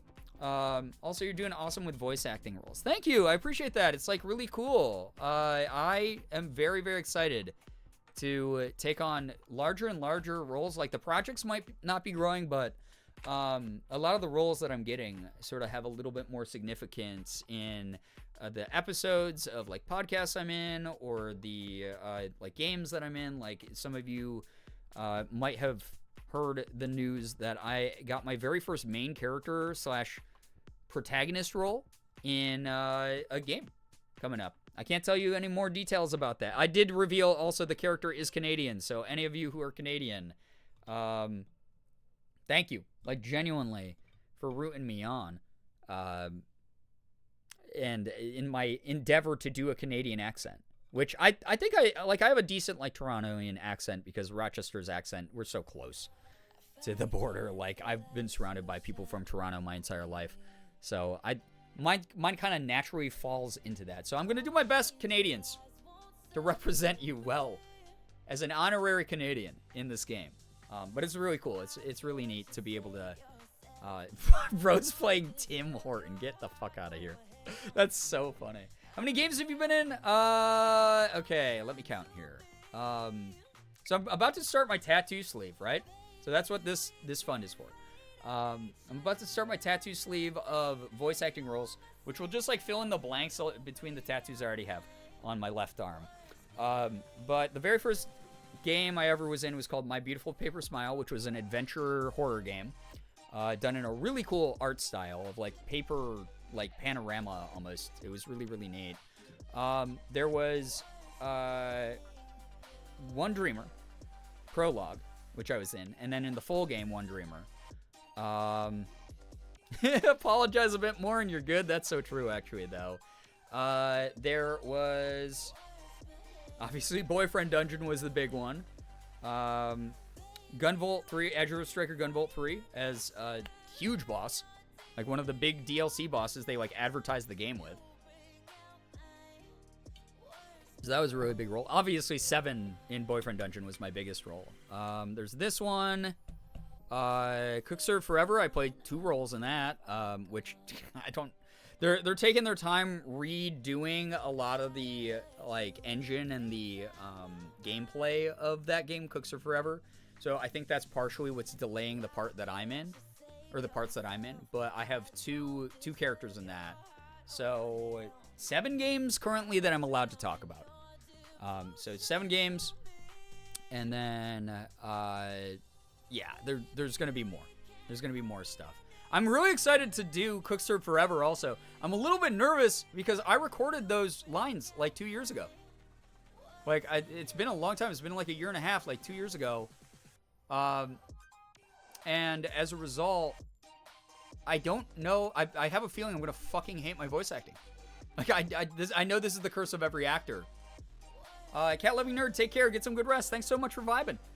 But I did it such a long time ago. The way that I voice act, like the lessons I've done, the seminars, things like that, the classes, like I'm very different in how I voice act.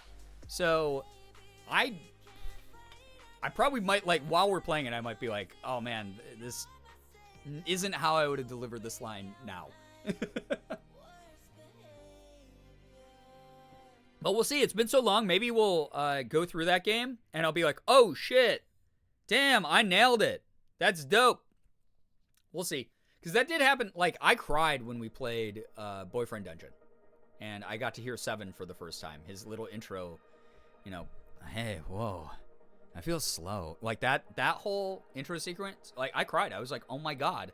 This thing I've dreamt of since I was a kid, of hearing my voice come out of a video game, is happening. Like, that was cool when that happened. So yeah. Arahaku, take care. Thanks so much for dropping by. Thank you.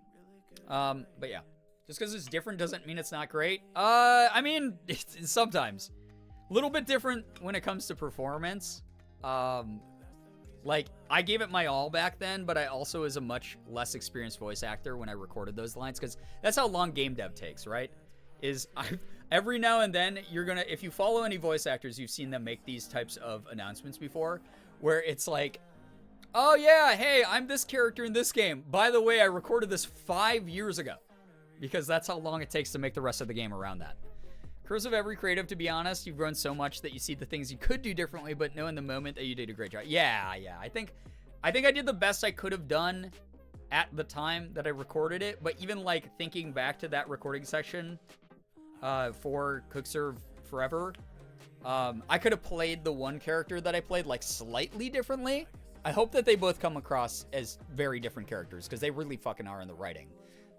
But yeah, you guys, I mean, it's on IMDb. I'm allowed to talk about it, I guess. Like, Ruben and Ren are the names of the 2 characters I play, and they're not related in any way. They are in completely different parts of the game. They are pretty significant side characters, is all I can really talk about with them. Ruben is more of a helpful side character type. He is the character that I was like, oh man, all the nerdy lanky boys that were in animated Disney movies in the 2000s, like in Treasure Planet and stuff. That's where I'm taking inspiration for this character. So that's what I did a little bit with that character. And then Ren, yeah, Ren spelled differently than mine. Yep, with the W. Because he's so W. They're so W. So here's something. I've talked about this before, and I just bring it up every now and then because I'm, like, really excited. Obviously, this was a little bit before I, like, publicly started being more open about, like, being gender fluid and you know, that type of thing. But I got to read for Ren, and in the script, they are written with they, them pronouns. And that's something, who knows, they might change in the text, because it's never spoken. No one goes, oh, they are doing this or anything. But so they might change that in the written dialogue. That might have just been like a placeholder before they decided, like, Ren's final design or whatever. But if not, that was my first non-binary voice role, which is really cool to be able to do that. But Ren is a fucking dick. Ren is a fucking billionaire dickhead. And is one of the most unpleasant characters I ever read for, but they're played up in such a funny way that they're just kind of annoying in the background for the most part. Like, even during, like, their big scenes, they, like, people kind of ignore them because they're such an asshole. So I'm looking forward to seeing that dichotomy played out, because those two characters could be no different, like, no more different than what they are. Like, it's so funny.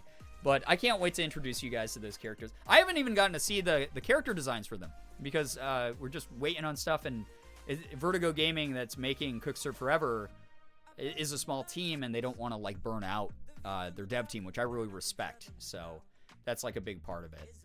Why is Linguini the character that came to mind when you said lanky, nerdy Disney movie characters in the 2000s? Different, slightly before his time. Still talking about, like, old school 2D Disney animation. So, like, Treasure Planet and Atlantis. I always get, like, the male leads of those mixed up. Milo and Jim, but very much drawing from, like, both of them as inspiration. Diversity win? The worst person you know is non-binary. Ren is like truly one of the most annoying characters that's in the game. It's gonna be so fun to play through that story arc. Or story arcs, I should say, without spoiling anything. Ren is in multiple parts of the game, unfortunately. So is Ruben, but you'll see why that is. Honestly, if we've gotten far enough that they'll write non-binary characters as assholes, we're doing good. That's my thing. I talk about it all the time. Like, that is really, at the end of the day, a diversity win, because, like, just because you are part of a marginalized community doesn't mean you can't be a total asshole or jerk or, like, person who screws up, like, or a villain.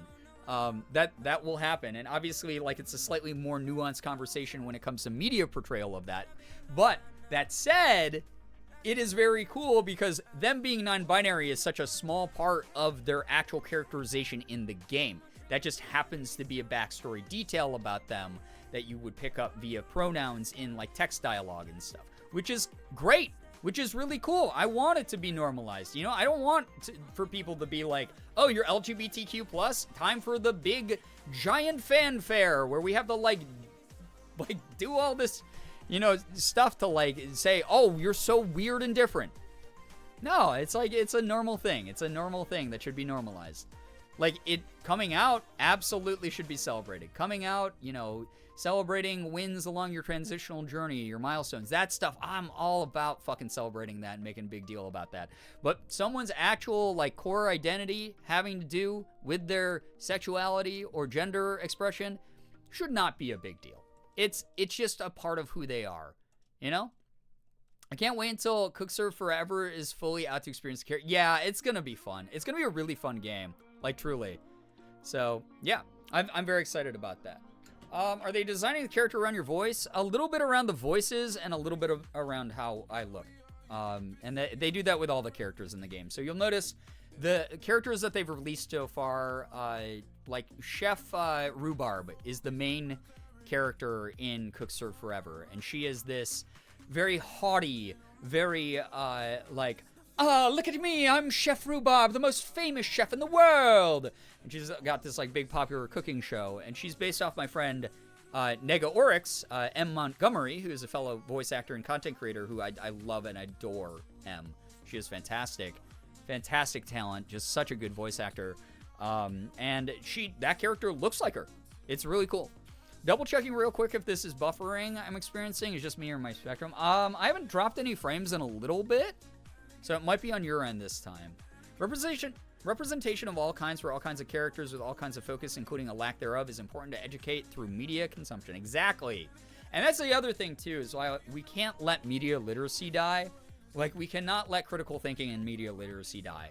Because people like to, like, put these big, sweeping, broad brushstrokes over everything and go, oh, because this person is this, that means that they have to have the exact same experience as me. And that is very unfair, you know? That's the way that I look at it. I was talking to my sister who didn't know about how knotted the cables of the TV were, and I just went, these cables are as straight as I am. Anyway. Yeah, M is, oh my god. You guys, she started coming back to streaming. She took, like, a really long hiatus. I was keeping up up with her a little bit via text messaging throughout the past like year or so.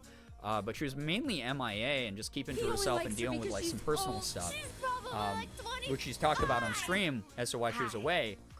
Yo, Rachel Bethy, thank you so much for the 22 months. I appreciate you a ton. Thank you so much for that support. It means a lot. But yeah, M recently came back to streaming, so if you have never, we can do, actually, I'll do a shout out. I don't do shout outs very often. I'm doing a full shout out. Please go check out Nega Oryx, aka M. Montgomery, one of my favorite people I think I've ever met in my entire life. Potentially someone who will do the most positive good and have the most positive impact on the entire world by the time we all leave the mortal coil. She just way up there as far as like people I would expect to just do the most. She's fantastic. Please go support her. She's been doing, she just played a game she starred in on her stream the other day. She played El Paso Nowhere. El Paso Nowhere, which is like a Texas vampire, like Wild West game, where I believe she's like the main villainess's voice, which is really cool. So, very neat. Go check out M, please. She also has really cute emotes. So if you haven't seen her emotes ever, I'm sure that, I know that we have people in this community who are subbed to her, who have the best emotes. Go back and watch old videos every once in a while, and I was watching an old video of Julian playing Cyberpunk and coming across a billboard in-game with M in it. Made me so happy. It's been so long I forgot about it. Yeah, it's so cute. Yeah, she's gotten to do a lot of really cool stuff. Being in Cyberpunk is kind of wild. I thought that was a nice touch for the CD Projekt Red team to add in there. And then also, like, I don't know, she's done like a lot of really cool things besides just the voice acting stuff, but I adore her. She's easily, again, I think out of any, if I were to take a bet with my entire life savings on someone, by the time it's time for us to drift out of this world into the next, who has done the most good out of any human being alive, or who, like, by, you know, our ripe old age, it would definitely be Nega Oryx. It would be M. Montgomery. She'd be top 3 finalist easily. Really good person. Go follow. Go support the hell out of her. But yeah, and support her voice acting. Oh my god, like it's funny because when she was still active, her and I used to like text each other and DM each other all the time and be like, oh yo, I just did this audition for this, and she'd be like, oh my god, I did like the female character in that, or like I just did like these 3 auditions, or like, oh my god, I just got selected for a role, and we used to celebrate that together so much, which was a lovely part of the voice acting journey, to have someone to root on each other. It was great. So I hope that as she gets back onto her feet, that's something we can reconnect over. But yeah. Anyway, keep an eye out for Cook Serve Forever. That should be happening fucking sometime. Like, eventually. It has a really cool cast. So M's in that. I'm trying to think. Elspeth Eastman's in it. Is one of the main characters. Elspeth Eastman is in that. Maya Aoki Tuttle's in it, who is a really big voice actor in a couple like Marvel animated shows, and I think she was in Destiny 2 as the character, I think, Aiko. Am I remembering Destiny 2 characters properly? The daughter of like of Mithrax. She's the voice of her, and she fucking killed it. She did so great. Maya's another incredible talent. But yeah, so lots of cool voice acting stuff coming up. I forgot how I got distracted talking about voice acting stuff. Also, holy shit, I did not know what time it was. Well, I'm gonna keep gabbing. I guess we're not gonna, all right. No Tomb Raider tonight. Oops. To be fair, the internet took this stream down 2 times tonight. The internet did destroy or Twitch did, or whatever issue is going on right now. The 2 times we had a whole blackout here. So yeah, mommy-int tonight. I'm sorry, I'm the only mommy you get. Yeah, oops, all chatting. Yeah. So tonight is just a yapping stream. And what? I spent like 10 minutes on this screen. You can't fault me too much. Of course, the internet decided to behave when I got distracted yammering on about whatever. Who the fuck cares? World record yapping. For true, though. Yeah, born to yap, force the game. Honestly, though, it's like I was talking about earlier in the stream. I was really excited to game tonight. I was super excited. I was so excited to game tonight. I was so excited to get through more games. Because I've already beaten like 5 games this year. And that was like as many as I beat in the entirety of last year. So that's felt good. Going on fun little adventures, having people show up and vibe. It's the Mika buff? Wait, what's the Mika buff? Bad internet or yapping forever? Whichever one. Another thing that links us. It's why we're such good friends. And I meant what I said earlier, okay? I meant, like, Mika's probably the funniest human being I know. Like, truly up there. I love how the raid came in, like, right when the internet shut the bed. Yeah, that too! What the hell was that timing, yo? Looking at the IMDb. Yeah, Sungwon's a part of it as well. Katie Bent. Yep. I'm doing the Sammy Yup. I lurk too many of Sammy's streams. So I'm starting to do the Sammy Yup without realizing it. Someone will just say something mildly in agreement with me. I'll be like, oh, looks like it's about to rain today. Or like, and they're like, yeah, the rain's about to come down, huh? And I go, yup. I gotta fucking stop, dude. I parrot people way too much. The internet stabilized after the raid speech. Yeah, really funny, by the way. Yeah, if you guys missed the raid speech earlier, by the way, because of shitty internet, welcome on in. Hi. Hope you read the rules by now. Otherwise, we probably would have banned you. My name's Brian, a.k.a. Girbeagly. I am a Korean-American, full-time Twitch partner, YouTuber, and voice actor. I do a little bit of everything, from playing AAA games down to indies. I open up Pokemon cards, and I do some cosplay. Welcome on in. I hope you've been enjoying your time here, being a brand new member of Late Night Gang. Is what we call our fun little crew of people who sit up here and listen to me yap their ears off about who the fuck knows and whatever. We've covered a lot of topics here tonight. That's all I gotta say. But yeah, I won't have time to game tonight, sorry. Try to get some more Tomb Raider in tomorrow then. Morgan and I will be cleaning the basement though, so no guarantee I'll have a lot of time to game. So might default to Power Wash, might default to, I don't know, maybe go back to Dave the Diver. A million games I gotta do. I was watching the VOD of Chris and Sammy playing Stardew earlier. Spent a lot of time watching them grow. Yup. Acres. Yep. See, I cut it off there. Raid speech Brian's version. Yeah. Yeah. Fuck you, Scooter Braun. This is my version. Or whoever. Yeah, Scooter Braun, right? He's the one who bought up all of her catalog like a dickhead. Fishing Cats, take care. Get some wonderful rest. Yeah, Dave the Diver. I should go back to Dave the Diver. Damien's been playing Dave the Diver a ton. Damien House. I gotta do that, man. I gotta divvy dive again. Because that game was fun. And it had a real story mode. It wasn't like I wasn't making progress in it. I just got distracted, as I always do, by 50 other games. And my mental health tanked last year. You know, my mental health took a fucking wrecking ball to the eyeball. It was awful. And then got into a car accident with a full bladder, and their bladder exploded. It popped like a water balloon. Oh my god. Please more Dave the Diver. If people are into it, chat. Okay, let's run a poll quick. Let me get some. Okay. Bring back Dave? Question mark? Yeah.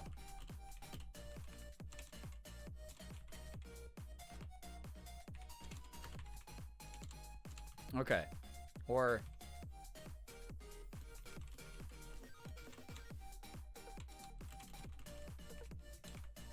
all right, there we go. No one can use points. You get 1 minute. Use your democratic right of voting. Okay?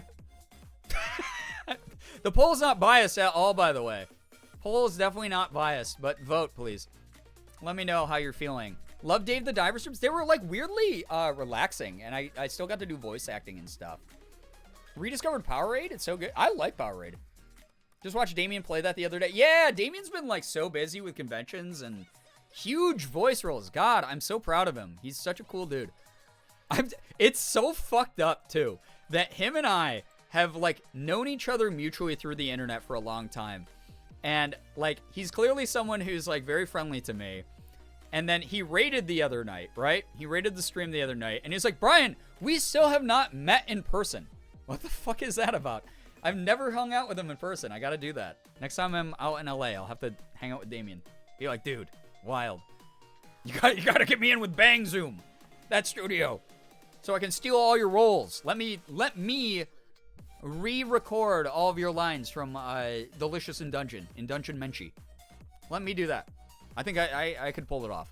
Unbiased, very scientific. Wow, 100% said yes. Love that scrungle. Guys, don't call Dave a scrungle. That's Tumblr cringe. That's Zoomer cringe. Come on, chill. That's not very skibbity riz of you, chat. I'll bring back Dave. I like Dave the Diver more than I like Stardew Valley's amount of stress, honestly. Which is wild since you were both... Yeah, we were both at Ethan's premiere, but it's a testament to how many people showed up to Ethan's premiere. The room was just full of somebodies.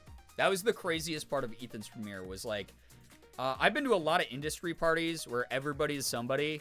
I've been to, like, a lot of VIP things over the years that I've been invited to, which has been so flattering because... A, who the fuck am I? The only reason I get invited to these things is because I happen to know people. I am a fucking nobody in the grand scheme of, like, YouTube and stuff. Like, I've had a small, niche, micro-celebrity, like, internet celebrity reputation on and off throughout the years.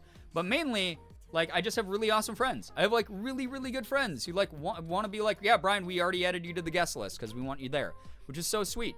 But, oh my god, Ethan's premiere, first off, first LA red carpet event I've ever been to. Never been to, like, an official, like, red carpet in LA before. So that was cool. But the fucking people in that room who came out to see my boy, who came out to, like, root him on, this culmination of, like, his, like, content journey and this really cool doc, was awesome. It was so cool. I got to see people I haven't seen in years. I got to meet some people that I've been mutuals with online for forever that I've never talked to in person. And it was so great. It was so awesome. I got to talk to all of them, and it was just wonderful. But not all of them, because, again, it was a room of, like, 200 people, so I maybe talked to, like, 60, and then didn't get to, like, other people were like, wow, Brian must fucking hate me. He didn't talk to me. I think I saw Damien, like, across the room, and that was it. That might have been the only Damien moment I had while we were in the same room. But yeah, we were at the bar, I think, at the same time or something like that. But he was busy, I was busy. I was talking to a million people. It was really cool though. I love Ethan's content. He seems like a great guy. I mean, great's like a stretch. Listen, we're content creators in 2024. You don't have to pedestal us. We're not great. He's okay. He's like par. You know, like C- is like pass in school. Like, if you have a GPA that's a C-, like, you still technically pass. So, yeah, no, he's like a fairly, like, average, on par kind of guy. Yeah, for sure. You know? Yeah, no, it's all right. No, I'm super fucking proud of him. He's literally, like, my little brother. But, like, he's done a lot of cool shit. That was a very cool event, though, because afterwards we got a little bit more, like, casual time, where after the premiere we went next door to a bar that Ethan had rented out, and we got a whole floor, a whole upstairs to ourselves, and it was really nice catching up with friends, new and old, and just being able to, like, talk like people, like, not only talk about work, but, like, talk about, like, catching up on life, which is my favorite thing. Like, my least favorite thing is going to a content creator event and only fucking talking about content and numbers and analytics. That shit makes me want to just, like, pop my own head like a pimple. Like, that, it's like, I've done that for over a decade now, is here, oh yeah, like, if someone's, like, really proud of something they did, I'm like, dude, that's awesome that you, like, got 100,000 views on that video. That's kick-ass. I saw that. That's dope. That's so cool. That's cool. But then, like, when it devolves into, like, oh, yeah, so, like, the content plan or whatever for the next, like, month, I'm like, yawn, boring. I want to talk to anybody about literally anything else. So that party was really great because it was very, first off, open bar, including the dinner menu. So people were ordering, like, 7 platters of soft pretzels and, like, chicken tenders and shit. It was so good. Little, like, sliders and whatever. So that was awesome because most of the VIP parties are, like, buffet style. We got, like, fresh food, which was great. It was so good. Not that I scoff at buffet food. God, I love a good buffet. But everyone was just, like, cool and casual and chill, and, like, no one was trying to network because we were all just vibing. I love that a lot. Brian's the coolest older brother in this community. Yeah, what can I say? I raised Ethan. as well as I could. Unfortunately, you know, there's just some limits to him naturally that just he can't push past, and it's not his fault. It's in the DNA structure or something. I don't know, you know. And I've done my best. I yearn for chicken tenders. Yeah, chicken tendies are so good. Fresh, but here's the thing. I am not the biggest pub food fan. Like, I have to be to a degree because I live in Rochester, and 75% of the restaurants here are fucking bar, like pub food, like bars and grills, right? Because that's just the way we are in Western New York State. And so I have to like it to a degree. But fresh bar, like chicken tenders, something about them. I don't know if it's the oils they fry them in, and all bartenders are, or all bar owners are like, all right, this is a trade secret. We're going to tell the bar down the street what we use to fry our chicken tenders. And now everyone in the whole country knows who owns a bar. And that, like, you just can't replicate it at home. I don't know what it is. Bar chicken tenders at, like, a good pub. Oh, so good. So amazing. I ate, like, 3 baskets of those at the party. I was just wolfing down food. So hungry. So, good shit. Like, genuinely good shit. And just nice people. It's good stuff. But yeah, thank you for, if you're into Ethan's content, please keep supporting it. He's on a little bit of a break right now, if people haven't noticed. I won't speak for him, because obviously, he gets to decide when he comes back doing what. But, you know, he hasn't posted for, like, a week or whatever. We've been keeping in touch, just, you know, mainly playing iPhone games. I'm ashamed to say this, but he ended up beating me in iPhone Battleship, and we were talking about ego deaths earlier, chat. Someone who really prides myself on my gaming skill in a lot of games. Whew, man, losing to Ethan in Battleship on iPhone was rough. I don't really want to talk about it. It's a little bit early to mourn really publicly about it, but just know that it was an ego death, and I am learning to be a more humble human being as a result of it. But yeah, it was God, fuck, what was it? Yeah, please, whenever he comes back, you know, whenever that might be, just support the shit out of him, please. So he's cooking. He's cooking right now. He's figuring some shit out as far as, like, content goes. Salutes to your ships. Yeah, dude, it was so wild too. So Morgan and I have this running joke that Ethan and I have a psychic connection, because anytime I, like, talk about him or think about him, if I'm like, man, Ethan's an asshole, he didn't write back to my text earlier today. The moment I think about that, he will text me in the moment, like, probably a good 8 out of 10 times that I do this. He will somehow psychically feel the vibrations through the universe and go, I gotta go, I gotta talk to Brian. And we do that, and that is our psychic link. And I was joking with Morgan. I was like, the reason he beat me in Battleship is because he has a direct line, like a direct Ethernet cable into my brain on a psychic level. And he knows me well enough. He knows where I'm going to put the fucking battleships. And he torched me, man. He destroyed me. I think I sank 2 of his ships. He obliterated me. It's awful. Scorpio, breakfast boy, mind melt. Yeah. It was a little bit of that. It's like, but yeah. Anyway. Why did I make those noises? I had to stretch. It's so good. I feel like I missed some of the context, but I'm glad that there was something that was so good. An Ethernet cable. Oh god, we're trying too hard, chat. Come on.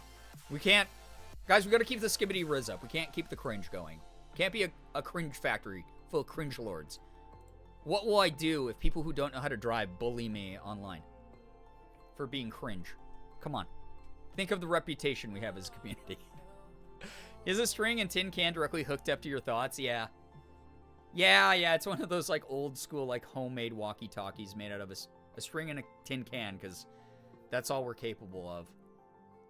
We tried traditional, like, microchips. The brains that we have, too smooth, they just slip right out. They fall off. Gotta make those stretch noises. It makes the stretch stretchier. It does! It enhances it, okay? Alright? It's the same way as in martial arts, you're supposed to exhale and make, like, a noise when you strike something. It's the same thing. All right. Toxic streamer calls me cringe. Well, if you weren't cringe, I wouldn't have to call you it. Did you ever think of that? If no stretchy noise, how do stretch? Yeah. Even when Sig, okay, when Sig stretches, it's the same law. They're like tangentially related, where if a cat or a dog stretches near you, if you do not say big stretch to that animal, you're a fucking monster, chat. You're a fucking monster. I'm telling you. All right? What brains? Yeah, listen. I told you guys when we were watching, what the fuck was it we were watching the other day? Where I just went, that's just Ethan and me, except like the camera is normally not rolling. So like it was like two stupid people doing stupid shit together. Except they were making like YouTube videos or like TikToks of it. And I was like, wait, that's just Ethan and me, except we don't film half the dumb crap we do. Chris and Julian, thank you. Thank you, Morgan.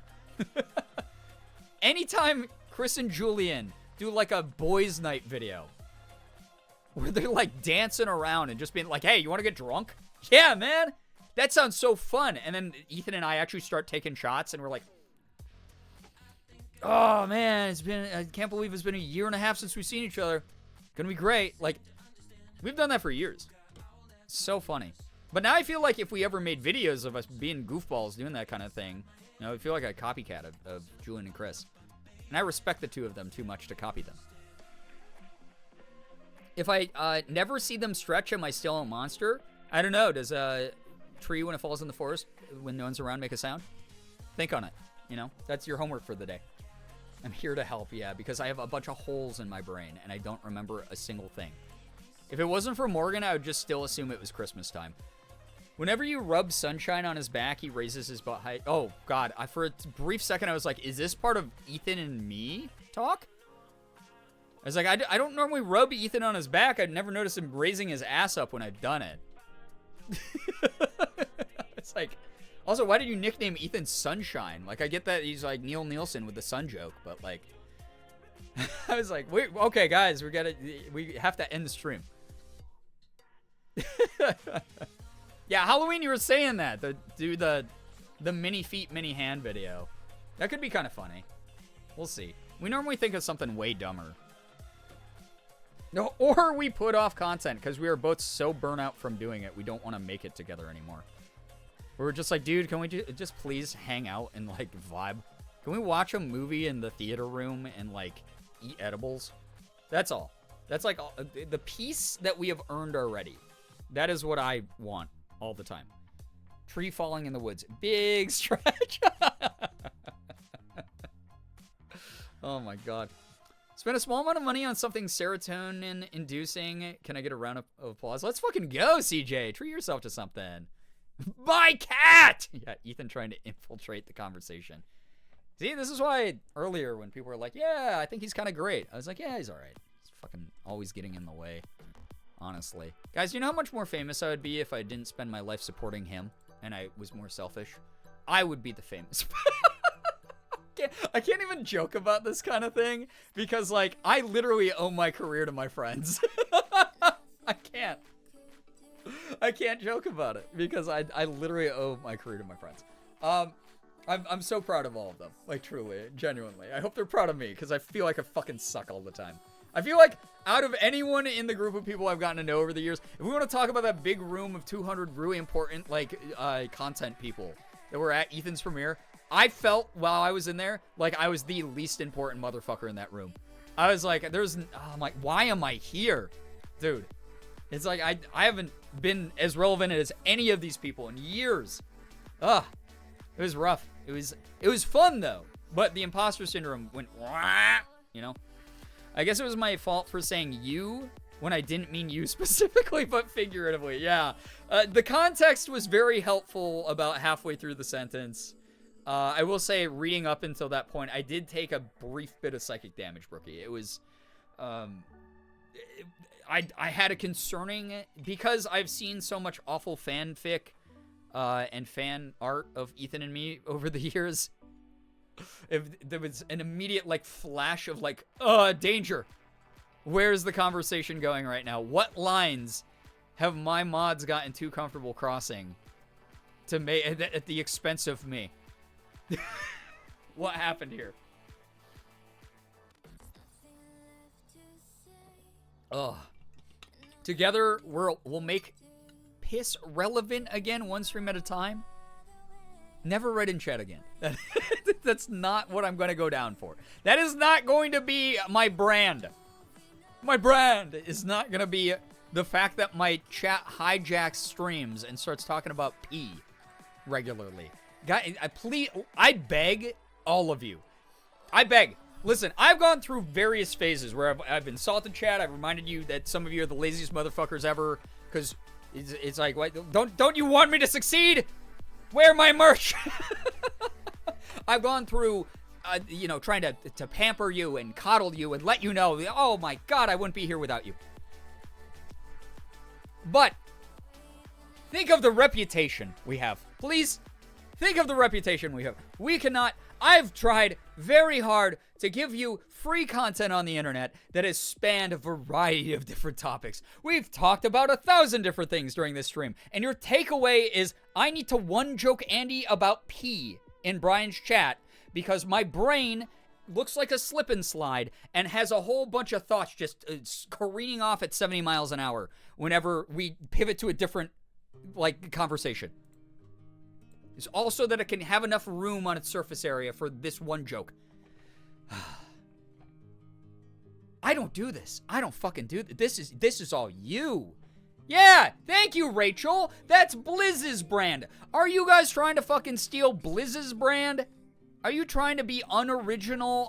Are you trying to make the prophecy true where I'm like, chat, I'm sorry. Half the time you're not fucking funny. You're the least funny people in the world. Is like, are you trying to make that true? Are you trying to prove that to me by stealing a redundant joke from Blizz's community of all places, bro? Come on. Please. Oh my God. Come on. Blizz has had it rough recently. Let him, he needs this. Okay? He needs to hold on to the pee jokes. Even if it's slipping between his fingers. All right? That was a really nice raid that he, the other day, by the way, when he raided over. I was really very, very appreciative of that. We were pistacular before Blizz. We weren't, though. We weren't. The Repiston started in, 2020. You guys did not talk about this the same way. Sure, we had Lav in the community as the head mod. And that's a different thing, though. That wasn't fully one topic centric. There was a variety of curse shit. Lav could just take the most innocent sentence of all time and make it the worst thing you've ever heard as a human being. But no. The Repistance started in 2020 era, right? Or am I misremembering history? Had it been 2020, 2021. No way that was before Blizz started doing that stuff. Because I'm pretty sure Blizz has always had the piss jokes, right? So he wears, I don't know, he does I'm wearing my yellow beanie because it's the piss beanie. I don't know, I don't watch any of my friends' content anymore. I stream at such abnormal times. I'm not able to watch a majority of my fucking friends' content anymore. It makes me sad sometimes. Oh God. Anyway, since we have no pee joke historians in chat, I'm going to assume I am right. You have okay, so when did I have blonde hair, Yamanaka? Was what, 2020? I think I had the blonde hair in 2020, yeah? I'd just gone full blonde, maybe at the very beginning of that year. So, let's see here.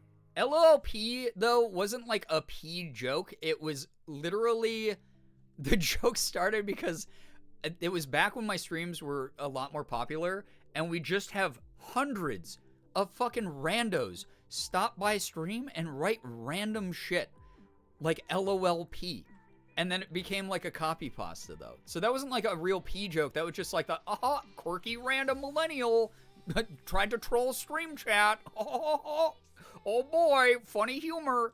And that's why that became the thing that it did. So I don't know when the actual Repistance joke started. All right, I don't remember. Hold up. Is there a wait, no, wait. I have the emote folder. Hold up. Chat. Let me find out when Slade made the Gerb toilet emote. Emote was made, oh, Slade, I was literally just about to look it up. Thank you so much. May 2020. So that means that the joke probably happened like the month before because it was back when I could afford to commission an emote immediately after a meme started. And it was also back when I gave you guys, the reason we have the emote is from back then because I would give you guys an emote because you go, oh, this funny joke that we're obsessed with for 6 days. And then never say again. And you would beg me for emotes for every meme here. And so I used to go, oh, well, I better be a good streamer. I better not be toxic. I better commission those emotes immediately. So there we go. Yeah, it's from the joke that you're stuck in the toilet. Exactly, Beans. So that was, yeah, May 2020. Thank you. There's the timestamp. There's the order of events.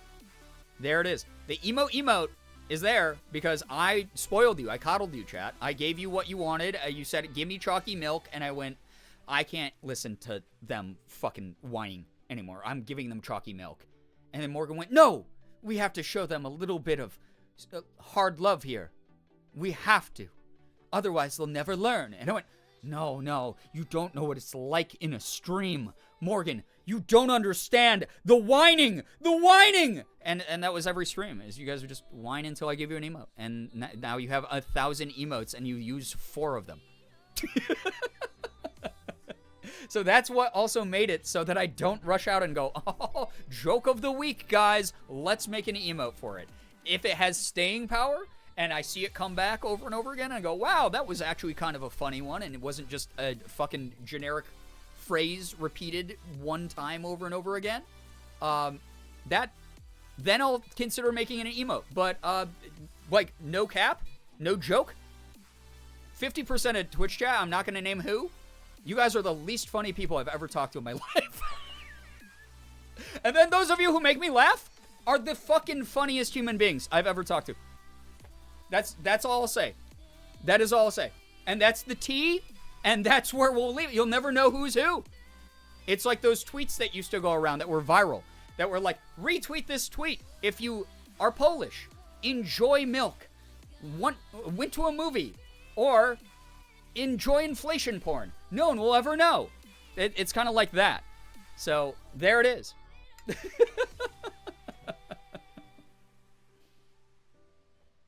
That's the way it is. And this is the dynamic. Okay, here's the other thing. This is why I'm not afraid to delve into this kind of dynamic where I'm being, like, fake jokey. Or not fake jokey. Being actually jokey, but, like, fake mean.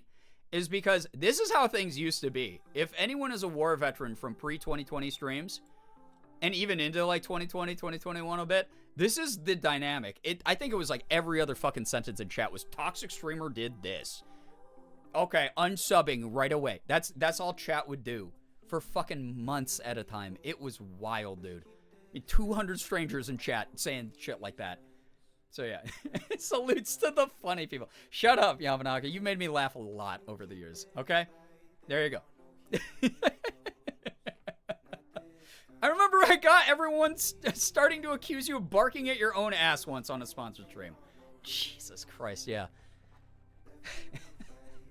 Yeah, you guys want to know the real reason that I've lost all my sponsorships? It's because of you, chat. It's because of you. How fucking dare you? There it is. This has been hilarious, but I must go to bed. JK Whitlock, take care. Get some wonderful rest. Like, thank you so much for dropping by. Truly. Thank you. Pretty sure it was 90. I was 90% of the toxic streamer jokes. Oh, no. No way. Not even close. You were a small drop in a very large bucket. Holy crap. It used to be fucking, you could write a book out of all the sentences people wrote that started with toxic streamer does whatever. I would be in the middle of crying because chat had just donated a ton of money to me, and people would be like, oh, toxic streamer cries over generosity of community. That was funny, the barking thing. Yeah, Halloween. The barking thing was actually pretty funny. That one was actually kind of good. So, yeah. Literally just met you. Why are you blaming me? Because you're in the line of fire. Become not Twitch chat, and then you will be out of the line of fire. You ever thought about that? Think on it. Thanks. Does emote exist for a reason? Gerbfluster has probably one of the longest histories of any emote in the community. Where it started off originally as a totally different emote, I think, right? No, wait, no, never mind. I'm thinking of Girbeagly. Girbeagly used to be Gerb Tank. I just realized. Okay, no, I'm thinking of Girbeagly. But Gerbfluster's been around just as long because that's when, like, people... Morgan and I lived in our shitty one-bedroom apartment, and chat was trying to get us money to move here, where we now live. It's kind of cool, you know? Someone said toxic streamer barks at own ass during that. During that sponsored stream. Oh yeah, no, CJ, that the jokes are flying off the wall during that stream. That was so funny. It could be worse, and that's the type. That's the type of shit I like. That's the type of shit I like. I don't like the, like, low-hanging, boring-ass fucking jokes that, like, some people write in chat over and over again. Like, they're occasionally... Like, here's the thing. Like, you guys will see me every now and then. Bree will do a wish I could know her joke in chat. And I will laugh my fucking ass off. Because every now and then, if the timing of those is perfect, boom. Comedy gold. They hit. Awesome. No, Bree, you have made me laugh a lot, actually, over the years. There have been times I've been like, oh god, I can only read the same joke so many times in chat. But you are not as offensive as some people who have been in chat in recent years. I will let you know if you've ever worried about that, because you've been here long enough that you know if I'm like, oh, I really dislike someone, it's gonna be kind of obvious, not just to me, but to the community as well. Twitch chat bully streamer and vice versa. It's the circle of internet life. Yeah, and that's the dynamic Twitch has always had. And that's why I like this. Like, I talk about, like, one of my favorite streamers of all time is German985. His chat is so bizarre. They do the weirdest shit with pictures of him. They do, like, they're just, like, a lot of just, I don't know, just funny shit. Gotta actually work now. Wish me luck. Green Pandrea, take care. Thanks so much for dropping by. Thanks for your big resub, by the way. I appreciate that. Hope that work goes really well. Like, thank you. Joe was so mean with breaking you with donos, it kind of made my dark little heart grow in size each time. That used to be the goal of streams for months at a time. That people were just gonna drop, like, a shit ton of money and make me emotional on screen. Try not to overdo them. No, Brie, I think you have, like, a pretty decent balance of a lot of the jokes you drop in chat. Like, genuinely. Become not Twitch chat. So we must leave. I mean, how you decide to do that? I mean, that's... Yeah, please, the fart noise. Listen, Melanie, it happens here. You know how it is. It happens. Oh, guys, Brian hates me. Beans, if I hated you, would I have welcomed you back into the community with open arms? Would I have said, wow, you were away on a pilgrimage, and you're finally back? No, I wouldn't have. Although, it's really funny, too, because, so, Beans, you obviously remember, we have you, we have Beans82, and then we have, I think, like, Cool Beans. We have, like, a couple Beans who are all a part of, like, super active members of the community, all simultaneously. Like, that, it just really, really, very, very confusing, if I'm going to be honest. But also, it's really cool because both you and Beans82 sort of started coming back to the streams at the same time. It's really neat to see both of you back here again. I appreciate it. I'm unfunny, but I own it. Yeah, listen. You can't win them all, but you're another person who's made me laugh repeatedly. I think I probably would have chased you away otherwise. You know? Become not Twitch chat evaporates into nothing. And I've talked about this before. There was, holy shit. My favorite meme that's ever been created out of, like, fan art style memes that have come through the community. Here, let me get it on screen here. This is from all the way back during the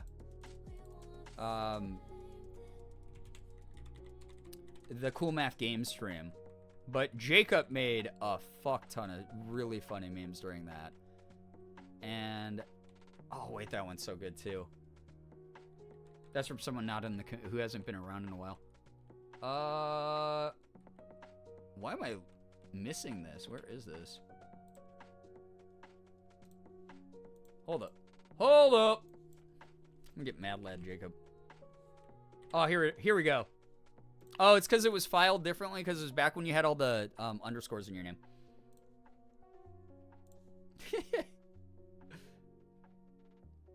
This is my favorite fucking meme that anyone in the community's ever made. Like, top 3 at the very least, I'll say.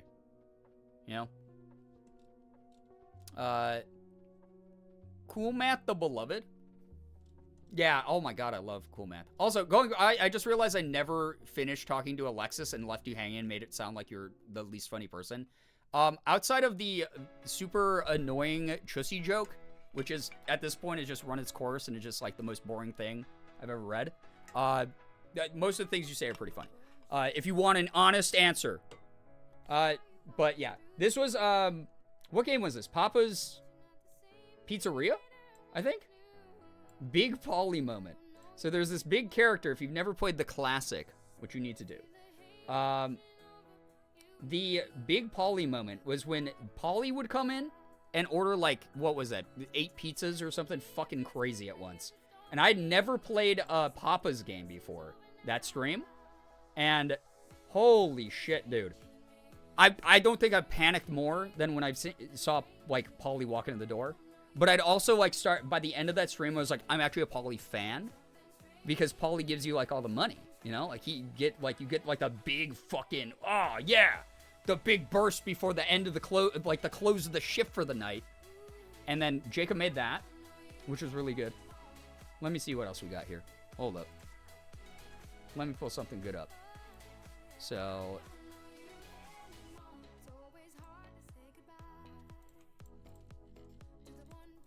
This one was from Nettles. That one was pretty good. That actually has the Papa Trizzy in it, which is kind of funny. But that one was recent. That was before the joke became probably the most boring thing I've ever read. This one was Austin.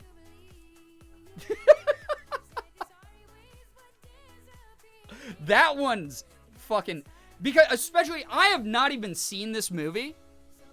And people were like, you sounded like Mort for a whole fucking stream. And I did not know who Mort was. Chad Big Polly. Truly, though, Jacob. You did good work.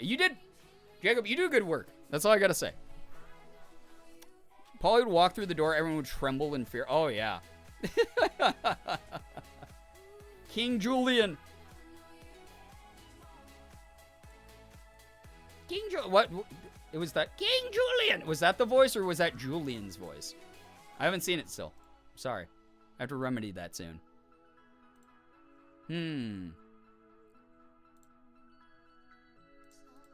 It's become a term of affection at this point. I mean, it's kind of just weird, though, because it's like, I don't know. We have several community names. And out of any of them, that would probably be the one that would be the most annoying to new people here. So, if that makes sense. It's like, I've had several people be like, wow, the people who do that are actually just fucking annoying. And I've been like, all right, cool. We are a big community. We all have to figure out a way to get along.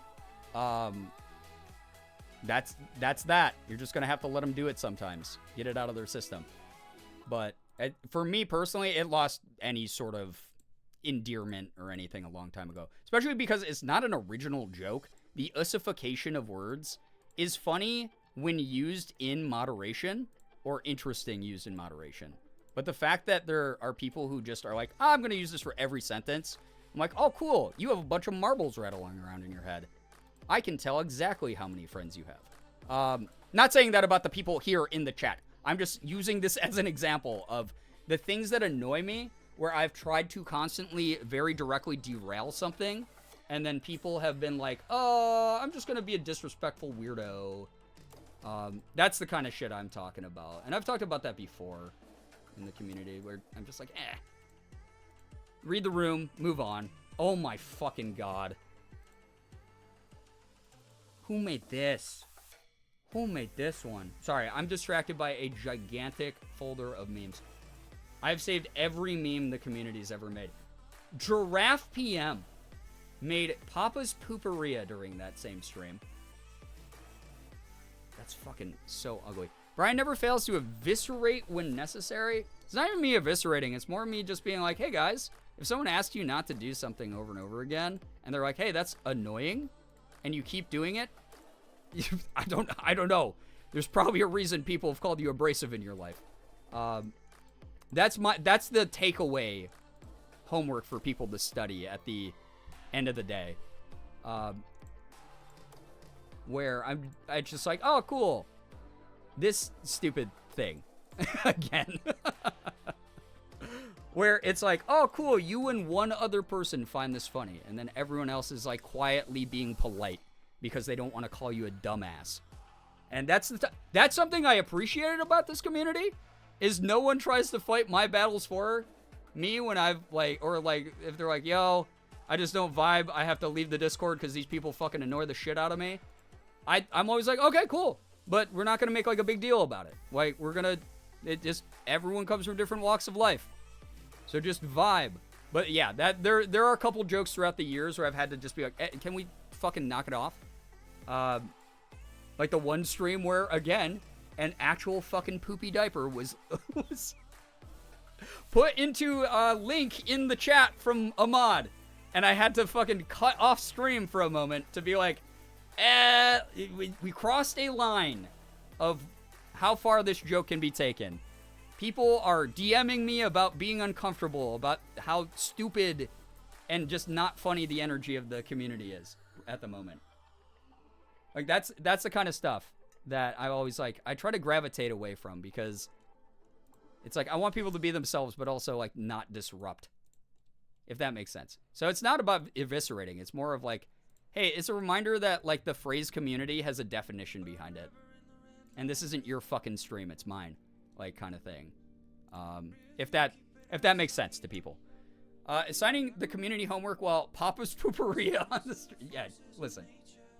God, where was the fucking...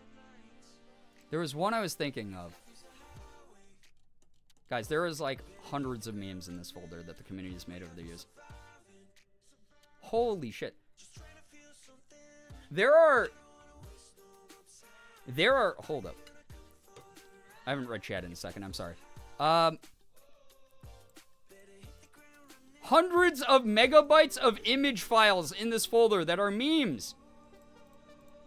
What the fuck? This is crazy. Hold up.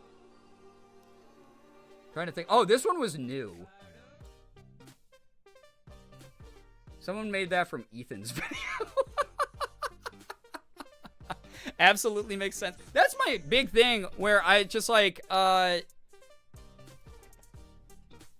it's my stream at the end of the day. I don't care how bratty that comes across. It's my fucking stream. It's like everyone's always like, oh, but what about boundaries and consent and stuff? And it's like, I don't know. When a streamer's like, guys, fucking knock it off. Like, knock it off. It's kind of that simple. And if you don't agree with it, you are allowed to go to other places on the internet. There are other free live streams. There's other free communities to belong to.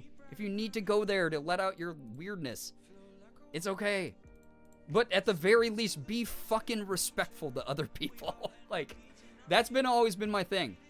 That's why we have the type of community we have. That's why we have the vibes. You know? We have the good vibes. Where was the fucking... There was a very specific meme I wanted to show chat that kills me every fucking time. This one, also made by Jacob, by the way. This is not the one I was thinking of, but this is also just accurate all the damn time. I'm glad you keep memes from over the years. I've said this before.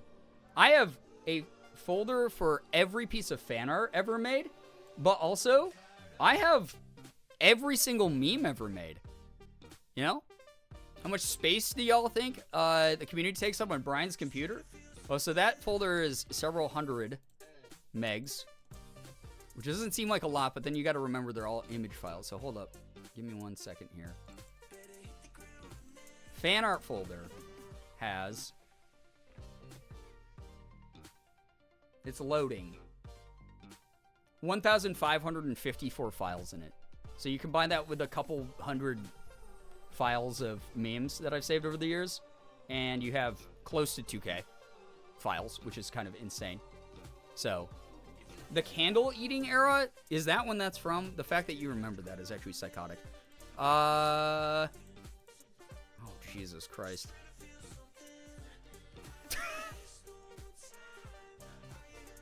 I'm never gonna find this. Oh, here we go. No, that's not the one. Fuck! It's the same format, but it's not the one. Guys, we're deep here. I need this. I'm lost in it. I'm lost in the sauce here. Ass groceries? What was ass groceries? What was that meme? Oh, where is it? Where is it? I'm going to die without it. I need this. It was such an error. I mean, it was... Good God. Good jod. Did you guys know you can say good God is good jod?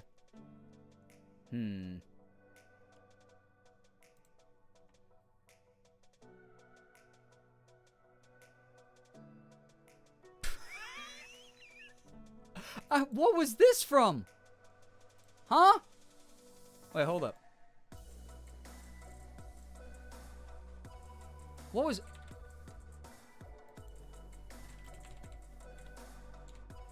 Okay, I just lost it. No! No! Oh, it's from Reddit. Okay, wait. What is this? This is actually funny. Guys, I never did a real, like, 11-year celebration, so this is what you get instead. How's that? All the memes from over the era. Because I've also... I forgot what the fuck I was talking about. Oh my God, dude.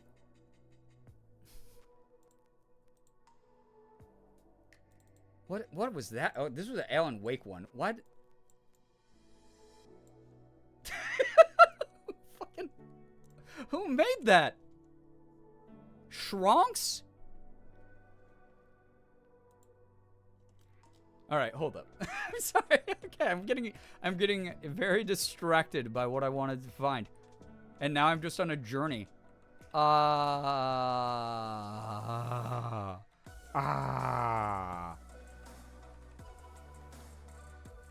my God. Where did it go? This one. I can't click. I can't click that because then I'm off course. Then I'm off course forever, dude. Oh my fucking God.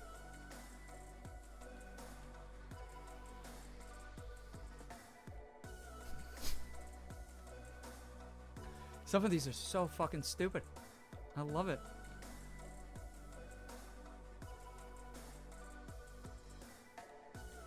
What is this? I can't even read this. Wait!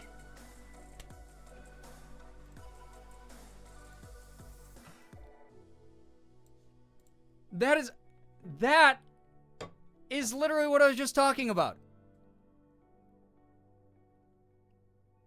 Also, mods was chat good while I was deep in the sauce. Oh my God. That's so fucking funny. I was literally just talking about that. We were so naughty. Oh God. The prophecy is true. Alright, hold up. I'm so mad. I just had one here. I don't remember 90% of these. Chat, this is how long I've been making... Okay, word to the wise. If you make content, stop. Because otherwise, you're going to blink and you're going to go, I guess I just celebrated 11 years together. Or 11 years making content. And I don't know what the fuck... What happened.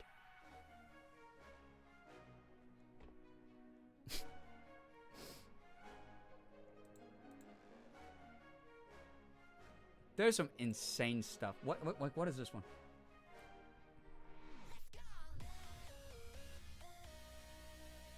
I can't read the text on half of these, so like it's kind of a crapshoot about what's gonna come up. Where is the hot dog one I just saw? I wanted to examine that and see if anyone knew what the hell. Something about Australian hot dogs. Does anybody remember? I feel like I'm living the Mandela effect. Like, did someone else live my life up to this point? And then...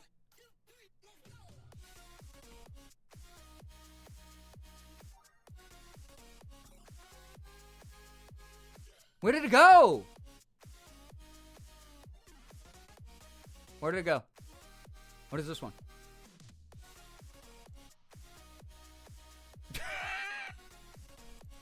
This is another Mad Lad Jacobs special, by the way. It's a blur I kind of remember. I don't know. Is Coraline's dad at the computer exhausted with my face on it? And then the computer screen just says LOLP all over it. There we go. Can you resist the call of the follow age command? Oh, God. It just fills up chat forever. Ah, Jesus. Guys, I want to show you this hot dog meme, and now I don't know where it is. Lizzie Bears made this one. What is this? Cool bug facts? Brian Girbeagly merch makes you cool and smart. Is in my paycheck in the mail. What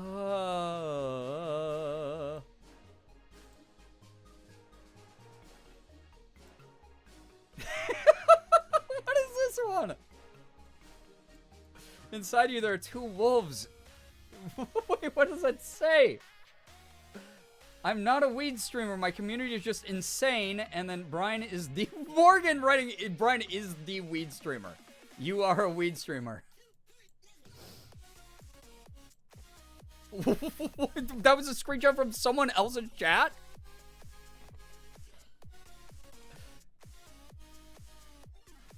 Oh my God, that's so funny. That's so funny, dude.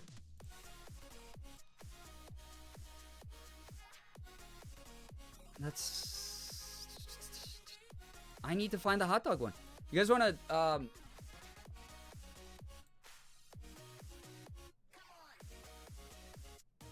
What was I just saying? Oh man, you guys thought I was bad on an edible. This is me on, sleep deprivation. Isn't that fun?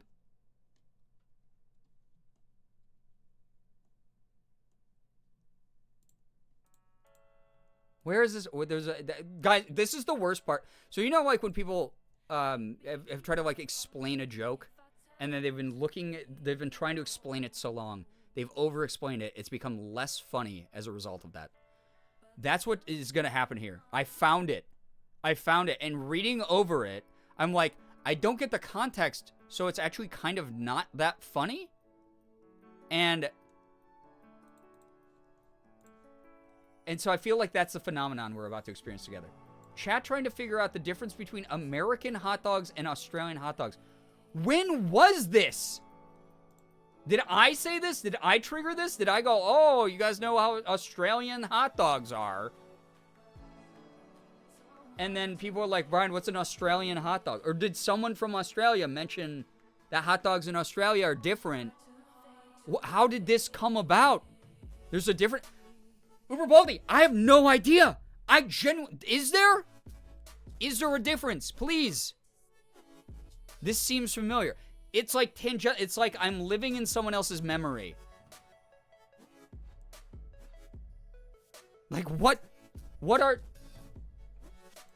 American hot dog? What, like, I know Americans do hot dogs weird already, because we just load them up with like 1,000 preservatives and like mass manufacture skin. It's like very different than like a Austrian or German dog. But like, what about Australia? I don't think they're known for their hot dogs, dude. On bread, not a hot dog bun. Is that it? They're served on white bread? That couldn't have been what we were talking about though, right? I feel like this is born in something much more chaotic and terrible. I feel like that is there's a more sinister background.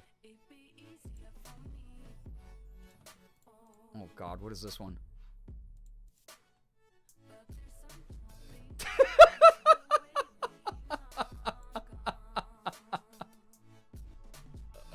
I played the Glob Glob Gab Galab Osaki remix on stream, but at what cost?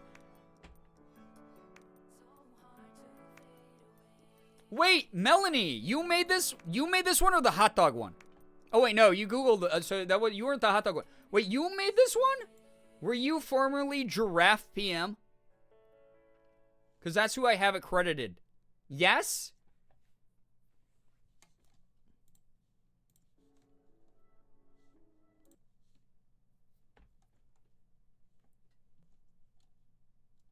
Hold up.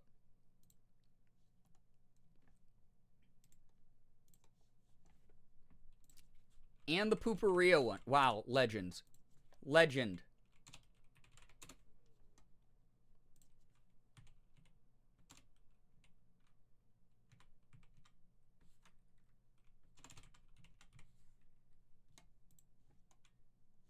Oh, yeah, okay. Wait, hold up.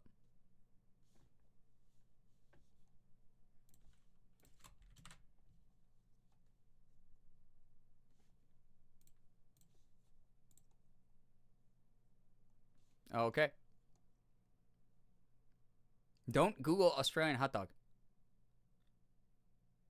I'm the Glob Glow Gab Gala. I love Don't do it, Chad. books. And this basement. No, is a no true closed treasure captioning. trove. Sad. Where is the accessibility here? I am the Glob Glow Gab Gala. The schwabble double wabble gabble flibber blabber blab. I'm Yeah, this full was- of this was big. schwibble glibber kind. I am the least of thoughts Then and mind. Schwabble double glibber glabber schwibble schwab glab. Dibble double schwibble schwabble glibber glab schwab. Schwabble double glibber glabber schwibble schwab dab. Dibble double schwibble Yeah, this was like a whole thing. glab. I tab away for 1 second. You have to watch your streamers. Otherwise, you have no idea what's going to happen. Get that thing away from me. I am the Glob Glow Gab Galab. The schwabble double wabble gabble flibber blabber blab. Wait, it's from a, wait, you actually know where this is from. It's from a movie called Stravinsky and the Mysterious House. That is fucking insane. That is actually just... It's what a Benadryl trip, it feels like, yeah. Flab. I used to walk around the house singing this, and Morgan, we might not have made it to 16 years if that had continued.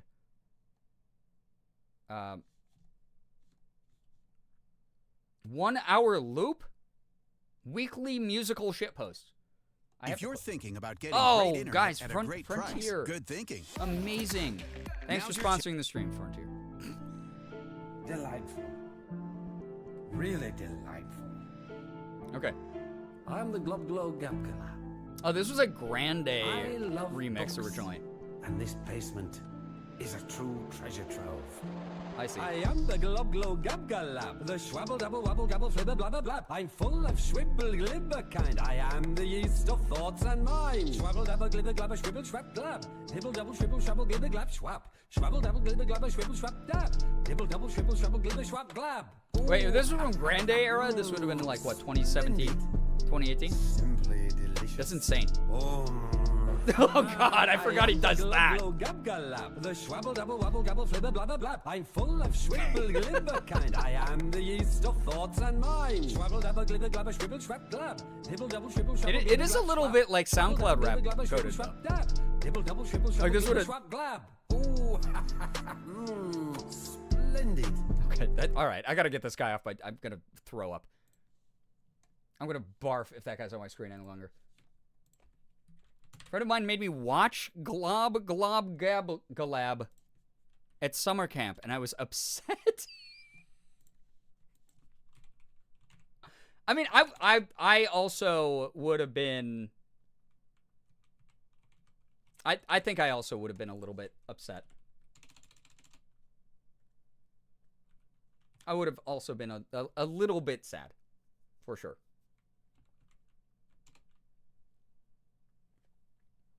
Hold up, 1 second. Oh, that's so sad. When you type in Google on this, on my Firefox browser, the fucking good news. Oh man, good news. The good news merch comes up. That's depressing. Sad, dude. Okay.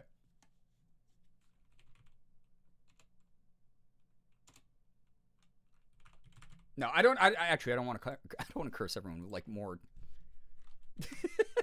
like fucked up like videos. I was gonna go down a deep rabbit hole on YouTube. No. Hannah, thank you so much for the 3 stream streak.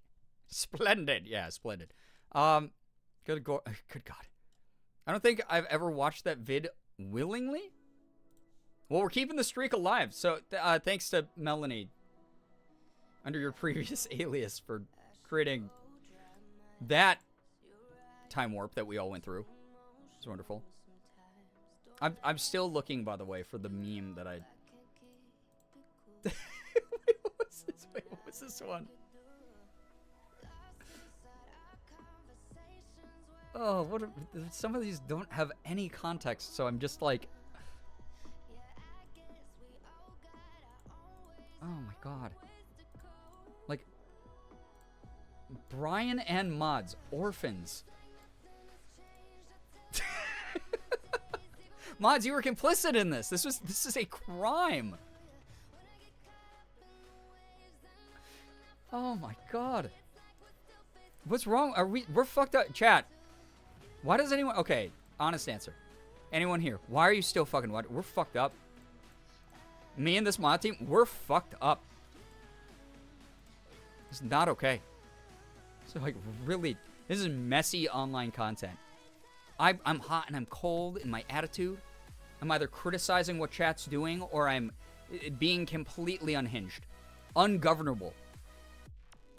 And you, I promise gaming, my internet shits the bed and I do a just chatting. How can you trust me, chat? Why would you be here for this? There are like 50 Alan Wake memes, by the way. Why did you guys go so insane on the Alan Wake memes? I played that game for like a week. What happened? Like what went on? Why did that resonate so hard? You think we aren't. So true, Master Owl. Oh my god.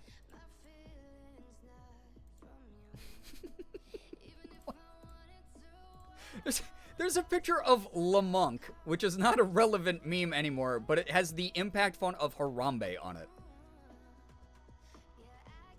We're fucked up. We're fucked. We're cooked. Our brains are absolutely deep fried. Air fryer for 8 hours. Oh my god, what happened, dude? It'd be a lav meme. Yeah, that's such a lav meme. What is this? Cocaine and Fun Dip.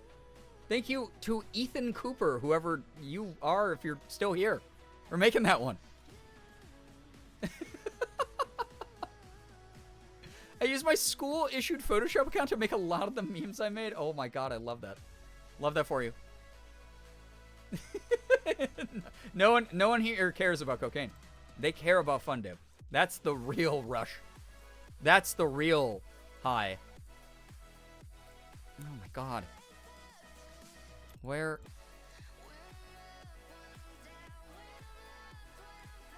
This is another Australian meme. Everywhere else. Wait, it's all chips. The Australians always has been. And it's just actual potato chips and... Oh yeah! Because okay, so edutainment moment during stream. In Australia, you call potato chips chips and you also call fries chips? Or am I fucking misremember? Am I nuts? Is that what that's for? Did I have a brain blast Jimmy Neutron moment there?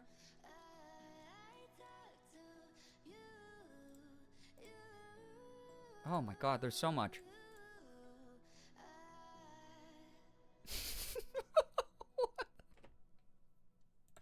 Okay. For a while, I was really into these, and I honestly, I wouldn't be that mad if these came back. This style of meme. Bad Photoshop / MS Paint cutting. They're all chips? They are?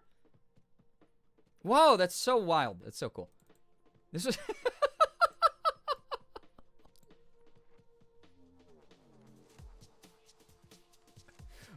Brimbo is glad you play his video game.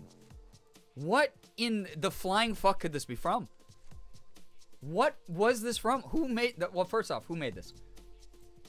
Give us an idea. What sass made this? Like, honestly, this is why I'm always like, guys, nothing's off the table when it comes to this kind of meme. Make this bad, stupid art. Like, please. It's so funny to me. For some reason, this will always get a laugh out of me, is seeing my face badly photoshopped onto something with the most nonsensical fucking, like, weird little joke that is, like, a meta joke to the community. Like, that kind of shit is so funny to me. Like, why, bro? Oh, my God. Bree, have a great night. Thank you so much for dropping by. Enjoy your lurk. Thank you very, very much. Hope work and everything's going well. Thank you very, very much. Probably get the bed shown on the toilet. Yeah, I dissociated on the toilet for 45 minutes today, so I get it. Arahaku, enjoy your lurk. Thank you very, very much. Yeah, that one was good, but I don't know, like, when the fuck was that from? What was that for? like,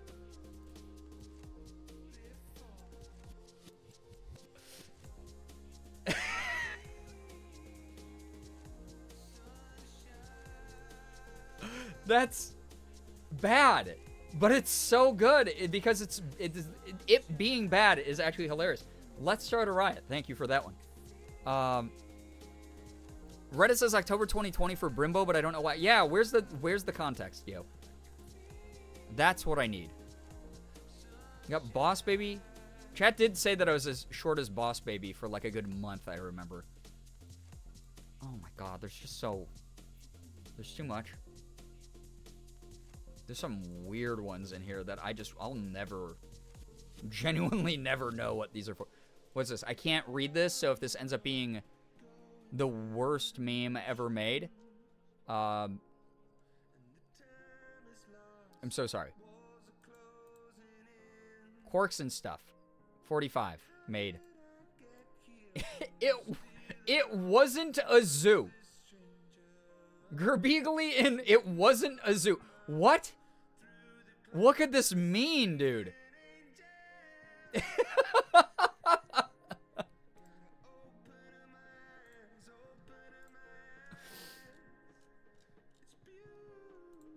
Jacob made this one.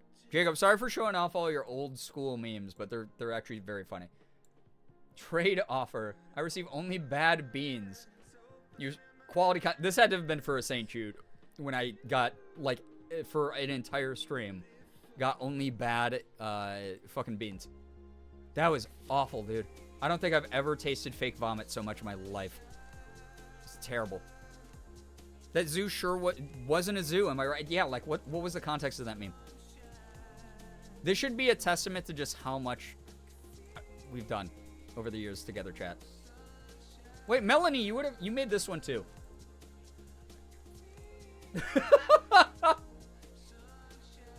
That also has to be from a charity stream, because I only use the WoW donation alert during charity streams. That's funny. It's your main character role. Jacob foresaw the future. The WoW donation alert, because I'd use the anime donation alert only for charity streams. That's very funny. Wait! I was going to only do this till 2 a.m. And I did not realize it is now 2:30 a.m.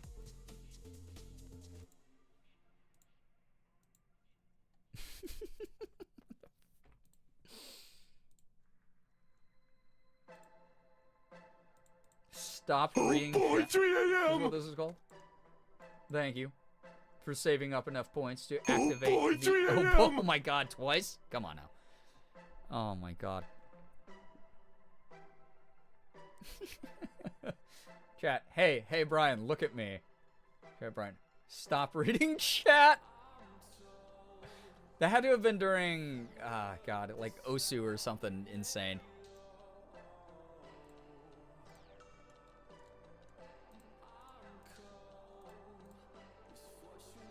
There's a lot of baby eating jokes in here. It's a little bit.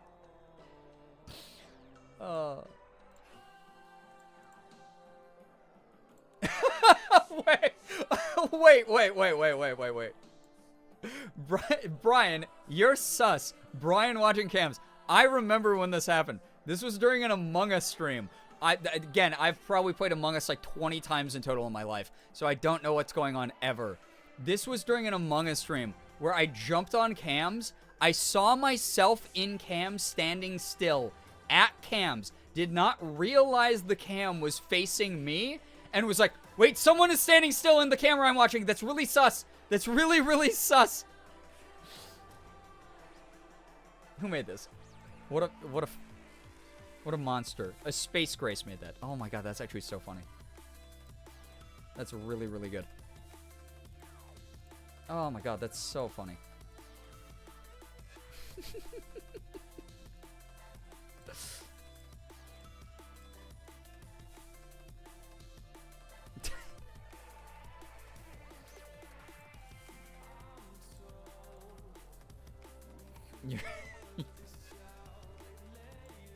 Your man versus my man when Shaq got really horny for the Enderman.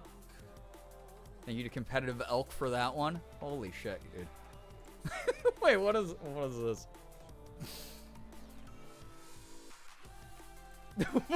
What the fuck is this one? What is this character? What is this? I don't know what this character is. What could be happening? Oh my god. That's so funny. Timothy Chalamet for Enderman in the Minecraft movie to make the meme full circle. Oh my god, perfect casting. That's from the Emoji movie. Oh, I have not seen the emoji. I'm so sorry. I've not seen the emoji. She's supposed to be smiling. Yeah, but why me on this? What could possibly have been happening? That was probably made in like 2000, like 2018, my guess.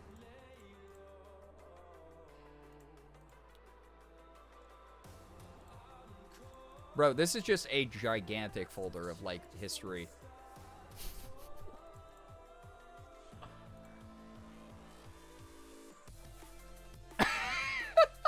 Fucking A, dude. Life-size Girbeagly. Fuck off. Oh, that's so funny. Lucy made that one. That's actually really funny. Pokemon cereal. Oh, God.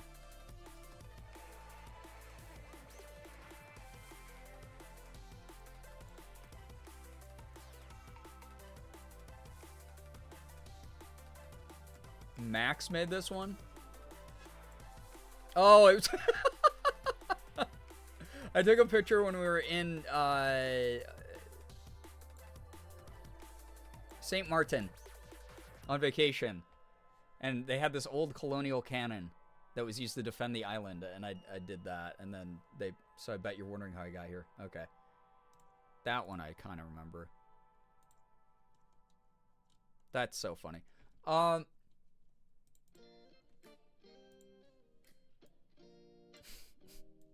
What the fuck could this be?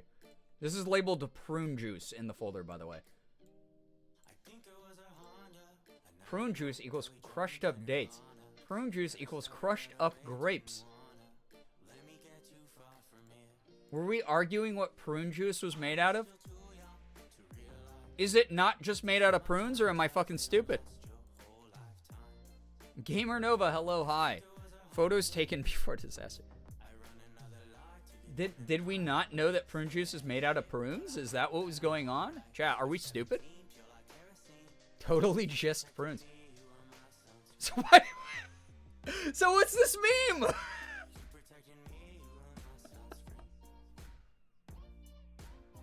Crushed up dates, crushed up grapes. There's no... It's neither of these? Oh my god, that's so funny. Was this another example of me being really overconfident in an answer that was incredibly wrong? Is that what happened? Prune is dried plum. Okay. So why did we say dates and grapes? Pineapple, hello, hi. Save us from the madness. Oh, that's so funny. Beans made this? Beans! Why is it tiny? Oh my god, I was like, where did it go? Shira. Oh. it's when I... It's when I accidentally unmodded Shira. I unmodded Shira, and then it was like, chat, why is Shira not modded? That's so funny. Made that in a Word doc. That's so good. That's actually so funny. Oh my god, there's some fucking weird ones in here. Guys, you love the Winnie... By the way, chat, I'm gonna call you out on a like, habit. You love this format. This is your favorite format of the tired Winnie the Pooh, sophisticated Winnie the Pooh. This is one of your favorite formats, chat, because I have so many memes in this folder of just that.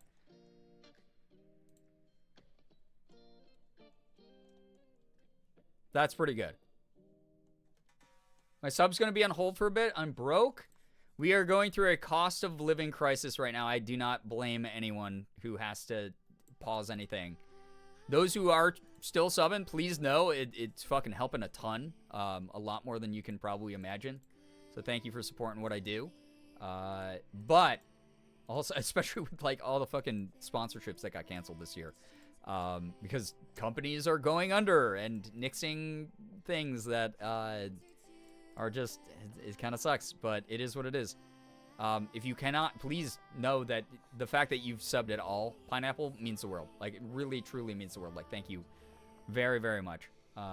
Thank you. Guys, there's like Value Village instead of Value Village. Oh my god, there's too many of these. There's 1,000 of these. It's crazy.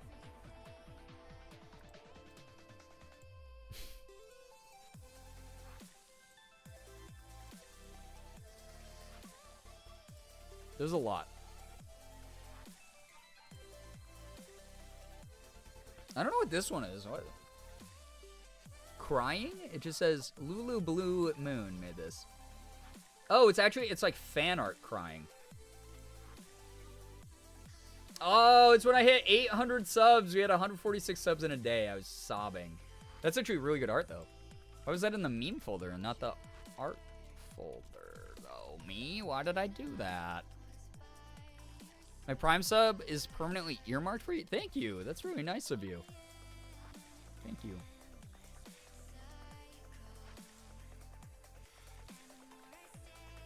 Generic bones. Chat doesn't like cilantro because it tastes like soap, but chat also eats soap.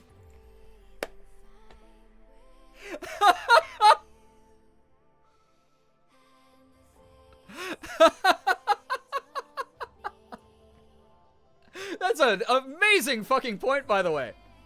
That's a really good point. Oh, that's good. That's really funny. That makes too much sense, that's why. Oh my god, that's so funny. We want the real deal. Oh.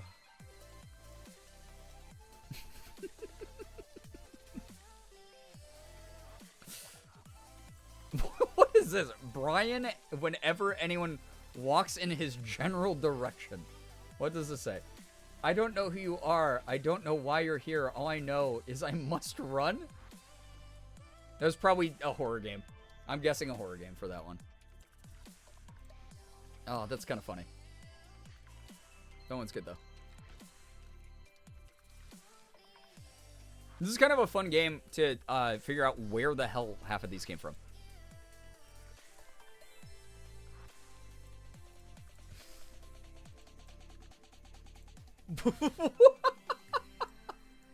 This is about the mods. Danny and Shira mold everyone in chat who is just looking for a reason to be cursed. Probably talking about mold facts is my thing. Oh my god. That's so funny. It's actually genuinely so funny.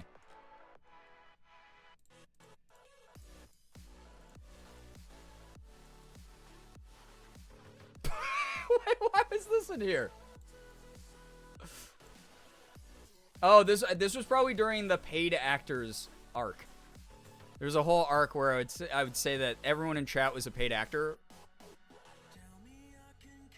I think they were talking about Lav's egg that... Oh, God, fuck, you're right. Oh, my God, I forgot about the egg until you literally said that, Yamanaka. Do we have... There's got to be an egg meme in here, right?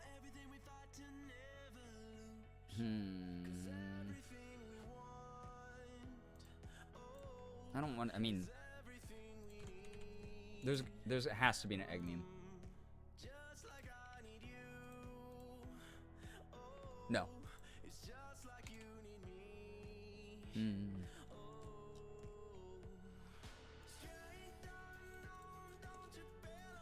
I wish I could find the one I scrolled by and went, oh, wait, that's my favorite meme of all time the community's ever made.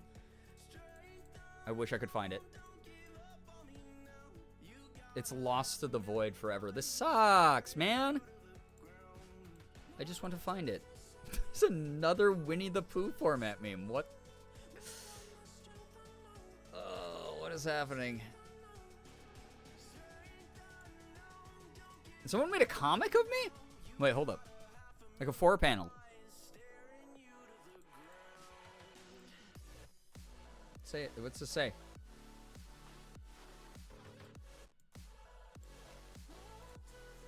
Chat. Oh, it's throwing bits at me. You guys don't have to stop. And then chat. Shoving them in my mouth. Making me eat bits. It's cute. It's cute.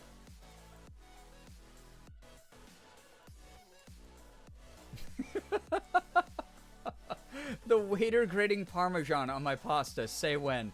Me. That's pretty good. That's cute.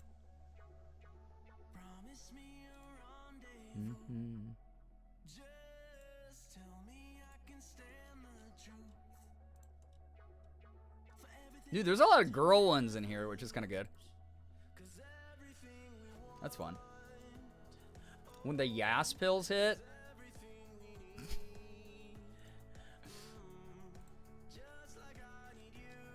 Chat constantly trying to guess if I'm on HRT or not. Just throughout the years. Trying to guess if I'm on HRT. That's funny.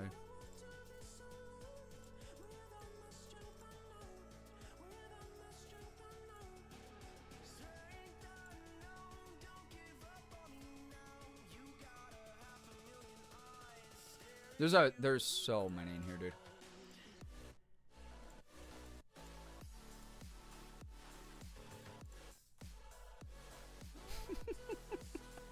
Okay, sorry.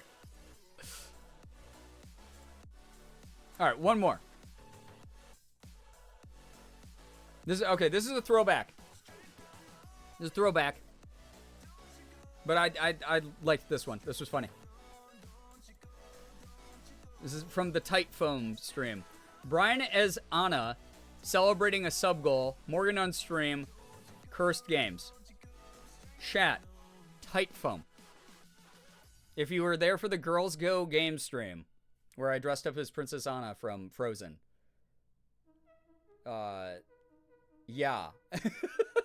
the tight foam ads were, oh boy. Those were there. There was a lot of them. CJ, take care. Get some good rest. Thanks so much for dropping by. Yeah, the tight foam. Why? Tight foam.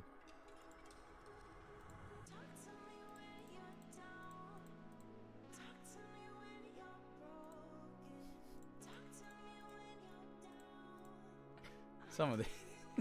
This is fucking dumb.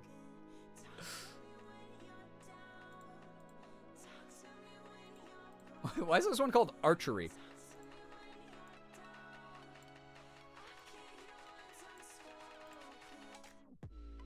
Who invented archery? Wait, why? Who invented archery? I did. Guys, if you Google this, I come up, by the way. Oh my god. Wait, Alexis, you made that one? Amazing. Good work. Why? Please share more memes in future streams. There's so many. Yamanaki, you have no fucking idea. I could make... This could be a 4-hour stream by itself. Of just going through old memes and trying to figure out, like, pinpoint where they came from. Oh my god, that's so funny. Alright. There's just a lot. GeoGuessr ads? GeoGuessr ads.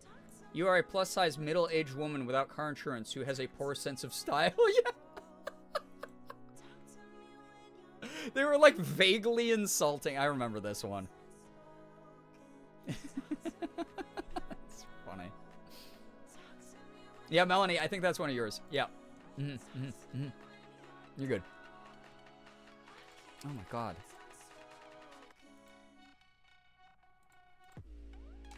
There's another Jacob special.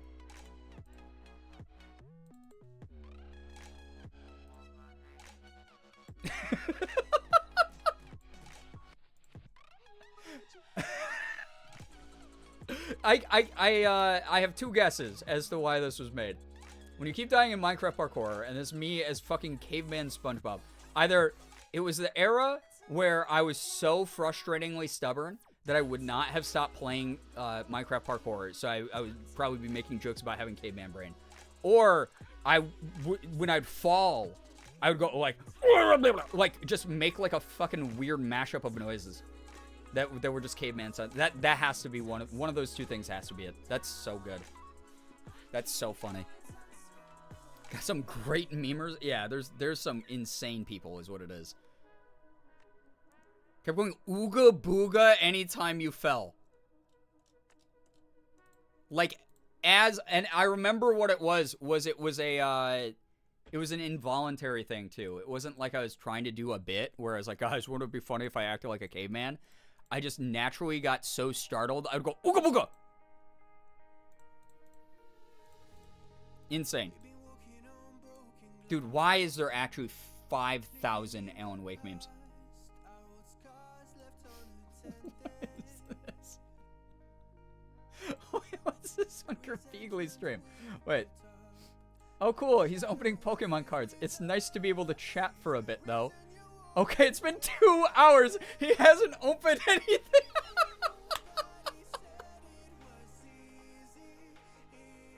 It's 2 a.m. Exactly 2 packs have been opened. My sleep schedule is wrecked, but at least I had a good time. Fuck you guys.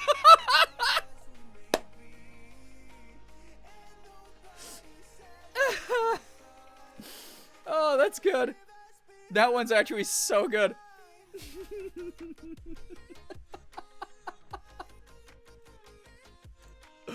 Oh, the street. Yeah, literally tonight. What the hell? That's so funny. Speaking of, holy shit, it's 3 in the morning. Okay, I gotta go. Why did that happen? My God. Guys, if anyone ever tries to tell you ADHD is not real, just show them this VOD.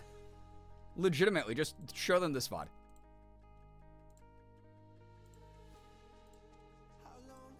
Alright, give me 1 second. Let me get something good up on the screen.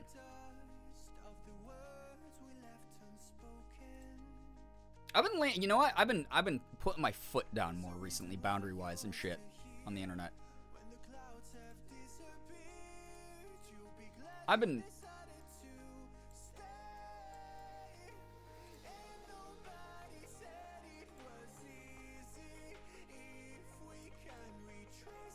This. Queen shit energy. That looks good. Didn't you open the game and everything? Yeah, then the internet crashed, and then I got distracted, okay? That's just... Fucking it. What the fuck, man? Oh, what a night. I had full intention of streaming a game tonight. I was like pumped the game. Ah, that's so funny. Okay. Let me get the hell out of here. Go watch Lopes. Lopes is doing Supermarket Simulator. Fucking love Lopes. Very funny, man. Supermarket Sim for his birthday month. Go check out Michael Lopiore. I'll do a little shout out. So you can go. Oh, thank you, Brookie. Holy shit, you're fast. Appreciate it. Thank you, thank you, thank you. Yeah, go check out Lopes if you want to soft raid over, keep a party going. Please, you know, obviously be mindful, represent the community well. You name it. Like shit we talked about earlier in the stream. Just like, I want people, and this is me being a fucking old fuddy-duddy, right? But, like, amongst the laughter and the memes and the jokes, start, like, for the most part, this community fucking rocks. And I'm never going to have a perfect community in the sense of, like, I cannot control thousands of people. That's literally impossible. But, like, just be aware of how you represent, like, this place as much as you can. It's something that, you know, means a lot and is something that I hope people can focus on. I'm not here to insult people. Like, yeah, I'll make some funny fucking just, like, dry humor jokes about, like, people in the chat are not funny or whatever. Which, like, I mean, there's some truth to that. Because the moment you become inconsiderate to new people in the community, and the reason I'm bringing this up is I get a lot of DMs. Most people don't start fights in our community, which is awesome. If they're uncomfortable or they're annoyed, they just leave. We get people leaving the Discord all the time. We get people leaving, you know, whatever. They'll be like, yo, I'm not digging shit, so I'm out of here. So tangentially related to that, just be mindful. Don't fucking be the most annoying human being alive to other people. Like, that's, to me, to other people. It's, at the end of the day, my name is on the channel, and I talk about, like, we all built this up together. So, I don't know, maybe have some pride in, like, what the community is. And also, like, don't be an asshole. So that's something I wanted to bring up quick. That sort of just, like, kind of fell into a conversation that needed to be had because I've been trying to figure out how to bring that up. Yeah, just be great. If you go off, and you're anywhere else on the internet, just like, and you're coming directly from here, like, just please keep in mind, like, I don't want to get DMs from friends that are like, hey, is this one of your regulars? They said they came from, like, your chat, and they're really fucking annoying. Like, please don't do that. Don't be an ass. Like, you guys know how not to be inconsiderate. You guys know how to be chill. You know how to have, like, I don't want to be a fucking parent who, I don't have any control over you. You guys can do whatever the hell you want. But, like, at the end of the day, like, I'm going to cut out poison where I see it kind of thing. So, something that's important for me to have brought up. I hope that makes sense. And then outside of that, we'll have a good time. I'll play some games. We'll goof around. Shit will be funny. It'll be fun. But just, like, be adults. That's it. I can't tell people what to do on the internet. You can literally go out and I don't know, do the most chaotic, horrible shit ever. But just, like, I've been getting a lot of DMs from a couple people. Few that I'm sad about because I'm like, man, they're regulars and they have concerns. So just vibe. We are not the world's craziest community. It's not the most, like, oh man, there's a new cool thing happening to our streamer every week kind of community. I'm not getting invited onto, like, you know, Ludwig's stuff or, like, you know, talking to Hassan or anything. So my thing's always just going to be vibe. Just chill. Be kind, be mindful kind of shit. So, and this is mainly I'm being this vague because I would rather be vague about this kind of thing than call out direct people, because I don't believe really in doing that unless they're crossing my lines or boundaries. I don't feel like publicly embarrassing someone unless they, like, do something really egregious. And a lot of the times, like, reading a room is hard. I have trouble doing it a lot of the time. I you know, think that's a really fucking rough social thing to do. I get it. But just try your best to be mindful that you are sharing a space with other people. It's the whole reason we're like, hey, don't write a fucking book about, like, a bad day you had or something. That kind of thing is just, I don't know. So it's something I wanted to talk about, and I'm bad at talking about this kind of shit, so thanks for listening. I don't have the words ever. I just do the best I can. I'm an idiot who plays video games online at the end of the day. That's my only job. I don't have much expertise beyond that when it comes to dealing with people in my digital space, but those of you who are part of the community who have sent me things before, love you guys. Hope that you feel represented by stuff I've brought up. Those of you who are like, oh, I don't know if that's me or not, but like maybe I'm just gonna be a little bit more chill about, like, I don't know, just what I talked about earlier. Just chill out a little bit. We're not here to make other people like uncomfortable with like sexual humor. Like we're gonna make sex jokes now and then or something, or we're gonna make goofy body fluid jokes. Like people are gonna, there's gonna be some unhinged shit. Like sometimes I'm gonna initiate it, but like, just chillax. Be someone I wouldn't want to punch in the face in high school, basically. Like, that's all I got. That's all I got for you. Because at the end of the day, I've worked very hard to build this community into what it is over 11 years. And I will not have some fucking rando online ruin that for me. Or any other people who find strength or stability or friendship or a sense of community in what we built together. So I hope that makes sense why I'm being like, I'm tense talking about it, but I don't know like how to fucking talk about it because I don't want to hurt people's feelings. But yeah, just heads up on, just pump the brakes. If things start spiraling out of control and I go, guys, come on, chill. Just fucking be cool, please. That's all. Anyway, I'm going to get going. Thank you for listening to me ramble and be a fucking old, boring person who has to talk about serious shit. I hate doing that. Next stream, just all games. All games, all the damn time. We're going to talk about how Lara Croft is a mommy and that Jonah is the ultimate himbo. I hope that sounds good, because that's what I want to do. That's what I want to do tonight. Sorry for internet issues. Thanks to those of you who dealt with the crap at the beginning of the stream. So, Evie, literally, yeah, Arahaku, that's a mod command. Most of our commands are mod commands. There's a couple community commands, but a lot of them, like shoutouts and stuff, are just for mods. That is not going to be for people who shout out random people in the chat. No, Evie, God, you've been here long enough. If it was you, I would have been like, hey, Evie, chill. What are you doing? You know, like I feel comfortable enough, like talking to regulars here. Regulars, you guys have been around for a long time. You know how I do things. I'm pretty straightforward. I am neurodivergent as fuck. I will be blunt if something bothers me. So that's what you got. That's what you got to go on. Is did I tell you to shut the hell up?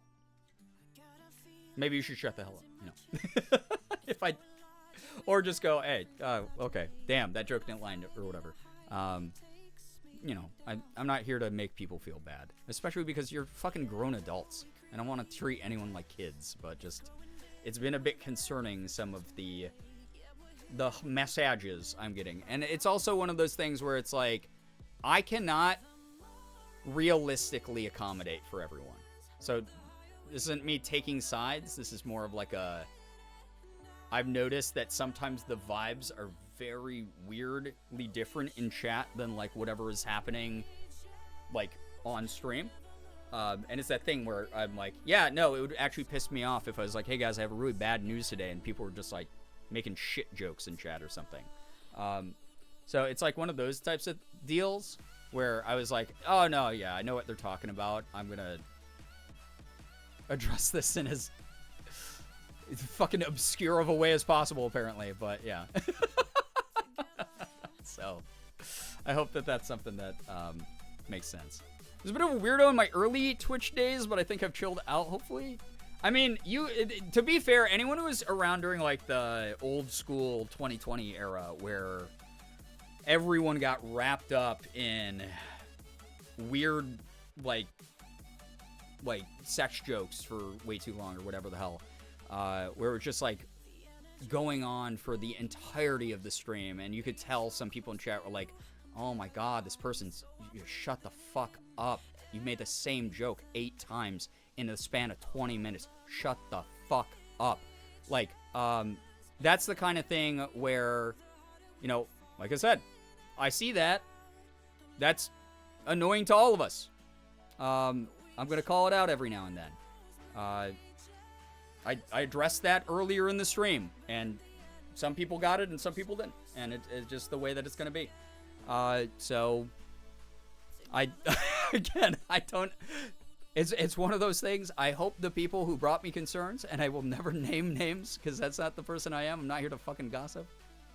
Just know it's hard to run a fucking community of thousands of people, and I'm doing my best to be real and to be, to not make people feel bad.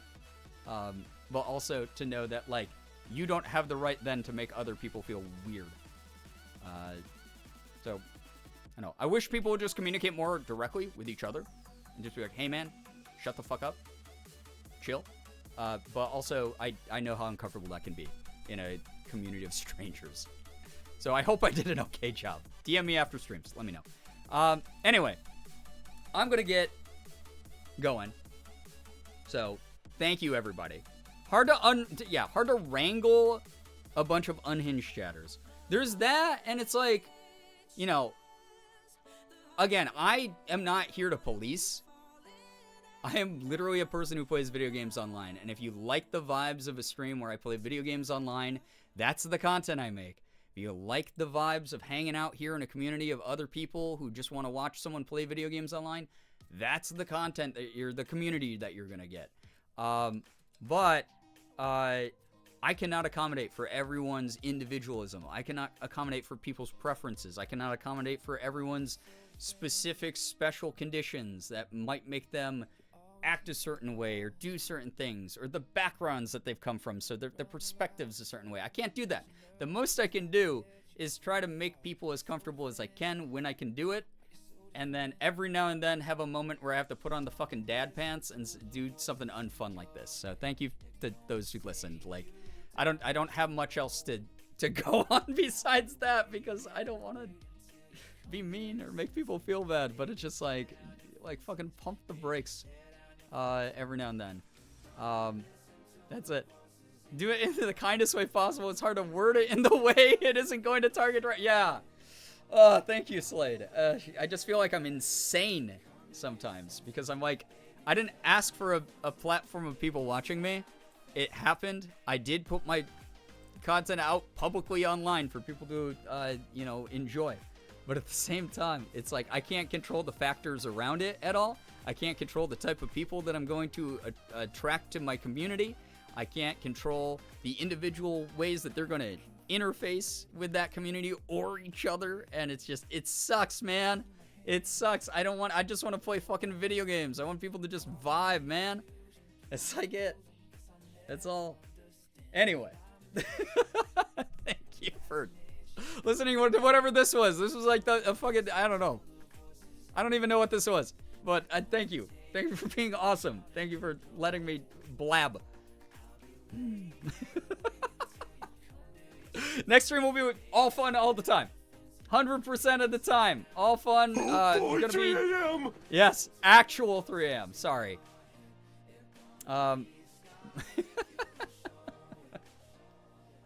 It's 10 minutes past. No, you're good. Thank you. What you're saying makes sense. Thank God. Because I just feel like I'm talking in circles. And again, it's just like me and the mod team are there to do our best to make everyone go, hey, can I just wrap myself in a blanket tonight and watch a goofy ass fucking stream without getting annoyed by like the same like one joke spam being done in chat 1,000 times. Can I just like pull up a chat and like in some of those cases like just hide chat, right? Just hide chat. But I also get that like a lot of people want to like, you're not gonna like everyone online. There's billions of people on the internet. So there's that side of it. But also, like, if someone is, like, repeatedly like, yeah, I don't know why this is going on. If you're just allowing this kind of stuff to happen now, or what? Obviously, I have to have some form of social commentary on it that I hate doing this shit, man. I just want to play games. But I hope that this made sense. So thank you for validating me, saying it makes some kind of sense, because I'm fucking insane. Anyway, I gotta get going. All right, thank you to everyone for hanging out. Good Lord. Thank you for, like, overall, 99.9% of the time, like, things are dope here, and they're very chill, and I appreciate it, because I've worked very hard for peace online. I don't want to be bothered. I don't want to, not saying that, like, when people, like, message me and stuff, it's bothering me, or, like, bring up stuff to the mods, it's bothering me, because I've had, like, the mods bring up a bunch of stuff to me recently, passed along by you guys, so thank you for that. But it's still, it's a break away from the fun essence of the community at times. So I hope that again made sense. Anyway, this is 3 a.m. brain. This is me being. This is why I don't stream this late. It's like a fucking gremlin you fed after midnight. My brain is cooked. I don't know what I'm saying anymore. I'm just talking in circles, so I'm gonna go. Thank you very much, everyone. Thank you for the follows, bits, subs, resubs, gift subs, donations, everything that came through here tonight. Thank you for supporting what I do. Thank you for allowing me to keep a roof over my head, keep my lights on, play games for you whenever the hell I actually get to do that. To pay for my shitty internet. Thank you very, very much.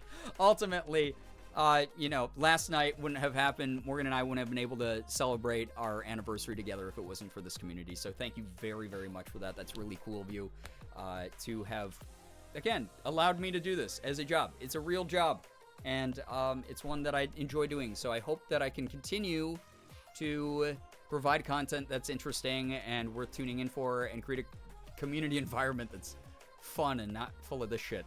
So thank you again. Those of you who lurk here all the time, I hope that this wasn't just like the most disruptive, bizarre stream where you're like, man, I got the stream up in the background like a podcast. I'm just trying to vibe.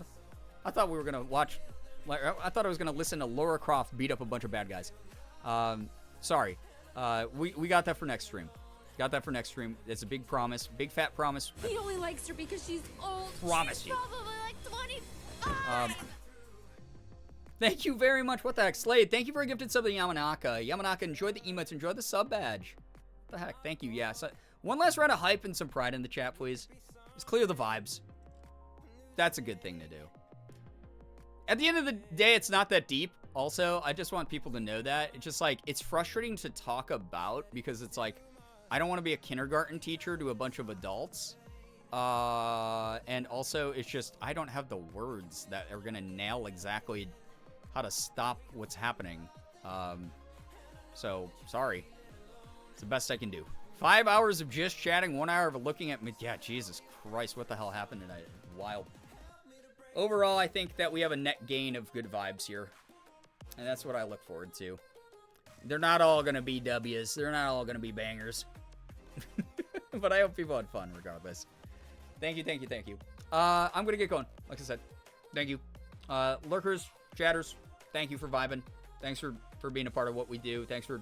We're constantly rebuilding. We're constantly improving. We're constantly trying to figure out what's going to end up being the vibe of the moment. That's what I like about here is content's never been one flavor.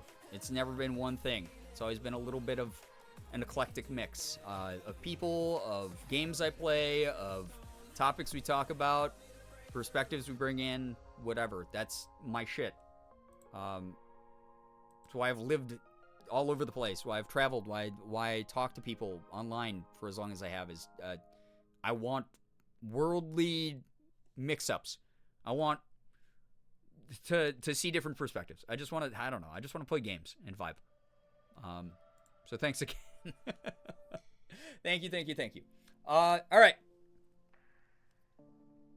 It's time for me to go. Hope people had fun overall. Actual Lara Croft shit. Sorry for the ADHD spiral into more serious crap, but it's been weighing on me the past couple days, so I was like, fuck, how do I bring this up? All right, I guess this is now the time. So, sorry for that, but thank you for listening. But I'm out. Thank you, everybody. Hope you all have an absolutely wonderful morning, afternoon, evening, night, whatever it may be for you. I'm getting going. Finger hearts as usual. Love you guys. Take care. Be kind to yourselves. Early stream tomorrow, most likely. Morgan and I will be splitting the night like we normally do, but we also have to split the day with cleaning our basement more. So who knows when I'll go live, but whatever happens, promise as long as the internet is behaving, it's going to be a game night. It's going to be fun. All right. Goodbye, everybody. Goodbye. Goodbye. Goodbye.